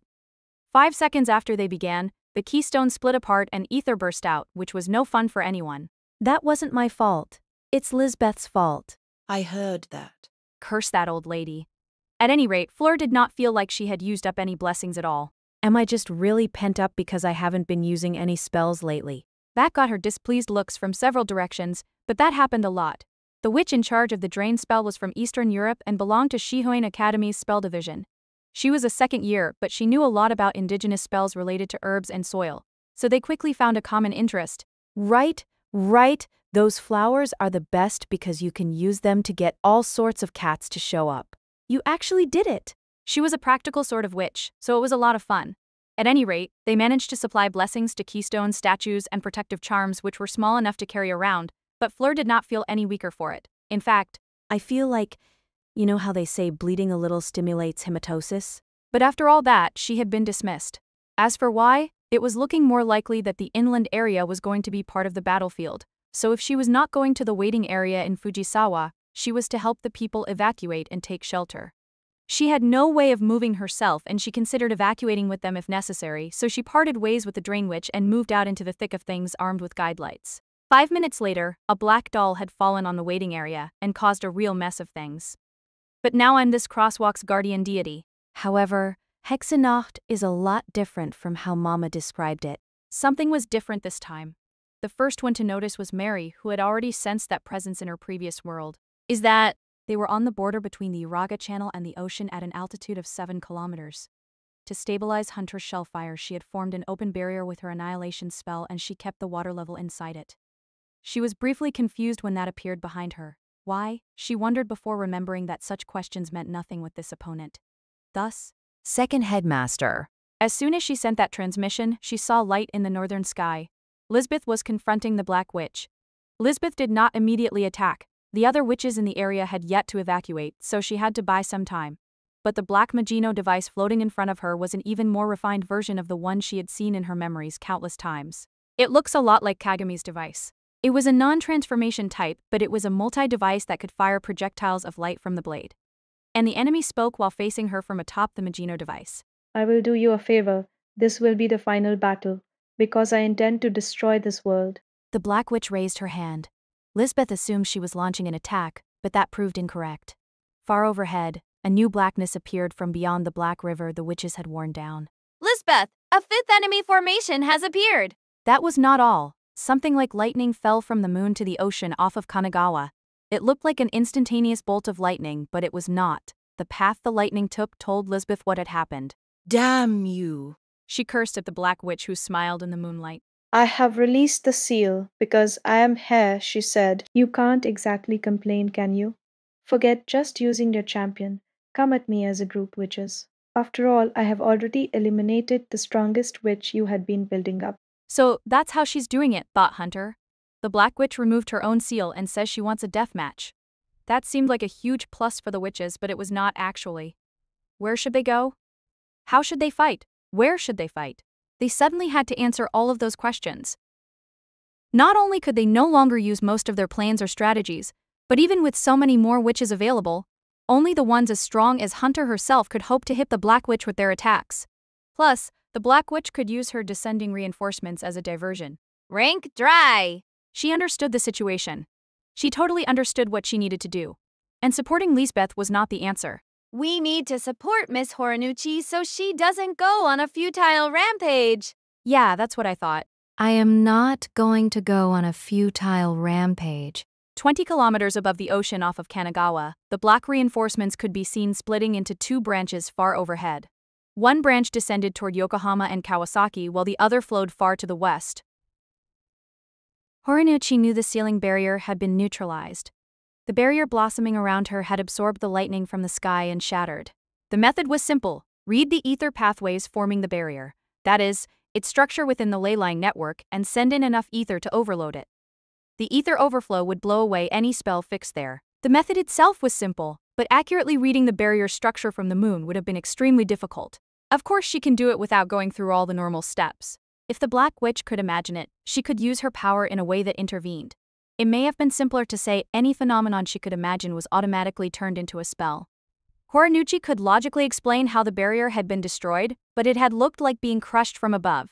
In that case, the latter explanation was probably accurate. And she was about to fight an enemy like that, or she was supposed to have. The Black Witch is at Shihoin Academy, isn't she? You can't, Miss Horinuchi.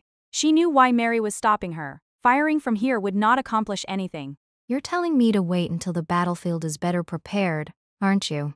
After a while, a spell circle arrived, displaying an overhead view diagram of Tokyo Bay. A red dot appeared in the center, spread outwards, and stopped after fully covering the bay. Do you know what this is? The Black Witch's barrier or her attack range? Silence followed. What is this? She wondered with an odd sweat after more than 5 seconds passed. Miss Horinuchi, that is the extent of the damage if you fired one of your standard shells at full power from that altitude. A standard shell? She watched as the red range grew even further. The eastern end passed the Boso Peninsula and reached the Pacific Ocean. And this is with a reinforced shell. Still want to shoot? Well, shooting is still an option on the table. If it was guaranteed to defeat the Black Witch, Hunter thought that was a perfectly valid choice. But that opponent was the problem. They assumed the Black Witch had the ability to neutralize anything they could normally imagine. That was why they had not had the 7th Fleet send in a wide-range attack spell with a missile.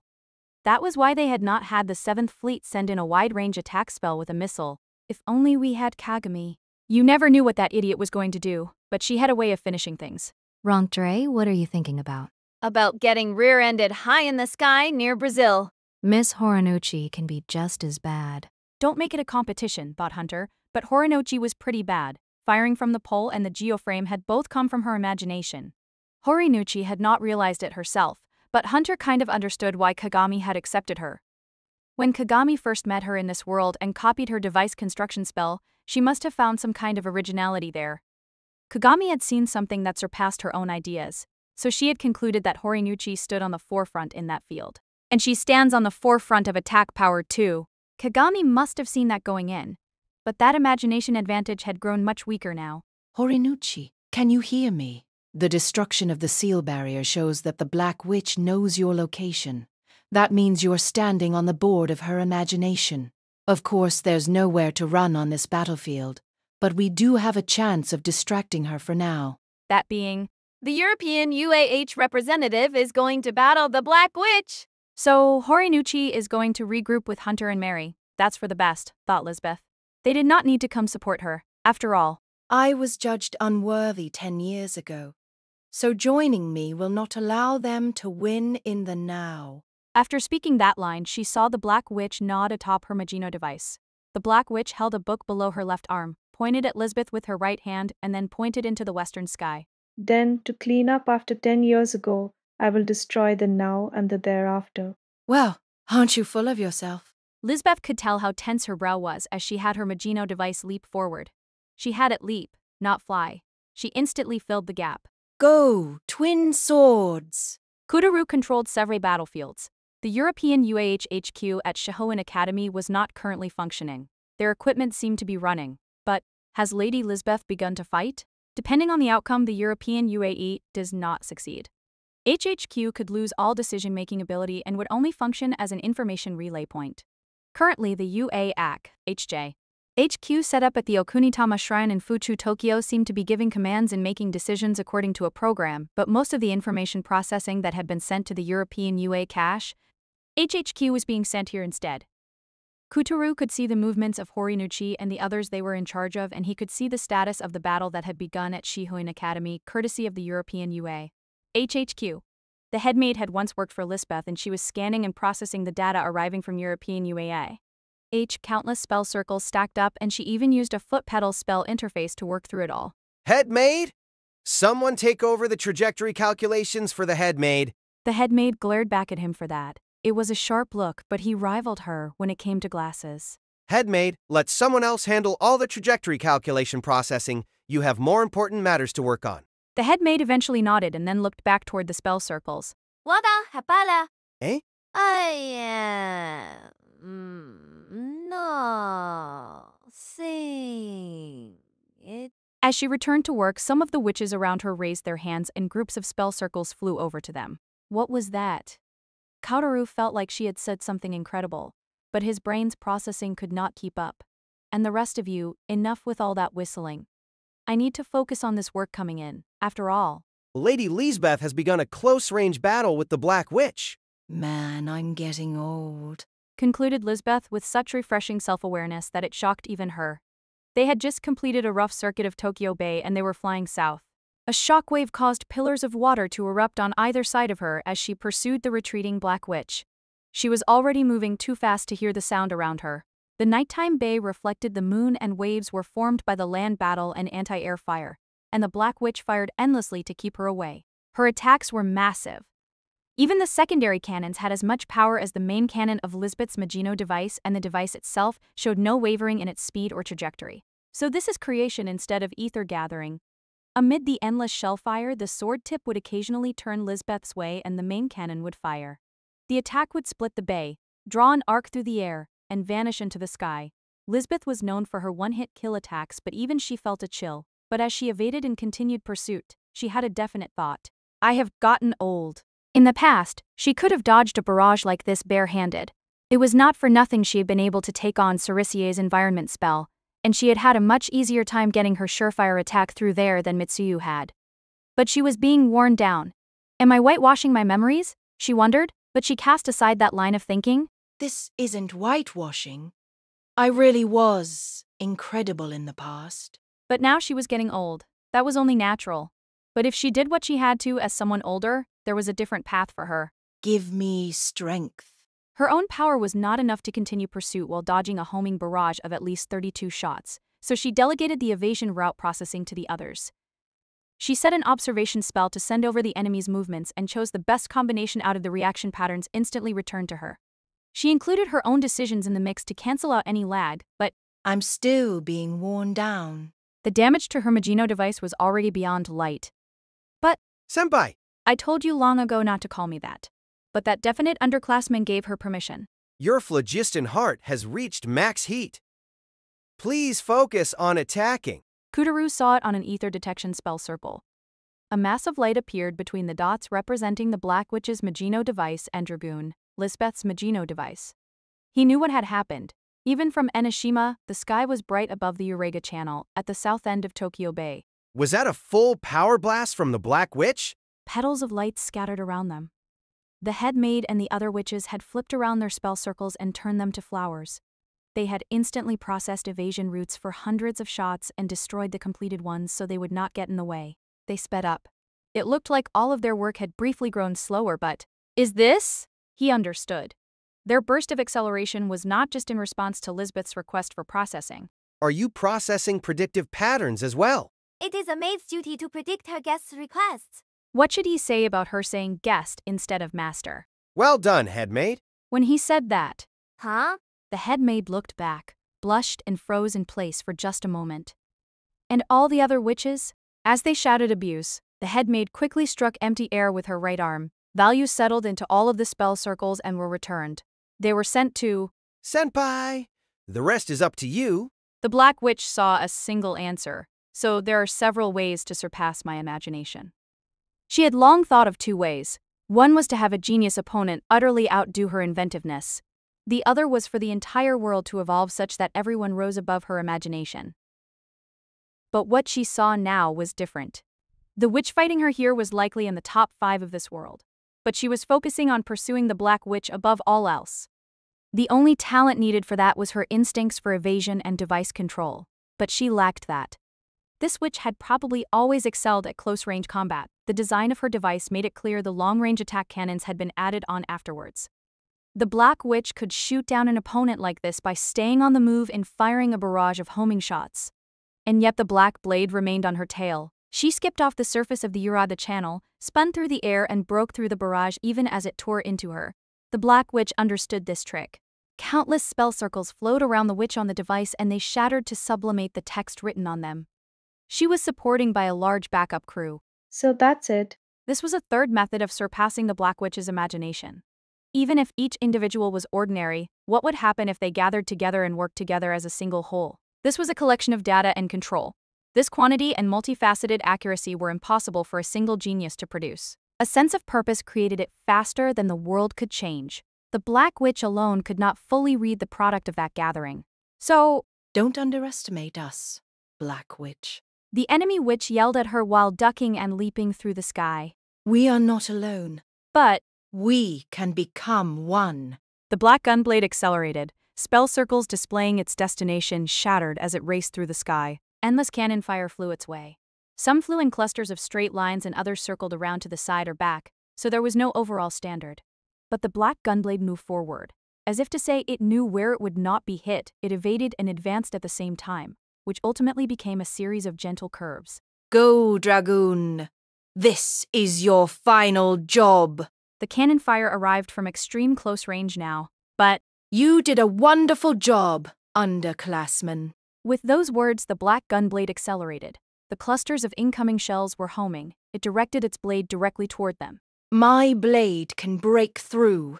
The head maid realized their trick had been set up. She had understood this ever since Lisbeth had taken such wide evasive action. She had understood that Lisbeth's close-range blade could slice through even above-average cannon blasts. Lisbeth could slice through the attack and continue forward, so why had she chosen to dodge instead? As someone who had known her in the past, the head maid was probably the only person who knew why. So she had done it. She had kept that power hidden instead of using the Magino device blade when it would not really matter. 还没说有普牌的比赛敌波们呀。Does that work for you guys? The black gunblade caught up with the pitch-black sword. It did not hesitate to charge right into the many homing shells arriving from dead ahead. Go. The gunblade's blade sliced through one of the shells like a piece of fruit. So she did. Pillars of water burst from the ocean on either side, and the shockwave scattered that water into a whirling mist as the gunblade artlessly slipped through the single shell gap. That power simply moved straight ahead. A moment later, Lisbeth swung the device in her hand atop the gunblade. At the same time, the Magino device's blade glowed and power raced along it. I shall cut you down. Immediately, another power opposed it. It was the Black Witch's sword. The Black Witch herself spun around while standing atop it. It was a light motion, as if there was no core to her body, but the motion swung around the normal device controller that she held. Impressive. But this still matches my imagination. The Black Witch's normal device launched black light on the level of a main cannon blast. The counterattack perfectly matched Lisbeth's timing. The Black Witch heard the air bursting and saw the black light smash the enemy. Fragments of the black gunblade Magino device burst outward while surrounded by the fog created by the explosive blast. They quickly struck the air and flew into the distance. That ends that. The sound could not keep up. She simply saw the components of the blown-up device return to ether light and scatter. The Black Witch lightly swung down her normal device sword. Next, I had wanted to recover some ether, but... She noticed something odd as she said that. The mist and fragments of the enemy witch's device were vanishing into the distance behind her, but for some reason, she had a detailed view of that result.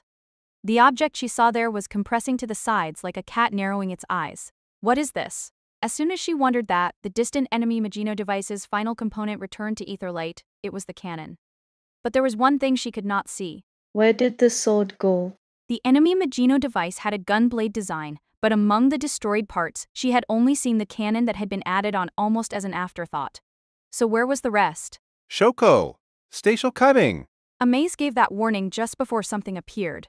The surrounding scenery squeezed in and bent before the center shattered and it appeared. A black sword. The enemy device was upside down as it split the air as only the sword, and the enemy witch stood atop the flipped blade. She was unharmed. Lisbeth simply moved. The cannon had been added to her device after the fact. She could focus the power on the blade and the acceleration system by purging it, but that severely reduced her ability to gather ether. If she was going to abandon the cannon, it had to be at the very end. Her underclassmen had predicted that the enemy would have another attack ready even if Lisbeth sliced through the enemy's shells with her blade. That witch had not been very thoughtful in the past, but that must have changed. She had suggested discarding the cannon just in case. Lisbeth could have gone in for a hit with the very first attack, but that probably would have been blocked. She was up against the Black Witch. The Black Witch's imagination could probably account for even that kind of last-ditch effort. After moving right in front of the enemy while expecting to get hit by a close-range counterattack, Lisbeth had used the device's spatial cutting to drop the device itself downwards. So, I said I would cut you down, didn't I? The enemy's attack hit the purged cannon and now Lisbeth delivered the final blow. She could do this. She had a way. She placed a hand on her eye patch and pulled a device from there. It was a single-edged sword. It matched the one she already held in the other hand. Instead of just raising them, she reversed her elbows and wrists to cross them and raise them together. Sever, twin swords. While upside down, she sliced open a spatial fissure. Impressive. Then I have something to show you, both in appreciation of the imagination you have demonstrated and to ensure you never use that method again. She simply spread her hands, dropped them down from overhead, and stated the form of her creation. Switch places. Lisbeth saw empty space spread out before her eyes. Her vision told her she had caught up to the Black Witch. Except that was not what had happened.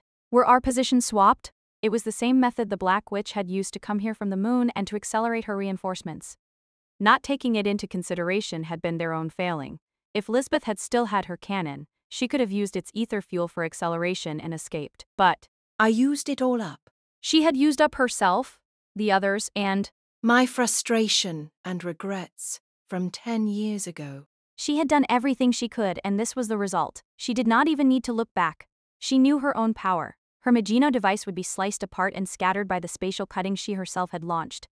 What was the Black Witch thinking as she watched from her swapped-out position behind Lisbeth? You aren't all that impressive yourself, Black Witch. If you can't imagine a new method, you should come to my school. True enough, said the Black Witch as she watched the explosion of her enemy's fully destroyed Magino device. She had indeed been quite insulting to her enemy.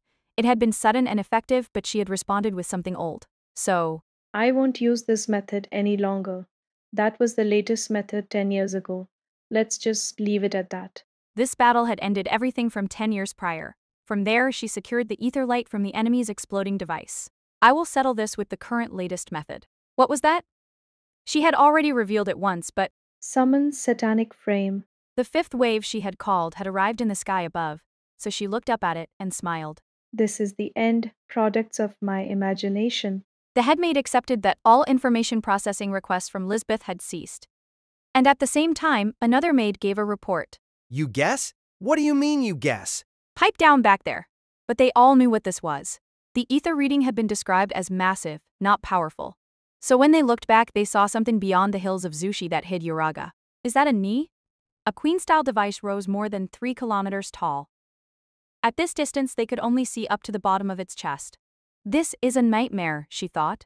The sword it held was the original Magino device increased to several times its size, and the fifth wave of enemies descended behind it like a cape. That nightmare personified began to move. Beyond the hilly region, it started to enter the Yokohama region as if to head vaguely toward Tokyo. The main battlefield was not the ocean off of Kanagawa. Fighting there would give an advantage to Akarindo and the other rankers. Did the Black Witch not want to assist the enemy, or did she simply like the cities of Yokohama and Kawasaki? And just as the headmaid wondered what to do about that giant being, Headmaid, instruct everyone to prepare some tea. The head butler's words reminded her who she was. No, she had been trying to do that herself, but she had been looking at herself in the wrong way. To refresh her mood, she raised her right hand to her forehead. She took a deep breath, snapped her fingers, and swung her hand outwards. Understood, Herr Butler. Anyone who is free should prepare some tea and add some snacks as well. Cried out one witch among the sighs of relief. She held a report saying the enemy's fifth wave had arrived, and it had begun to destroy the Yokohama region as if to support that giant device. This was a crisis. However, A witch must not fear crisis. once she said it, she felt that way herself. A witch's words held power. That was what this was. Because she knew just how tense she was, she formed a small smile on her face. And all she had to say was what she honestly thought. Don't worry, everyone. Lady Mitsuru and the others will emerge victorious. That is a foregone conclusion. Back to Chapter 9. Forward to Chapter 11. Chapter 11. Can I pass? A night on which fear will not arrive. There's a black waterfall in the sky, thought Hunter. That was the enemy. The dark cascade fell from the moon. Starting from the first wave, the Black Witch's minions flowed down toward the surface. Hunter and Mary had decided to hurry toward the Uraga Channel, where the European UIS Walza A representative and the Black Witch were fighting, so they had started in that direction from the ocean off of Kanagawa while protecting Akarindo. But is there no end to the new enemies? The Black Witch's giant device had appeared and a fifth wave of enemies was descending from the sky, so things had gotten much more dangerous. They could no longer call it a river or rain falling from the sky. It was a full house of black dragons and black dolls. It was fortunate that the enemies were no longer building up their numbers on the moon, but they must have all been approaching at once because they fell from the sky like a solid wall. Hunter and Mary fired their secondary cannons while feeling the pressure from the silent communication spell circle that Horinochi had sent them earlier. I know. With that, a band of explosions raced across the sky. It was a horizontal line. Mary had laid out her annihilation spell like a razor wire and let it slice through all of the falling enemies. Those explosions raced across the enemy and triggered further explosions that covered 3 kilometers horizontally and 12 kilometers vertically. Of course, it did not all end there. Hunter saw something else as she fired straight up. The gap they had torn in the enemy curtain revealed the Black Witch's humanoid device to the east. That was the Yokohama region, and they were still in the ocean near Kanagawa, about halfway between Oshima and Kamakura, so they were 40 kilometers away. But the light in its eyes was visible even from that distance. The humanoid device's eyes had definitely marked them. And Oh! The Black Witch's humanoid device stabbed its long black sword into the earth. Something happened a moment later. Hunter was in the air, but somehow an earthquake reached her. Are you kidding? The falling waterfall of enemies had suddenly shaken. They all shook and accelerated like the string holding them up had been cut. They're all going to fall! She needed to fight back, but is there anything I can do against this many? Horinuchi sent a silent spell circle, but Hunter broke it with her right fist. She honestly thought, if only Kagami was here. Kagami would know how to deal with Horinuchi at a time like this. No further. I remember the rest quite well. It is not hazy and I have not altered my memories. I lacked imagination, so I couldn't read what was created, what happened, or what changed there. At some point, everything had fallen apart and she had traveled through many worlds. But, yes. Thinking back, there was one thing she had never said to her sister, and I cannot believe this. Wasn't I planning to say something when I said goodbye to Horinuchi? She had yet to do so. She had not tried saying the words that would confirm whether or not her imagination was correct. The battlefield had moved to Yokohama. Flora received instructions from the manager of this jurisdiction and she guided the people. She did not do it all at the same place. Once the evacuating people were organized and sent in the right direction, the manager would send her elsewhere. Each time, 2 or 3 male UAV HJ members would stay behind to check for people who had not yet escaped, but isn't that really dangerous? The ones who remained were wearing light armored uniforms and she decided to ask just out of curiosity. Isn't it dangerous staying behind? I'll put this delicately. What if it's an old person or a middle-aged man? So, your personal tastes and practicality are in alignment, he said with a smile, but his resolve was quite something. After all, the enemy reinforcements were flowing down from the sky toward the coast of Yokohama, so Fleur mimicked the drain spell she had seen before. Here you go. This is enough for 3 or 4 more people, so share the blessings with them. At first he did not know what she meant, but then he checked his status on a spell circle. Go help her out, Ben. Flora smiled and left for the next location. But, they were working upstream along the river that flowed into the ocean through Sakuragi-cho, Yokohama. A sign said it was the Oka River. It grew somewhat narrower as they moved upstream, and as the next train station came into view on the opposite bank, it arrived. She had just guided some people across the crosswalk, but… Oh? On the evacuated eastern side, a building in Sakuragi-cho collapsed and a giant form appeared. It was a black dragon. It was about 200 m tall. It had most likely descended from the sky and bounced thrice while rolling toward them. They had been using the buildings as cover while evacuating the people. But, it looked me in the eye, she thought. That was when it happened. She first felt a tremor in the earth and then she realized the black dragon was running toward her. But she was looking at something other than the approaching dragon. Through the valley created by the destroyed buildings, a group of many more black figures were bouncing, running, and releasing their breath.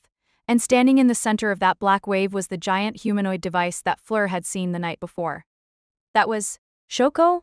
The pilot of an airborne fighter saw it all. His primary duties were forceful reconnaissance and to carry witches to the battlefield. 2 F-23s had been launched from Atsugi, and the latter mission had already been completed, so they were taking turns with the former mission. They could not let themselves be shot down. So they chose a mission altitude outside the attack range of the black dragons and black dolls fighting on the surface. They had weapons, but provoking the enemy and becoming a target would rob everyone of their wide-range surveillance. That meant they could not interfere, but people, primarily those assigned to the rear guard, were being evacuated down below.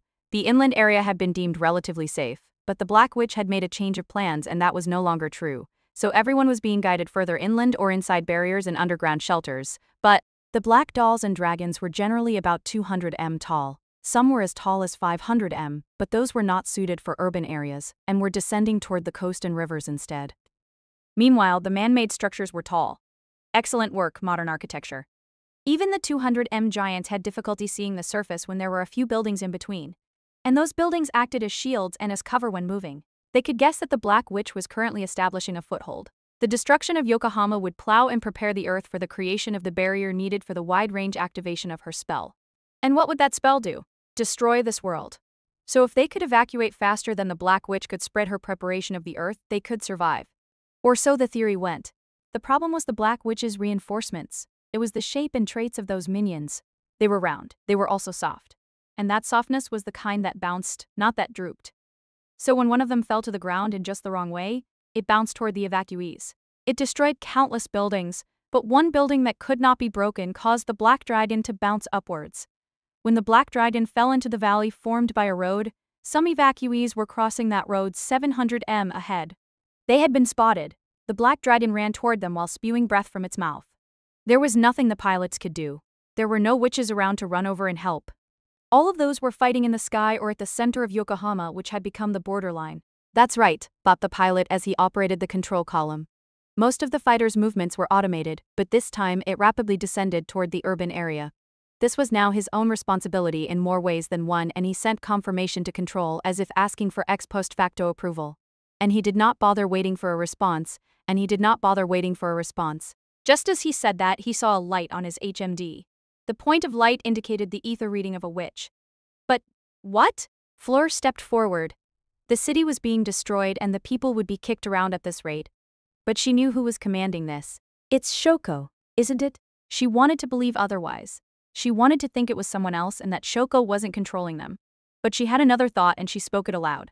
I was binding Mama's soul. She had not been controlling it, but her existence had definitely allowed her mother to remain in existence. Shuka was the same. She had to be. There had to be several factors supported by her presence. So maybe I have no right to say anything to Shoko now. But she remembered Horinochi, who had shed tears with her without feeling pity.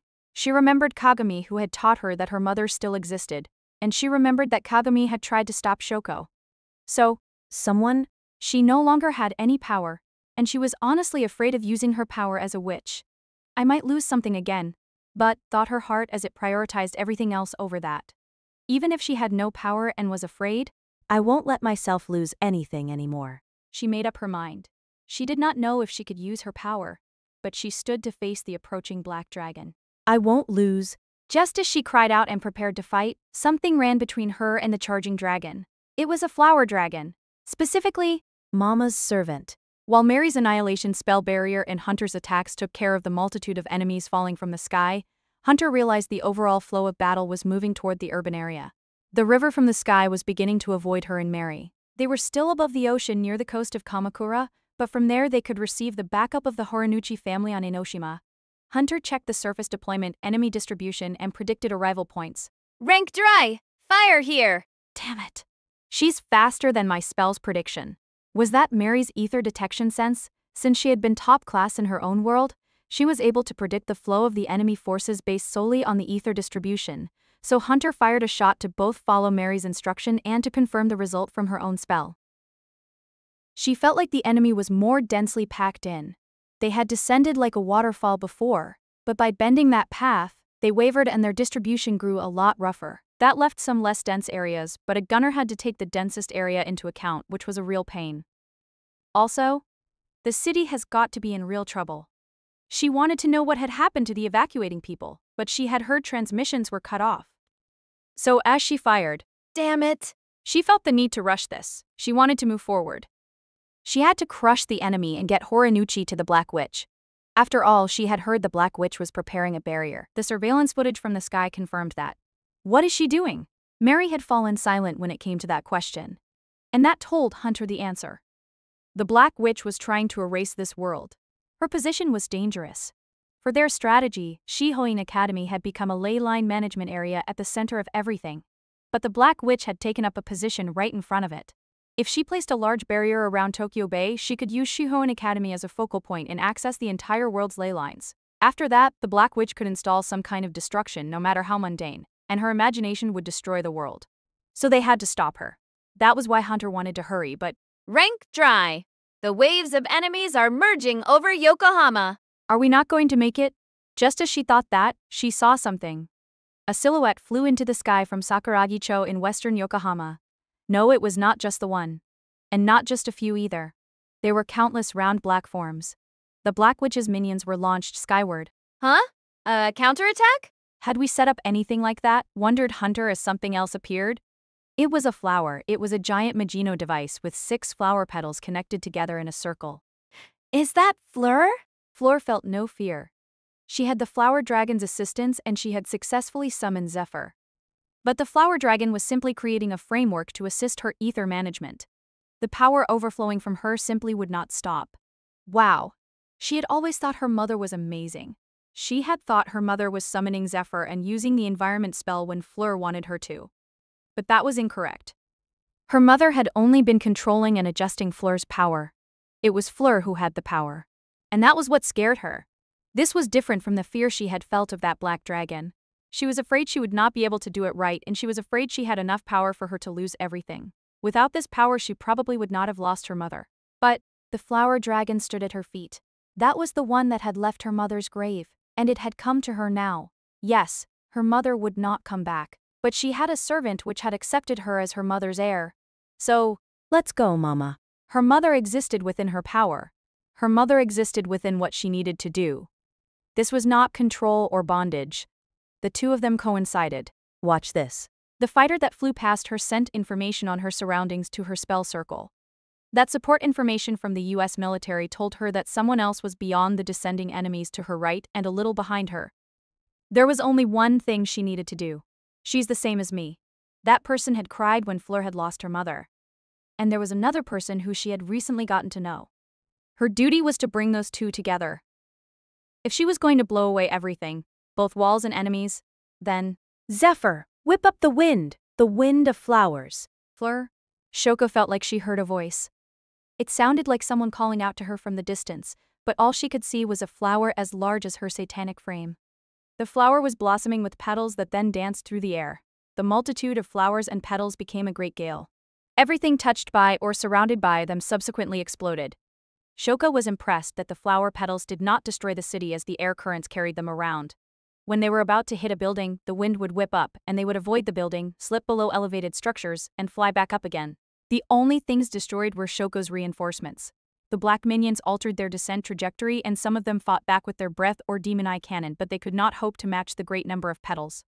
Also, the main cannon. As the giant flower approached, a thick beam of light fired from the peak at its center. Fleur approached while typing at her many spell circles like they were a musical keyboard. Her main cannon was smashed by a slash from the giant device's right arm. But in that moment, the arm within the black dress was definitely destroyed. It instantly regenerated, but this proved it was not indestructible. Whip up the wind, send down the flowers, and hurry your heart. To be honest, she had felt a cold sweat dripping down her body for a while now. She innocently realized just how powerful and amazing her mother had been for being able to control this much power. Zephyr was already having trouble maintaining the connection between the 6 pieces. Was it too soon to go all out? She could only answer that in the affirmative. But she had moved the front line away from the people evacuating behind her, and she had destroyed the central portion of the Black Witch's reinforcements. Shuko. If her main cannon could reach her, then so could her will. Shuko. There was one thing she understood. What Shoko wanted through becoming the Black Witch. It was what they had discussed the day before, and it was what Shoko was doing now. Also, there's something I can understand when I think of her as if she's the same as me. That was, Shuko. You want to be destroyed, don't you? Mary listened to Fleur's voice arriving at her spell circle. You came to destroy a bunch of worlds, right? And here you've finally shown yourself. Why? If destruction is the world's destiny and your goal, then there's no reason for you to appear here. That's right, thought Mary. She could destroy the world through her minions or in another form, like she had in Mary's world. So why had she appeared as herself in this world? You must be blaming yourself. The world you created with your imagination is going to fall into ruin and you blame yourself for that. So you had a thought. If what you imagined will be destroyed by your imagination, then you too can be destroyed by your imagination. Meaning, if what you imagined uses a power that surpasses your own imagination, then the creation will have surpassed its creator, and you feel you should be destroyed by that. In that case, does the Black Witch think this world might pull that off? Was it the attack power? Oh, it probably was. Let's not jump to conclusions. She just scolded us. But at the same time, Fleur had gotten quite close. Her flower storm was filled with explosive blasts as her Magino device began to fall apart on its own. Shoko! Open your eyes! She fired all 6 main cannons while sweeping them around by spinning her device. Shuko decided to give Fleur's words some thought. However, that's right. What was she supposed to think about? She could not come up with anything. She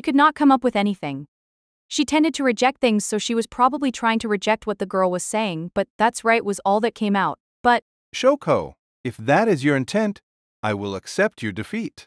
She realized her expression lost all strength when she heard Amaze express its understanding. Was she surprised? But then she stepped forward with a smile on her lips. Fleur. She had pulled out the sword which had been forming the barrier to erase the world. Let's make that my indirect answer, she thought, while silently swinging the blade. She sliced through the 6 beams of light and then she sliced through Fleur's flower from straight ahead. I got through to her, thought Fleur. She was the Black Witch, but she was also Shoko. She was acting as the Black Witch here, but the true will lay deep inside that. Don't be dumb. As the greatest form of penance, Shoko was letting her creation destroy her if it would surpass her. I can just stop myself. You're wrong. Mama and I are different, even if we seem so similar. There is someone who seems a lot like you, but they aren't you. Fleur could see the space that her flower storm and 6 sweeping main cannon blasts had cleared of enemies. A group had managed to fly into that gap. The Black Witch had moved forward to attack Fleur. Her giant device had turned from Sakuragi-cho and toward Fujisawa to the west, but the 3 Magino devices were approaching from the north with Yokohama behind them. Their position would push the Black Witch toward the sea off of Kamakura. Fleur fell through the air as she watched the 3 Magino devices set up that situation. She held the flower dragon in her arms. Good. Everything had looked hopeless, but she had rearranged it into a direct confrontation. Her mother was probably smiling. So, the rest is in your hands. Chapter 12. Come Below the Moon. The destination of acceptance is a much more important crossroads than a home to return to. Shoko saw her enemy. 3 of them. The people who had competed with her sister were now trying to defeat her just like her sister. And those 3 all held the possibility of surpassing her imagination. Since Fleur had left the rest in their hands, they must understand her circumstances. That was fine. She was mentally prepared for the possibility that she would be defeated by them. She was also mentally prepared for the possibility that they would be no match for her. Either way, something would be destroyed. This was the perfect night for destruction. This world contains the possibility of surpassing my imagination, and I am fighting back with the power to manifest my imagination. This is the world I created versus me. My sister has been silenced. So it's only me. Every part of me will settle things with myself. That is for the best. When I defeated my sister, I placed a curse on her. Whether I am about to lose or win, that will count as the part 1 ending for this world, and she will be excluded from it. She will be sent back to our original world. And I will either be destroyed or move on to destroy the next world. That is for the best. So I will face them. The sea is behind me and the city of Kamakura is at my feet. I remember the Anmitsu at the Japanese cafe by the station being good. But come to think of it, I probably stepped on it earlier. It was probably on my way here. Shoko! Shoko! You're looking kind of down, but is it their fault? Only extremely indirectly, but kind of, yeah. Well, whatever. I can see the enemy. That's the rank 2 Zyra, right? That annihilation spell Magino frame is out front and that over there is America's hedgehog. And that's the Akarindu paired with my sister in the buddy system. She could perceive it all. Good, she thought as she pointed her sword forward. Bring it on. As soon as she said that, a blow struck her satanic frame at a somewhat diagonal angle from behind. It was a missile strike from the ocean. Did it hit? Song Cafe got up from the deck as the report from the observation fighters and confirmation via satellite came in. She stood up and checked the details on her spell circle. So 2 out of 5 hit. A cruiser had launched high-speed cruise missiles. The warheads were purely physical to slip past the enemy's ether detection. After ascending and accelerating using the swing-by method, they had shut off their propulsion partway through their descent. The fleet had calculated a position out at sea that could not be seen from the battlefield thanks to the curvature of the Earth, but who would have thought the enemy would produce something 3 kilometers tall? They were glad they had received that information yesterday. That had allowed them to move the fleet out of view even from an altitude of 3 kilometers. And their attack had made it through. It was not as powerful as a blow from the hedgehog, but it had to have done damage to the 3 kilometers frame. Then, All ships fall back. on Aeon Silvercoin's orders, all ships in view opened up their side hulls with the assistance of ether light. As soon as they took their accelerated cruising forms and confirmed their respective destinations, light flew toward them. So she isn't going to let us escape, is she? Picture-perfect lightning descended from the deserted sky where the moon hung. Ha. Will this make it in time? She did not know, but there was something else she did know. Our attacks can reach you, and that means you aren't invincible, Black Witch. Shuko laughed as she sensed her lightning attack hit the target in the ocean. Haha. Her satanic frame's back armor had been lightly damaged. 2 out of 5 missiles had hit. The remaining 3 had broken apart in midair and burst into light, but they had probably been on a timed fuse. That meant they had calculated the timing of the hit mere moments beforehand. If she had taken just one step differently, this would have turned out differently. The 2 missile hits had moved her giant device slightly forward. She could repair the back armor. In fact, she already had. She could simply view this as a sideshow before the main battle, but Good. No, this is not good. Oh, yes, it is. I hadn't imagined that.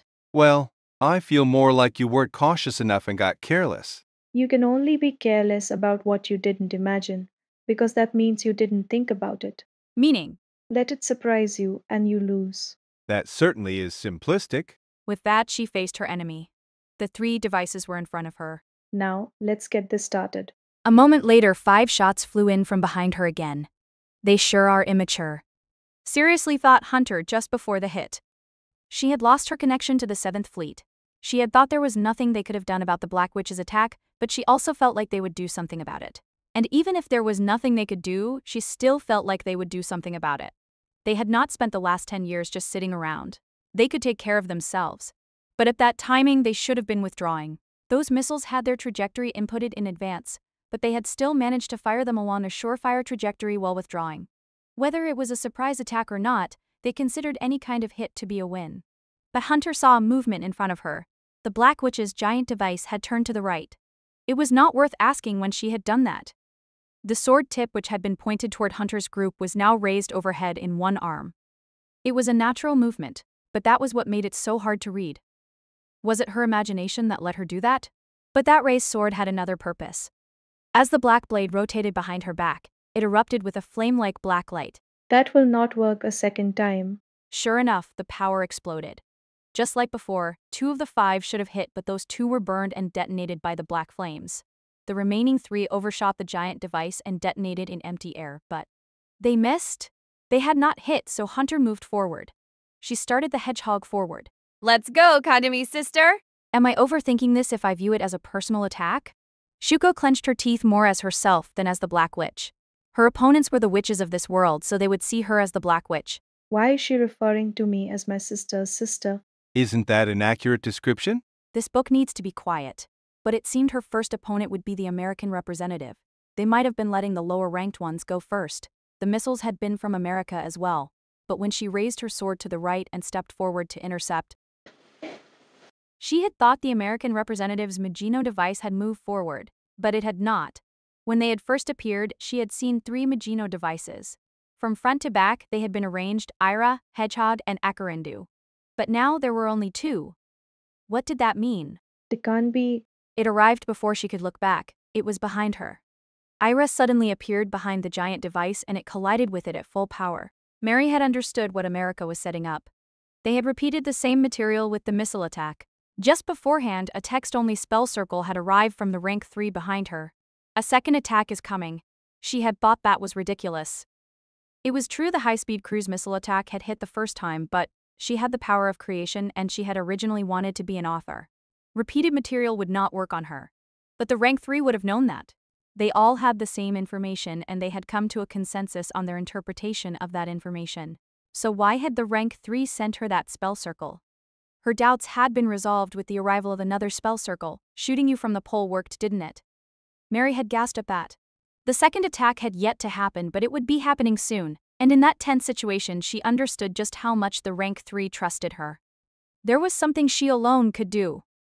She'll have predicted that we'll think she won't expect a second attack. The Black Witch was clever. A second attack wouldn't work on her. So what were they to do? A truly unexpected third attack. Mary used her ability. Her annihilation spell could do more than destroy and cut things. It could slice through space itself and let her fly into the opening. Which lets me move. She did it at extreme close range during the second attack. In the instant the Black Witch was dealing with a repeated attack, rank dry. The rank 3 moved forward. Mary moved back as if to use her as a shield, and she narrowed down her annihilation spell and sent it behind a nearby building so it would not be detected. And she made the leap.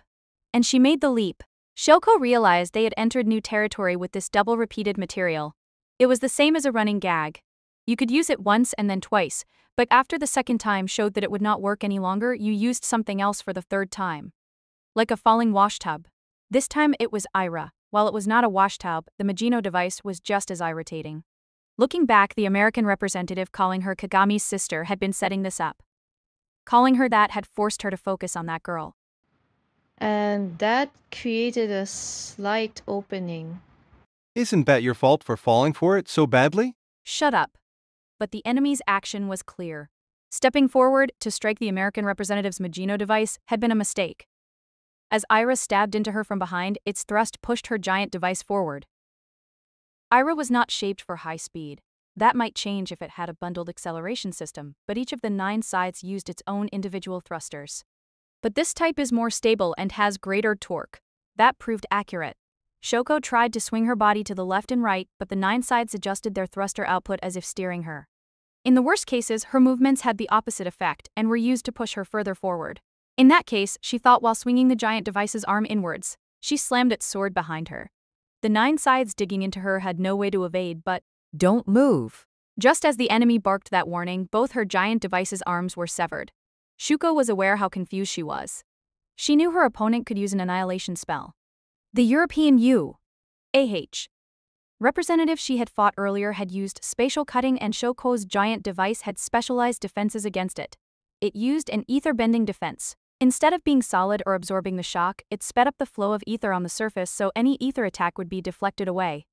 Any damage done by attack powers such as shells could be immediately repaired, but spatial cutting and annihilation would leave a mold in that space for a short period of time afterwards. Of course, even simple kinetic energy would create a mold, and if it damaged her, it would leave its traits in her mold.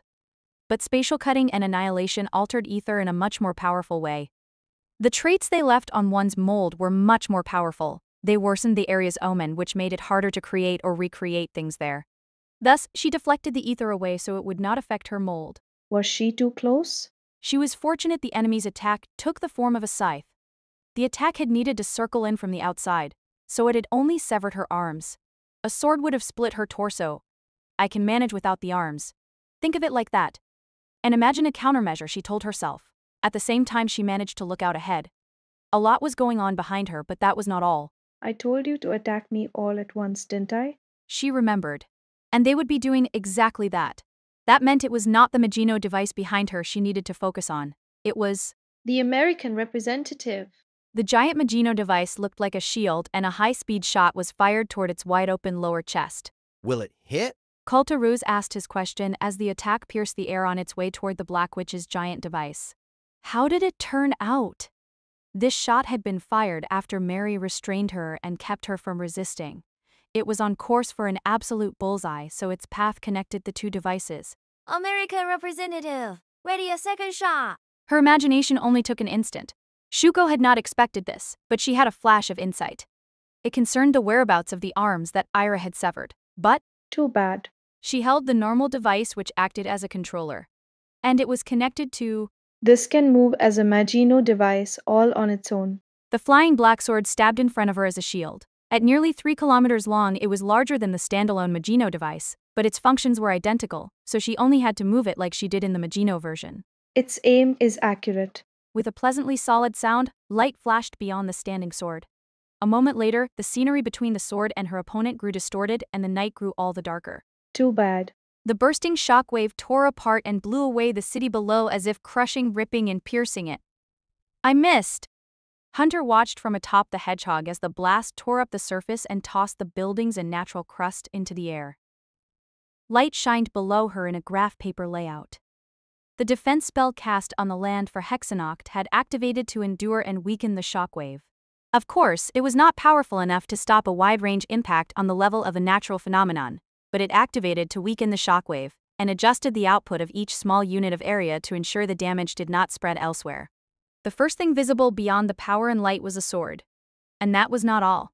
Regenerated giant black hands held the enormous sword's hilt. That pair of decorated hands held the sword aloft. She's unharmed? That had to have worn her down some, but it had not reached the level of damage. The giant queen-style device swung one arm around to smash Ira away with an elbow and I'll deal with you first. she took an instant step into the light. She's fast. The 3 kilometers Colossus could apparently move at a scaled speed twice that of a human. Its full body broke through the lingering shockwave and turbulence to arrive within 3 steps of the hedgehog. Hunter moved back at full speed. This isn't over yet! Everything in that airspace shook and roared, and Hunter focused on preserving herself as she fell back. The hedgehog was designed to withstand the high mobility of the swing-by method, so it could easily resist an explosive blast on this level. So what was she going to do from here? A sudden transmission arrived from the 7th Fleet. She assumed they were going to ask about her situation, but she reflexively smiled, and she made up her mind. She opened the device's muzzle even in this gale and, What do you think I'm doing? she raised her eyebrows and bellowed that while the Black Witch's giant device raised its sword to mid-level and then swung it down at her. This attack used the blade near the guard rather than at the middle. It was an ideal attack using the sharpest part of the blade. Shoko gave an instruction while she swung her sword. Find Akarindu? When stepping forward, she had made sure to keep her eyes on the enemy beyond the explosive blast and light, so she had seen that Akarindu had disappeared. That annihilation spell. This was the same thing Ira had used earlier. It had likely been done on Ira's guidance. And that had sent Akarindo outside of her range. The most dangerous location was behind her. Ira's annihilation spell had left a mold in space there. So it was possible Akarindo could have used the same path as Ira's annihilation spell. That would be why Ira had let itself be torn away without continuing the pursuit. If the multi-scythe device had self-destructed, the explosion of ether light would act as cover for Akarindu when it appeared there. But if it was not behind her, what would she do? If I step forward, she can't take aim. So she did just that. She could leap forward and slice through the American representative's hedgehog. By doing that, this would no longer be a many-against-one battle. So that was what she did. The hedgehog had activated its main cannon to resist her, but it was too slow. And even if it did fire its main cannon, the shell would be split by her sword's blade. As she swung down the sword, the guard end dropped down first, and everything above it would reach the hedgehog. The sharpest part would slice the Magino device, and the heavy guard would defend her. This would work. The only thing left to worry about was Akarindu's location. If it did not simply appear in the same airspace Ira had appeared in before, even further back. Akarindu was a sniper type. A bit more range would not have a significant effect on its power. So she decided to move from this spot immediately after launching this sword strike. But then the color vermilion filled her vision. The vermilion resembled both a bird and a dragon. It was a bow-shaped Magino device. She had suddenly located Akarindo, which had remained unseen until now. It was not behind her, to the side or far away in the distance. It was quite close by, and behind the hedgehog. Akarindu's location had not changed. It had used the annihilation spell to disappear, but it had remained in the exact same airspace. That means Hunter realized she had successfully coordinated with Mary and with Horinuchi. It seemed those two had also understood the series of events that had begun with the 7th Fleet's missile attack. After all, This was the combination of everything that defeated us. first, they had pushed from behind the enemy and fired a sniper shot there. I used my device as an extra acceleration barrel to strengthen Ikarindu's shot. They had been assisted by Mary's annihilation spell. It had been used to move Akarindu. Except that was only a feint to make the enemy think that had happened. Because Mary had used her annihilation spell to circle behind her, the Black Witch had been wary of them repeating that material. Would Ikarindu appear behind her on the way there or somewhere else entirely? Mary successfully severing her arms had increased her caution. But they had not done that. Ikarindu had been in its original location. It had entered the annihilation spell, but it had not moved. And Ikarindu was about to repeat some other material. It was the method once used to defeat Hunter. Ikarindu's ultra-close-range sniper shot was further accelerated. Hunter knew the timing perfectly since she had been hit by it. Get her? She felt the hedgehog falling apart as the attack passed by directly below her and was launched further forward.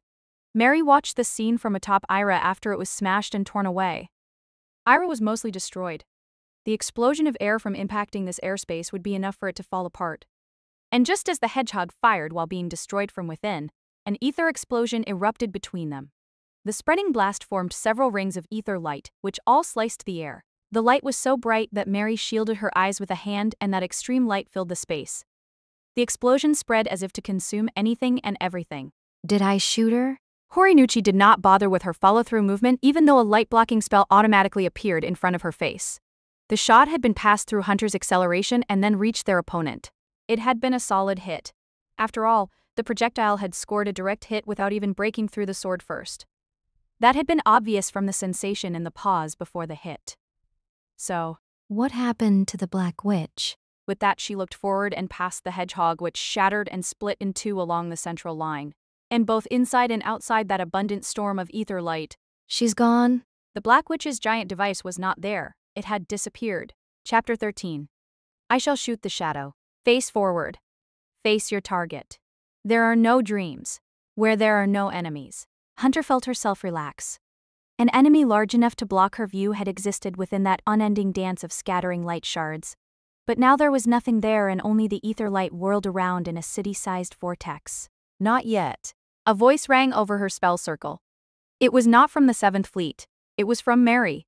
The girl's next line told her this was a pressing issue that required top priority. Elsie Hunter! She used Hunter's name. Horinuchi realized three things happened nearly simultaneously. The first was Hunter's nearly destroyed hedgehog entering a forced descent. Her mind reeled. Before she could wonder why, a line of black pierced through the sky. The high-speed shot looked a lot like flames, but it suddenly changed direction in midair. Hunter. It scored a direct hit on the hedgehog. No, Hunter made sure it did. Horinuchi understood.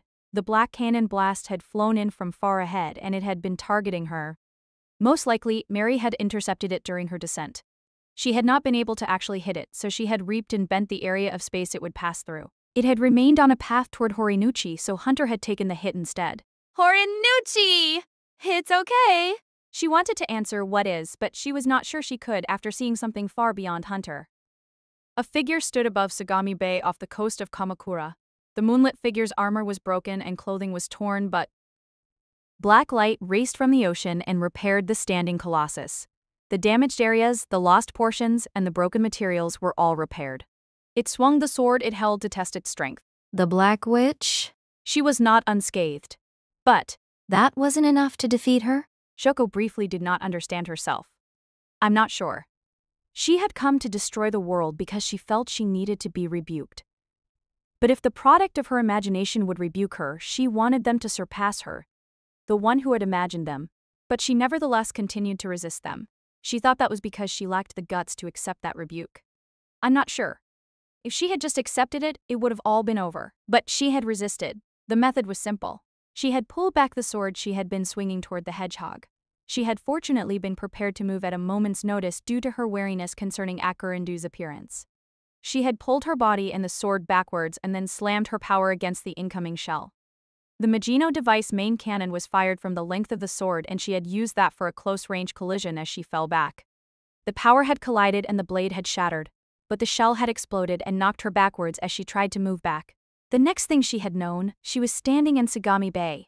However, she was still standing, but that attack had been quite effective.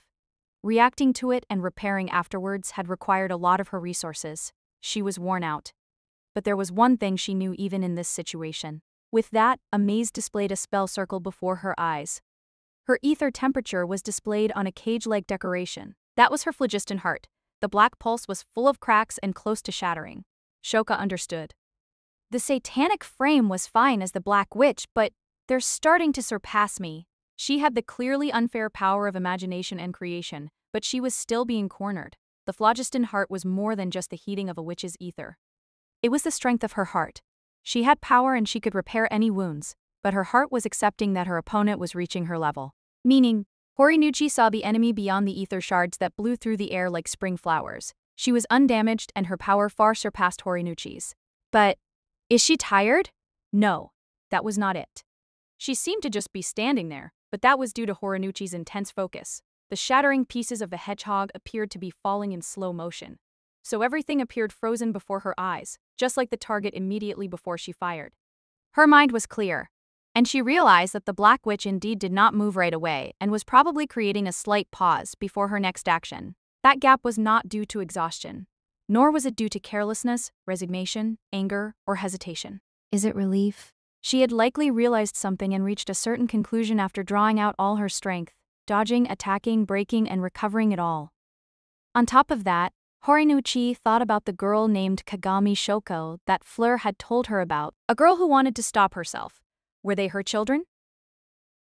No, they might be distant descendants, but they would not be her direct creations, and now they were fighting evenly with her. What would happen if she was bound by the phlogiston heart rule? She could secure an endless supply of ether and repair any damage, but her phlogiston heart reflected her will to fight and her willpower. If she really did want what Fleur claimed she did, You understand now, don't you? they had already proven something here. We can fight on your level, or even higher. She gestured toward everything around her. So this is the correct answer. Shoko nodded. That's probably true. She could not help but understand something as she was driven into a corner and tried to reverse what had happened. She could reverse what had happened, but the fact that she had to meant they had gotten the upper hand here. Her own imagination had surpassed her as her enemy. She had somehow managed to recover, but that doesn't erase the fact that they outdid me. She might be able to erase the fact from her mind, but it would not erase the actual fact. In that case, this was enough. This world had surpassed her. I can stop myself. Yes, that's right. This is enough. However, so the Black Witch faced dead ahead and spoke to the Vermilion Bow user. She spoke the words that were correct for the Black Witch. Mary saw the giant device standing in Mogami Bay swing its sword at high speed. The blade launched the same pitch-black attack that Mary and Hunter had stopped earlier. Miss Horinachi. Her arrow was already broken and she had entered a descent that allowed her to land safely. Hunter was the same, so there was nothing to protect Horinuchi. And Horinuchi launched an attack. A white arrow shell collided with the black shot. Their effects canceled each other out. Mary couldn't believe it. Are you serious? There was only one appropriate response to equaling one of the Black Witch's attacks head-on. Well done, Manucci. She had trouble deciding which name to use and screwed it up. Oh. The head maid watched the ultra-precise shootout that had begun in the eastern sky. It was nothing more than an intersection of cannon blasts. But their method of defense was strange. They negated the enemy's shots with their own and then launched another shot of their own. The Black Witch held up her sword, caught the light on the blade and sent it flying back once the light turned pitch black. Meanwhile, Horinuchi used simple rapid fire to pierce the enemy's shells and get her own attacks through. The high-speed rally drew the afterimages of several dozen ballistic paths between them and it all accelerated. Well done, milady! They raised their voices as one to praise their master. Horinuchi sped up. Her opponent did the same in response. No, the Black Witch was raising her speed as high as she could imagine. In that case, I will show you the rapid fire of someone with official training and practice. Well done! Well done indeed. Horinuchi thought to herself, shut up, Hunter. But there was one thing she came to understand here. Every part of her that had its beginnings in that night 10 years ago would find its result in what happened tonight. She hoped that result would be a good one, but she focused. The high-speed back and forth left a trail of afterimages, but each individual light felt like the result of the last 10 years. Time for the serious mode my mother taught me. She bared her right shoulder to lighten the arm knocking the arrows. The night breeze felt chilly on her skin. Here I go. She continued her rapid fire. Shuko felt satisfied.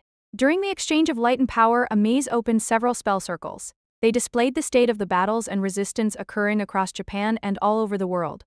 Her reinforcements had already arrived all around the globe, and the flames of war were spreading all over. Cities were probably being destroyed and engulfed in flames, while so very much was lost. That's right. If she knew she could be rebuked, she could not just let it end like this. The world she had already destroyed would never allow it. So she continued the exchange of power while watching the battles around the world. Yes, the people were resisting her and what she had imagined. Some of them would probably fail, but the very act of resistance was a stark contrast to 10 years ago. She did not know if they could do it now, but she was certain this world could greatly surpass her imagination. Constant resistance was a necessary part of imagining, so they could overcome everything. Some of them had the talent to surpass her imagination. The entire world had evolved so it could surpass her imagination. The common people could join together and surpass her imagination. So what about me? If this world surpasses me, will I be left behind? She did not know, and she did not want to know. The answer might be different, but yes, I had no talent. My world fell apart. I had no friends. Where did I go wrong? Or was there some other answer for me? But there was one way of escaping this anxiety. After descending to the surface, Hunter saw the rally overhead. But suddenly, she saw the Black Witch's giant device reveal a certain trick. The 3 kilometers queen style suddenly spread its arms to either side. If that was all, it would have looked like some kind of pose. But it was not. The giant device held a black sword in its right hand. Hunter was confused. Huh? For a moment she thought there was something wrong with her eyes, but there was not. The giant device also held a black sword in its left hand. She duplicated it? That was right. Other than the Book of Creation, the Black Witch had almost the same abilities as Kagami. Which meant… That's cheating. The Black Witch's giant device crossed its swords to block Akarindu's attacks, and then it swung both arms. The twin swords fired twin blasts. They were launched with slightly shifted positioning and timing, and they flew straight toward Akarindu. They were moving far too fast to dodge, and the two attacks on different paths could not both be negated. And they were both on a collision course. Horinuchi was prepared to take a hit. The best choice was probably to activate a 3 arrows defense and stop both shots. But her mind raced in panic. That shield can't cover a wide enough area. She knew she could not afford to give up. So she breathed a surprisingly optimistic, bitter laugh. She made up her mind, faced the 2 incoming attacks, hurriedly fired and activated a defense spell, and… Who was it that turned me into such a positive thinker? As soon as she said that, she saw the Black Witch bring the 2 swords together after swinging them. Horinuchi was confused. Huh? She had assumed she was using the double swords to double the number of shots fired and number of responses required from Horinuchi, but that was not the case. She brought the 2 blades together and swung both arms horizontally. She's firing with double power? A shot with far greater speed flew toward her through the gap between the previous 2. Horinuchi was sure she had been hit.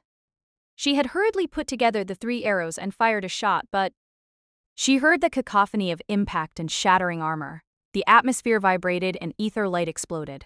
She had been hit. There was no questioning that, but something odd had happened. Other than the vibration in the air. Eh? Akarindu was not shaking as it fell apart. It did not lose balance, and she felt no damage whatsoever. She looked to her shoulder and saw the Suzaku had left its spell circle. The vermilion servant had gathered all its things in a cloth carried over its back, but it looked around and then at her. It silently stepped back into the spell circle. Horinuchi thought to herself, looks like you packed up for nothing. And how did you tie that cloth anyway? Well, anyway, Horinuchi could see no change. Akarindo remained intact and, in a scene that seemed to be happening a lot lately, Kagami was there. Horinuchi, could you warn me next time if you were going to be firing your 3 arrows? It was horribly difficult finding the right timing to intervene, and the shot deflected by your 3 arrows just about hit me, so it was just difficult all round. Well, but… She had no idea what was going on. She only knew that something weird was happening. But that change was probably so large that she was having difficulty seeing it all. So… Kagami, does anything here seem odd to you? Good question, Horinuchi. We really should have saved the world and been done with all this by now, so what are we still doing out here? That's true, said Horinuchi as she finally realized what it was. She looked to Kagami in her Holy Knight outfit and to the sword Magino device positioned vertically as a shield in front of Akarindo. Why are you here? Chapter 14, You Shall Cut the Light. The anger and resignation of having your many questions concentrated down to a single answer? Kagami thought deeply about Horinuchi's question. Why am I here? It was a very philosophical question. And since Horinuchi had asked it, she could assume there was real meaning to the question. So, Horinuchi, wait just a moment. Is there any reason to wait? show some patience. But this must mean she is expecting something of me. In that case, could you give me a hint? Horinuchi responded by pointing behind Kagami. Kagami looked in that direction and saw the badly destroyed city of Kamakura and Shaogo. That giant black humanoid device stood there with 2 swords? I see. She realized there were also battles being fought all around them. The Black Witch's minions continued to fall from the sky. The explosions of light and sounds of destruction were primarily to the west, but they were getting closer. What did that mean? That it would seem I arrived in time for the peak of the festival. Sorry about the wait, everyone. This is where things truly begin. Horinuchi smiled bitterly at what Kagami said in the middle of the battlefield. That girl was as haughty as ever. You made us wait far too long, Kagami. Yes, and I feel bad. But my dream lasted a little long. That was right. Kagami was supposed to be trapped in a dream. How did you escape the dream? It was simple. I might have been asleep, but someone outside the dream woke me. Horinuchi, I heard your voice. Help me, Kagami. Yes, it would have been an insult to the Kagami name if I had not answered your cry. I said nothing of the sort. Now. There is no need to be embarrassed, Horinuchi. I felt a squeezing in my chest when I heard your heart's voice. My heart didn't say it either, she responded, but she belatedly realized just how much Kagami must have been thinking about her. Horinuchi was considerate enough to realize that. So, what will you do now, Kagami? Well, first there is one thing I want to check on. Kagami pointed to Kaiosine toward the Black Witch. Shaoko. Horinuchi was not sure if the Black Witch would respond, but she did so.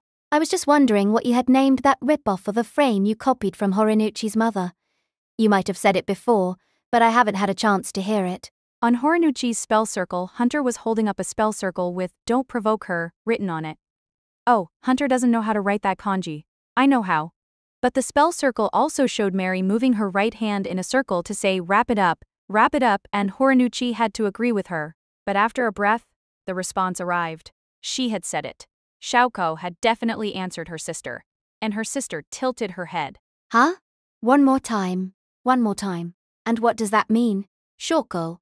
Is the Black Witch the devil? No, she is not, is she? She is simply a witch decked out in all black, right? That is at best queen style.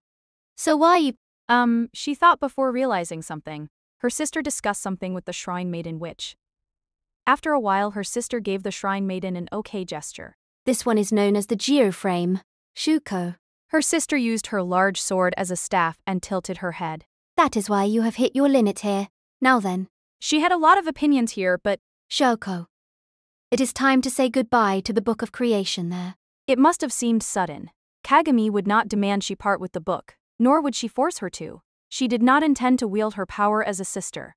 Forcing it with her authority would only lead to the girl relying on something similar in the future. Thus, you, Book of Creation. A maze, was it? It seems you can speak with me here. This conversation should have shown you how unreasonable I am, and that will not change. So the question is how we can win. That sounded like a riddle, but— Kagami. Horinuchi stood next to her and raised her hand. Kagami knew what she was going to do, so she took her hand. Our imagination will defeat the Black Witch, correct? This is mostly due to your influence, you know. Your heart belongs to you, Horinuchi. Horinuchi smiled a little at that. Chapter 15, The Two Together. Strength pours evenly in here, power shakes the heavens and obeys force reverberates and covers the earth.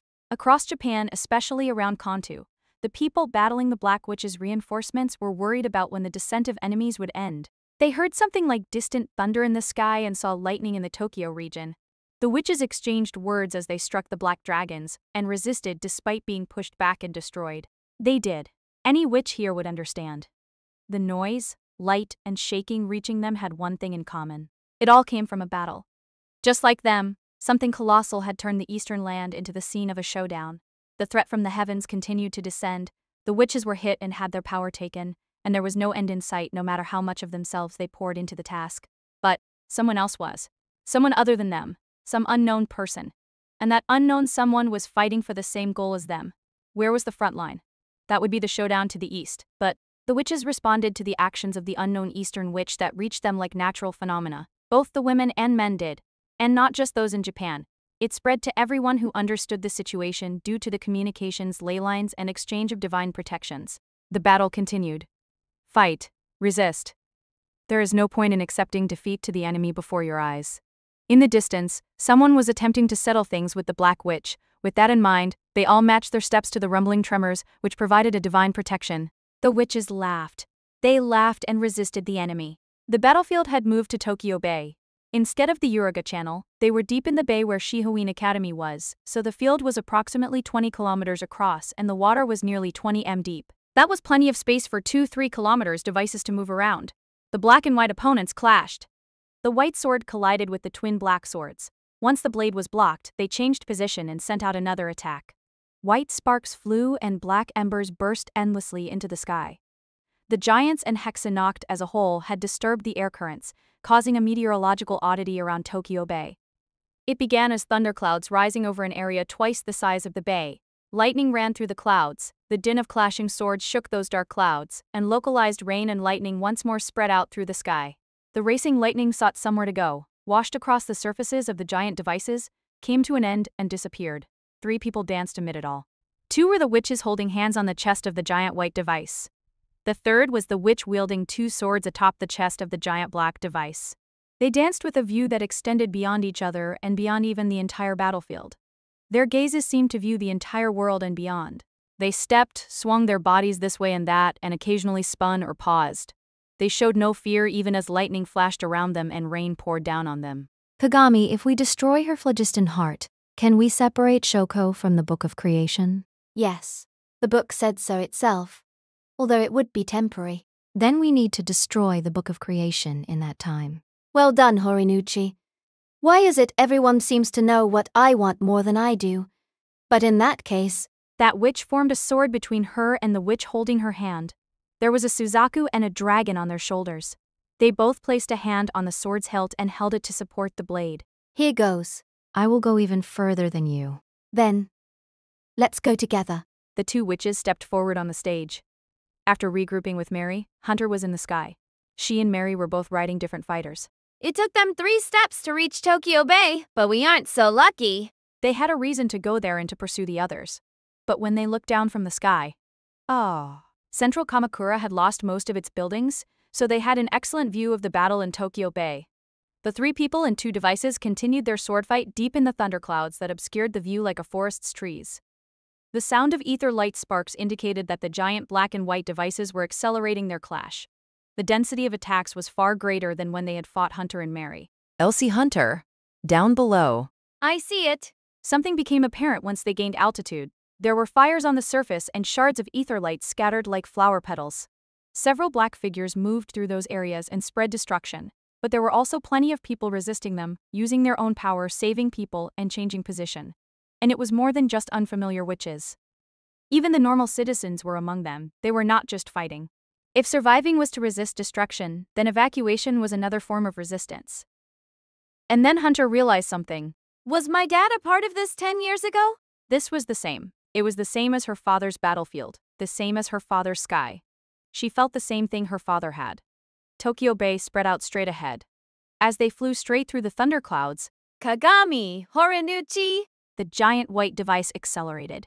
The twin black swords were deflected by the pommel and they spread out. Keep going. Kagami knew their attack had hit.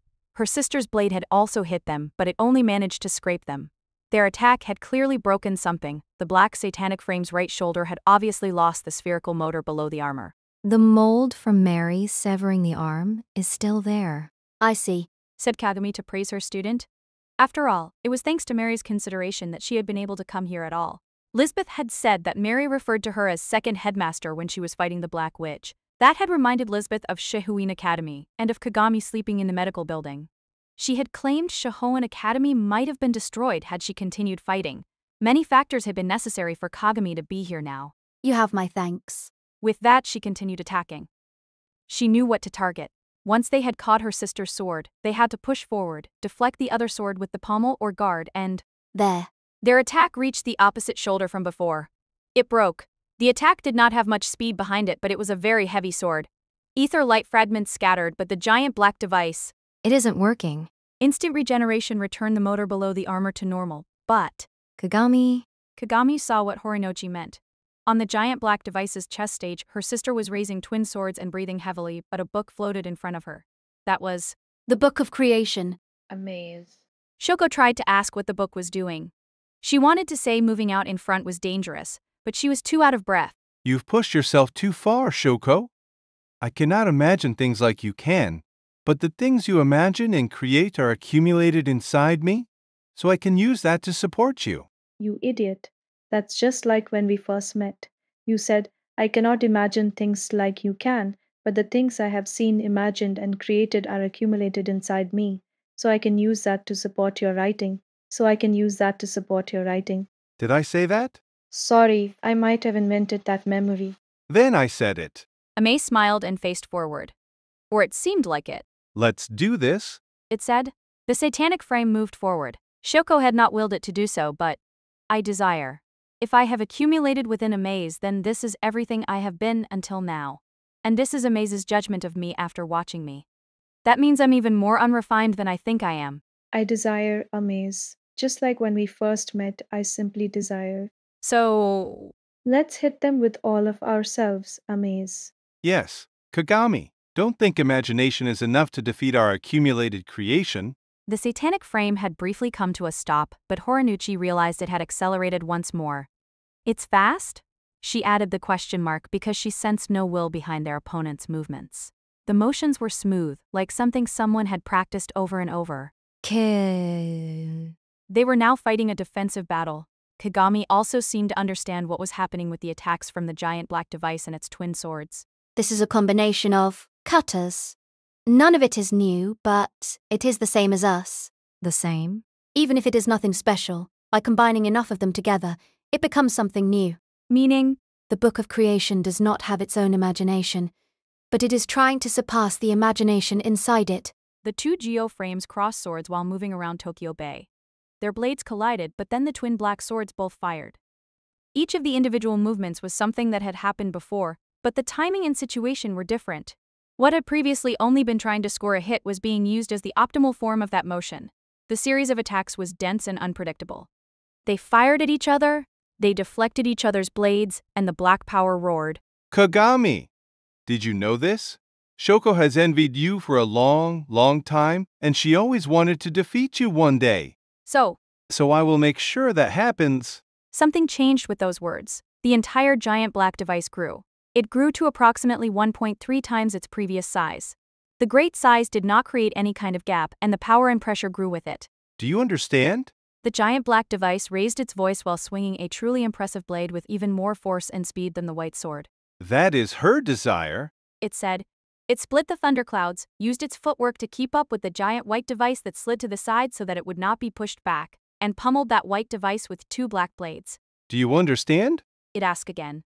It continued while the twin black blades attacked without rest from multiple directions. To imagine is to desire. Imagination lies at the base of all forms of affirmation, be it fame, money, pleasure, knowledge, or self-satisfaction. Do you understand?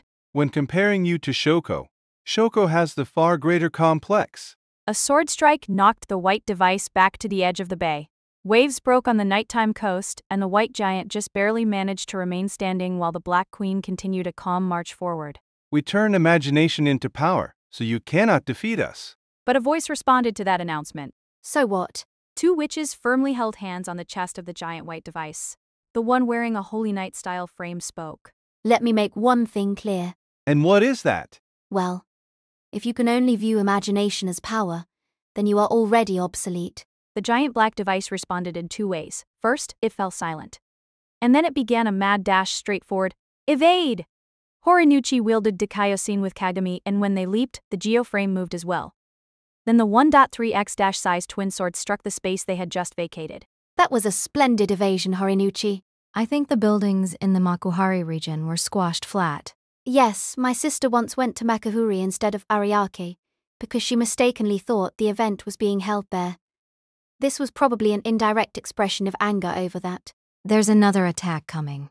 They ducked and the sword slashed powerful enough to destroy a small island passed just above the geoframe's head. They stood up to take advantage of the opening after the enemy's attack. Let's go. She nodded and had Dikaiosine interfere.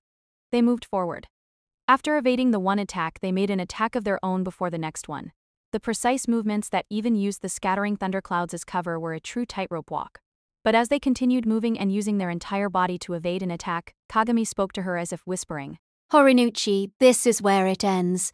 Fighting while protecting you and also being protected by you was truly worthwhile. Why are you saying this now? Wondered Horinuchi, but she felt the same. So as they dodged the enemy's swords and the wind whipped up the bottom of her form, she responded. I feel the same. You taught me I didn't have to do it all alone. You have my thanks. Seeing Kagami smile, Horinuchi smiled back and nodded, but then they both faced forward. Let's do this. An attack was swinging down from above, but they did not dodge it or knock it aside. They bent their entire body like a bow and sent Dikaiosine in from below. Dikaiosine shattered at almost the exact moment the twin black swords were deflected. Huh? Shuko sensed danger in Amaze's confusion. Something beyond their imagination had occurred. They were willing to shatter their own sword to knock us off balance. The giant white device stood before them with its arms spread wide, but it was unarmed. Meanwhile, their arms were similarly spread wide, but they had a sword in each hand. Their arms were positioned at about the right point for a mid-level sword strike, so Amaze would probably shift into exactly such an attack. That meant they could still pull this off. It was all thanks to Amaze increasing the satanic frame's size. She understood that Amaze was not trying to make attacks of its own but was replaying the motions found in what she had accumulated within it. Since only the necessary attacks were made, there was no unnecessary effort and the attacks were light. They moved swiftly from one attack to another, but there was no weight to them. That was why Amaze had grown the satanic frame to acquire the necessary weight. It had also had a secondary effect on their reach and sturdiness. Deflecting each other's attacks had opened a space between them, but the satanic frame's attacks could reach the enemy, and it was thanks to the growth that their swords had not broken even though the enemies had. Shuko and Amaze had the upper hand. There was only one area where the other side had an advantage. Amaze. The exhaustion was intense. Her head in particular was overheating from thinking about too many things. But this was something only she could imagine. And I will do what I can. Her opponent's advantage was her advantage. After all, my sister will remake the broken sword. Not repair, but remake it from scratch. And if they had created an opening in her satanic frame for that, I'll take it for myself. Shoko pulled in the ether from the destroyed device. She had the greater power because she had Amaze. So if she secured her sister's ether light and used it to repair her satanic frame and the twin swords, You're out of weapons, Kagami. when she shouted that, she saw two straight lines. They were two paths cutting through the sky from southwest to northeast. They were fighters. 23S. Wow, they're just like I designed them. She thought as they passed between the giant white device's spread arms. And they launched two figures. It can't be. Hunter spread her arms toward the sky as she fell along with Mary. Take this. And... Please go get him, Brigadier General. Miss Horinuchi. What kind of polite language is that? Wondered Hunter as they used the heat of their phlogiston hearts to release the ether they had gathered. They released it into the spread arms of the white geoframe. Bring out Akarindu. It was summoned as if in response to those words. That giant vermilion and white bow was a Magino device capable of scoring a bullseye even at great distances. The Black Witch recalled the night 10 years before. A similar scene had occurred during that Hexennacht too. Repeat material. She said that, but a part of her told her she was wrong. 10 years before, the giant white device had not had any companions. That was different now. This was someone with talent. They were supported by the evolution of the world, and they could surpass anything with the changes brought on by their companions. If this was what this world had lacked 10 years before, They got it right in the retake. she raised her voice and sent her two blades toward the center of her vision. However, Shauko. the attack launched her way scored a direct hit. The sounds of breaking metal and falling stones spread without end, but Horinuchi realized the Black Witch was still hanging on. It was not over yet. Their opponent had not yet given in. She stepped forward to defeat that opponent. And someone else stepped forward to defeat that opponent. And someone else stepped forward alongside her. Are you sure, Horinuchi? Sure about what? In a way, I am dragging you into what should only be between my sister and me. I don't mind. Remember what you said happened to your home in this imaginary world? That the building and everything else were blown away? But Kaoru looked into it and I visited it myself. The house was inside a forest that you could oddly never enter from the road. but there was one part of the road from which you could see it, and that showed a scene of two sisters smiling and living together. That settled it. Our desires are the same. Shut up. At any rate, the two of them stepped forward. They released the bow and reconstructed the sword. Their opponent had fallen back a bit, and ether-light smoke was spewing from all over its body, but it had survived. It bent back but then curled its body forward as if to hold in what it contained inside. And it used that momentum to attack. It brought the twin swords together overhead and swung them down. But Horinuchi and Kagami stepped forward. They understood they were not alone here. Across the country and the world, everyone stepped forward in unison. That witch's step struck the earth as one. Milady! This is the world's divine protection! Kutaru yelled over the transmission. The movements of Kagami, Horinuchi, and the geoframe were being monitored by the U.S. military via Hunter and Mary. The headmaid and the others here had gathered that data, taken the transmission lag time into account to predict the exact timing, and sent out the instruction for the step. That instruction was spread to every part of the world that their will could reach, night or day, land or sky, solid footing or no footing at all. 来自利斯海巴拉 The world's greatest witch divine protection will assist Lady Mitsuru's step. Kutaru wondered how this would turn out, but he also thought about Horinuchi who had taken them this far. Well done, milady. Horinuchi smiled a little. Was Kutaru relaying this battle to everyone? That crucial step had been supported from the other side. All the world's witches were telling them to keep going.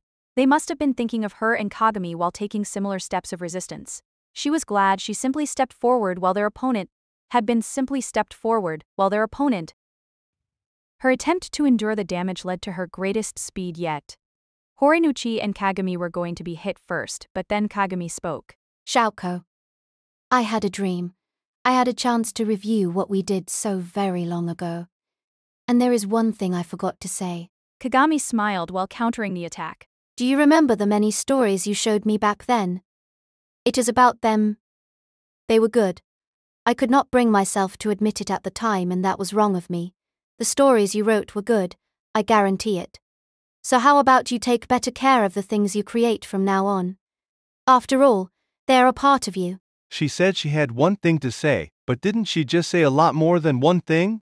That's just the kind of person she is. Shoko thought to herself as she answered. I just can't win. Her sister had apologized to her. She had not asked Shoko to forgive her. She had accepted Shoko's complex and then asked Shoko to place all responsibility on her. She was a strong person, but Shoko understood that strength.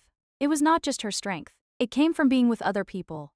The more she was with someone else, the greater the possibilities of her imagination grew. I can't win. And her sister had also said exactly what Shoko had desired.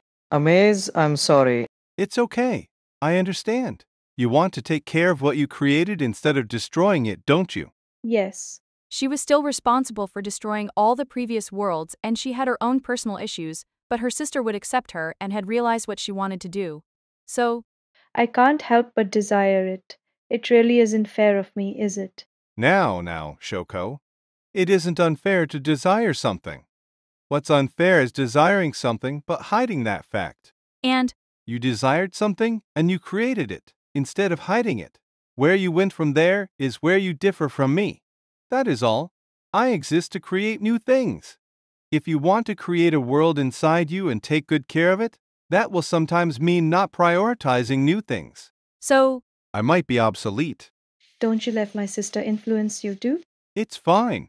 There's nothing new in a retake. But just as combining the ordinary can lead to creation, combining multiple retakes might just lead to something no one has ever achieved.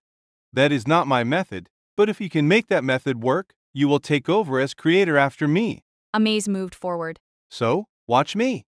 And if I do well, praise me. Kagami made an attack. The enemy's twin swords were held together, and she sent the blade on an accurate path toward the center of those two blades, as a counterattack that took advantage of the enemy's movement and weight. Let us return everything to the way it was, Shoko. Back when we imagined, cried, laughed, and even felt anger. It hit so it shattered the blades. The attack broke through and opened the way, so they stepped forward again. The white geoframe bisected the black satanic frame as if embracing it. Chapter 16. Sink the heavens. Say goodbye. To the sky you looked up into. Light danced. With the dark clouds in the sky, Horinuchi thought it looked like snow. Even with the moon out, as far as she could tell from the geoframe's chest, the light was falling all across Kanto. and starting from the band of planetary-level divine protection created on the surface. They're disappearing, aren't they? The Black Witch's reinforcements were crumbling. Everything came to a stop and seemed to melt away. Once their bodies had collapsed about halfway, they broke apart into ether light. There were some in the sky that had yet to fall. But they scattered into light in midair. Oh my. When she looked far into the distance, the band of light spread out like a curtain from east to west. Hexennacht was over and the glowing curtain was closing. It was a strange sight. Even the giant black device and those dragons and dolls become ether light once they break apart. She then looked over at Kagami. Kagami held a girl in her arms. That girl who wore a black form was the being they had called the Black Witch. But now... Is your sister all right? She was always much more peaceful while asleep. And peaceful is probably what she plans to be now. But... Kagami placed her sister in a cradle made from a spell circle. Horinuchi knew what Kagami wanted to do. There was something they had left undone. She looked directly overhead, toward the moon. The full moon still hung in the center of the heavens. Since the moon has not moved from that spot, it must not be my sister's doing. They saw a line of light as they looked up. It is the Book of Creation. I need to land somewhere higher up next time I drop down onto it, thought Hunter as she climbed up onto the geoframe's chest stage. She was of course using her normal frame, but so was Mary, who had also climbed up. And after exchanging a glance, they heard a voice from above. "Did you save Shoko?" Fleur jumped toward them with a light step and she was oddly full of energy. But then she opened a spell circle connected to the Shihoin Academy HQ. It's the Book of Creation. Can you see it? Damn right they could see it. It seemed to be making sure they could not avoid seeing its glowing ascent. That book is on Shoko's side, right? But if they did not do anything, this really would get serious, even if it was only pretending. It intends to escape to the moon and seal itself once more. That way we cannot interfere until it finds a new imaginer. Would that really be so bad? Thought Hunter. But she knew that was being naive. Anyone the Book of Creation chooses would be a creator who only ever chooses what's new, wouldn't it? That is correct. It was created in the world's dawning age, so there would have been nothing in the world and it would have been acceptable to only desire for what is new. But now the world is a richer place and needs to do things differently, so the Book of Creation no longer fits in. So, let us send it back. This world has surpassed imagination, so let us return that power of creation to the ley lines, so that it might become one with everything. That is what we must do as those who will live out the new way of doing things. Kagami nodded. Hunter, Mary, Fleur, and Horinuchi formed a ring with her and raised their hands. Let us bring an end to the illusions and misunderstandings of imagination that cross all the many worlds. Yes. From now on, Hexennacht will be a night worth remembering. Kutaru saw the geoframe standing in Tokyo Bay change form. Is that it had used the night style before, but now 6 giant wings grew from its back, and instead of folding up, they spread out in the air behind it. As for the front of the geoframe, it's more subdued. 我就是你的 staff 的卫灭. But more importantly, the 6-winged princess-style geoframe stood tall within the storm of ether-light snow falling in the night.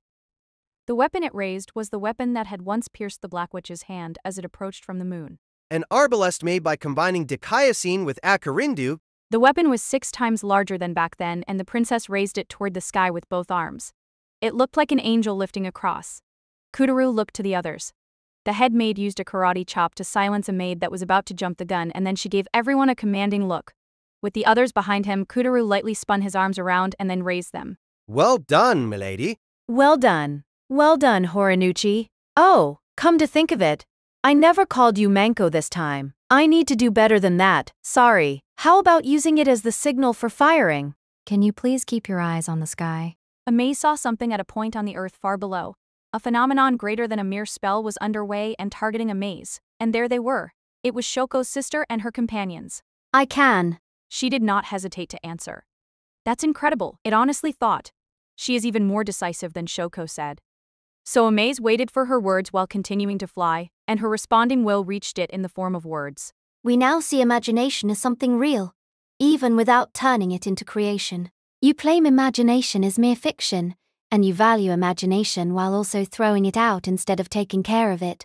So your role has ended. From now on, remain in this world and use that divine protection of creation to protect everything, you, guardian of humanity. It saw light rising from that point on the earth.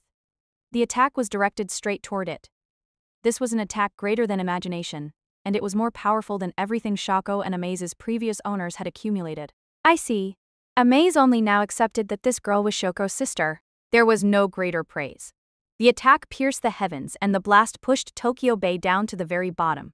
Shihoin Academy had defense barriers up, but the pier and surrounding water were blown away and the mud of the ocean bottom burst with enough force to splatter onto the barriers and bounce off again. Tokyo Bay's coast was using all of its anti-wave spells and tsunami protection technology. A cylinder of light seemed to surround the stage where the geoframe's attack reached the moon. The shell broke through the Book of Creation and crashed into the moon. It hit. The moon changed form. The white satellite bent as if being pushed away from the Earth, split around the swollen peak and then shrank in size. After everything was compressed to about 2/3 its size, the shell's power had nowhere else to go, so it finally carved away at the surface. It tore into the moon and simply attempted to pierce straight through it. There was a house at the location of the hit, but it was shattered and everything was smashed to pieces by that mortar. All that remained was for that force to reach the core. It only took an instant. As if shifting its orbit, the crushed moon shook in the direction of the Earth's rotation, but it could not withstand the strain and lost its form. Amaze was reminded of old times in the instant it lost its shape. Even as it was destroyed, it did not forget the engineer who had produced it, or a certain conversation held in front of a fireplace one night.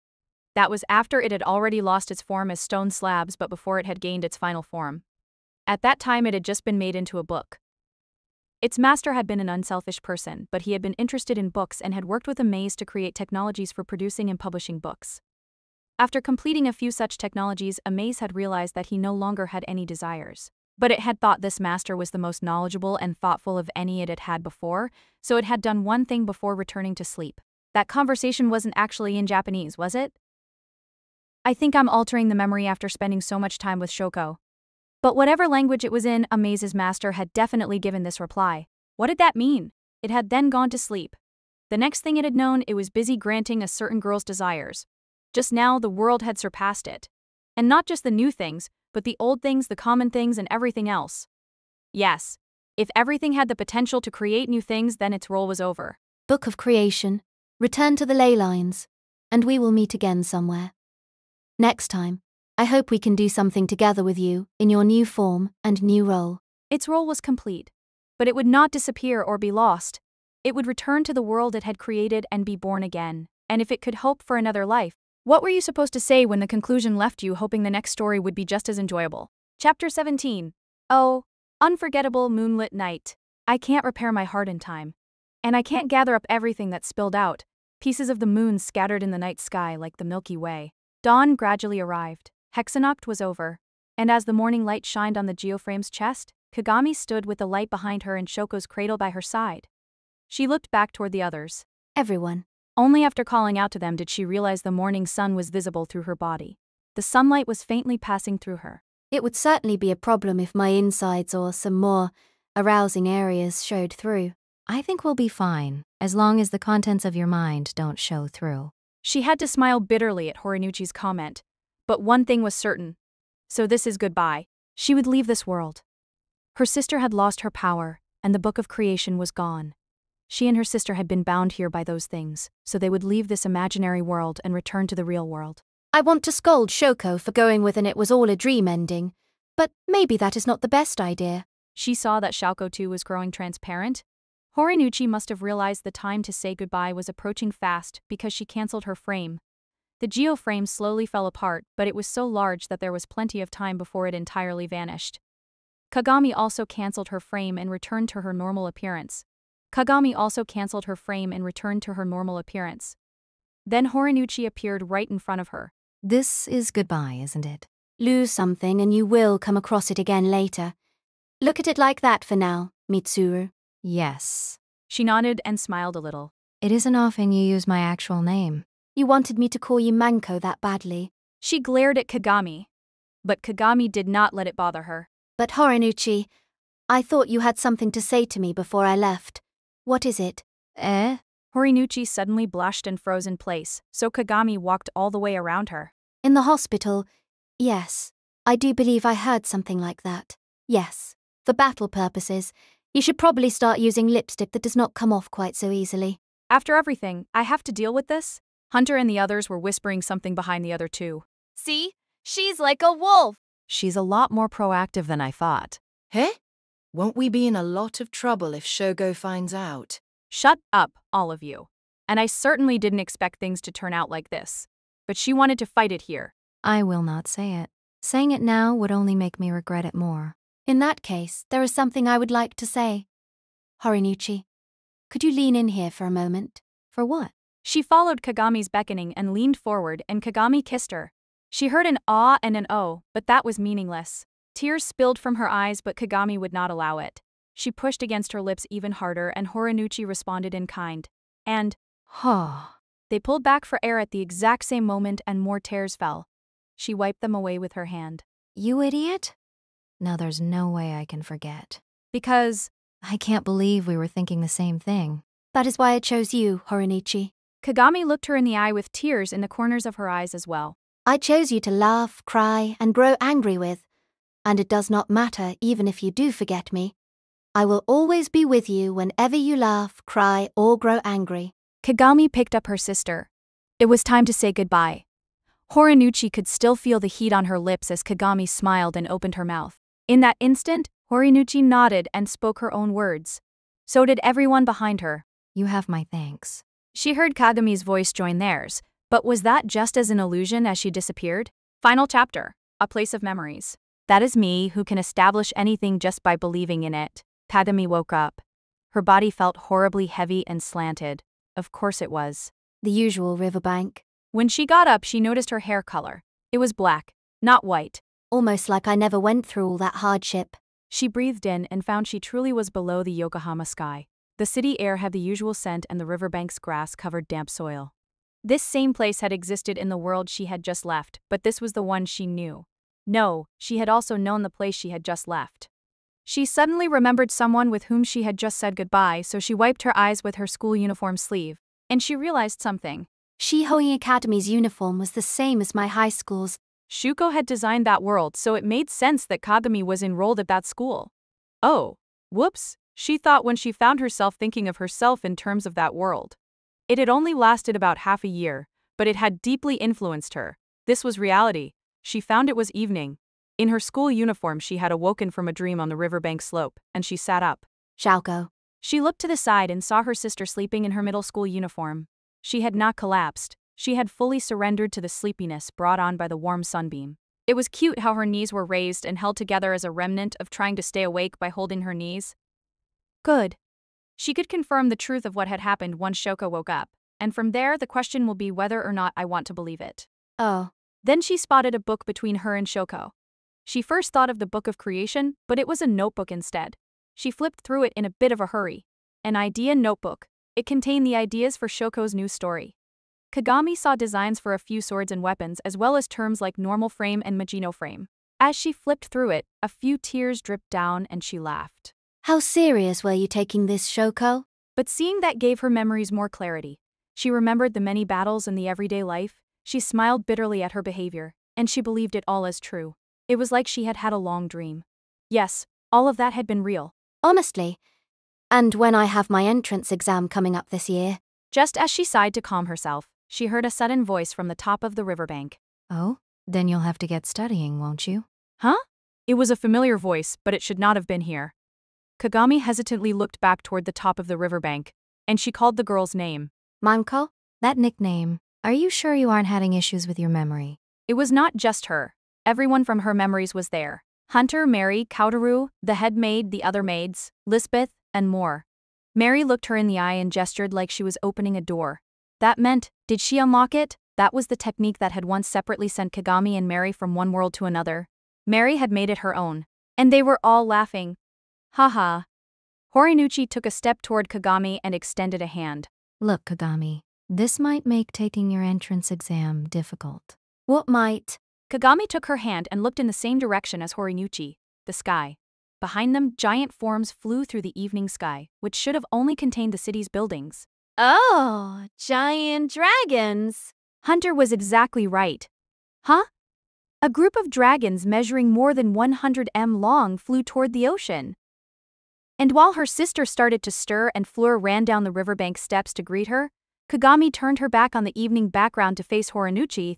All the while, devices resembling giant ships flew through the sky and traffic control witches blew whistles from the roads as they accelerated. What is this? It must have been the Book of Creation. By releasing everything accumulated within it, the lost worlds can also be taken care of. Or that's how I see it. And if there is more than one world, they can come together, influence each other, and become something greater than anyone could imagine. while the dragons roared in the sky, Hunter placed Dakayo on Kagami's shoulder. There was no moon in the sky. Was it just not out at the moment, or was it not there at all? As Kagami wondered if this was another form of influence, Horinuchi took her hand. Now. After looking over at Shoko, who had woken, Horinuchi turned to face Kagami. Agreed Kagami. She only needed an instant to make up her mind, so she held Horinuchi's in return and she spoke. Let us continue. And if we are no longer needed, instead of throwing ourselves out or disappearing, let us move on to the next thing. That way, we will never reach the end, Horinuchi. So, without fearing anything, they pressed their foreheads together and smiled. They had been thinking the same thing, so they nodded, let go of each other's hand and moved their arms. They embraced. They stored something undeniable in each other and formed words. Now, let us move on to the next story. Together. Oh, the rest of you stay quiet for now. Do not ruin the moment. This is the correct answer, you know?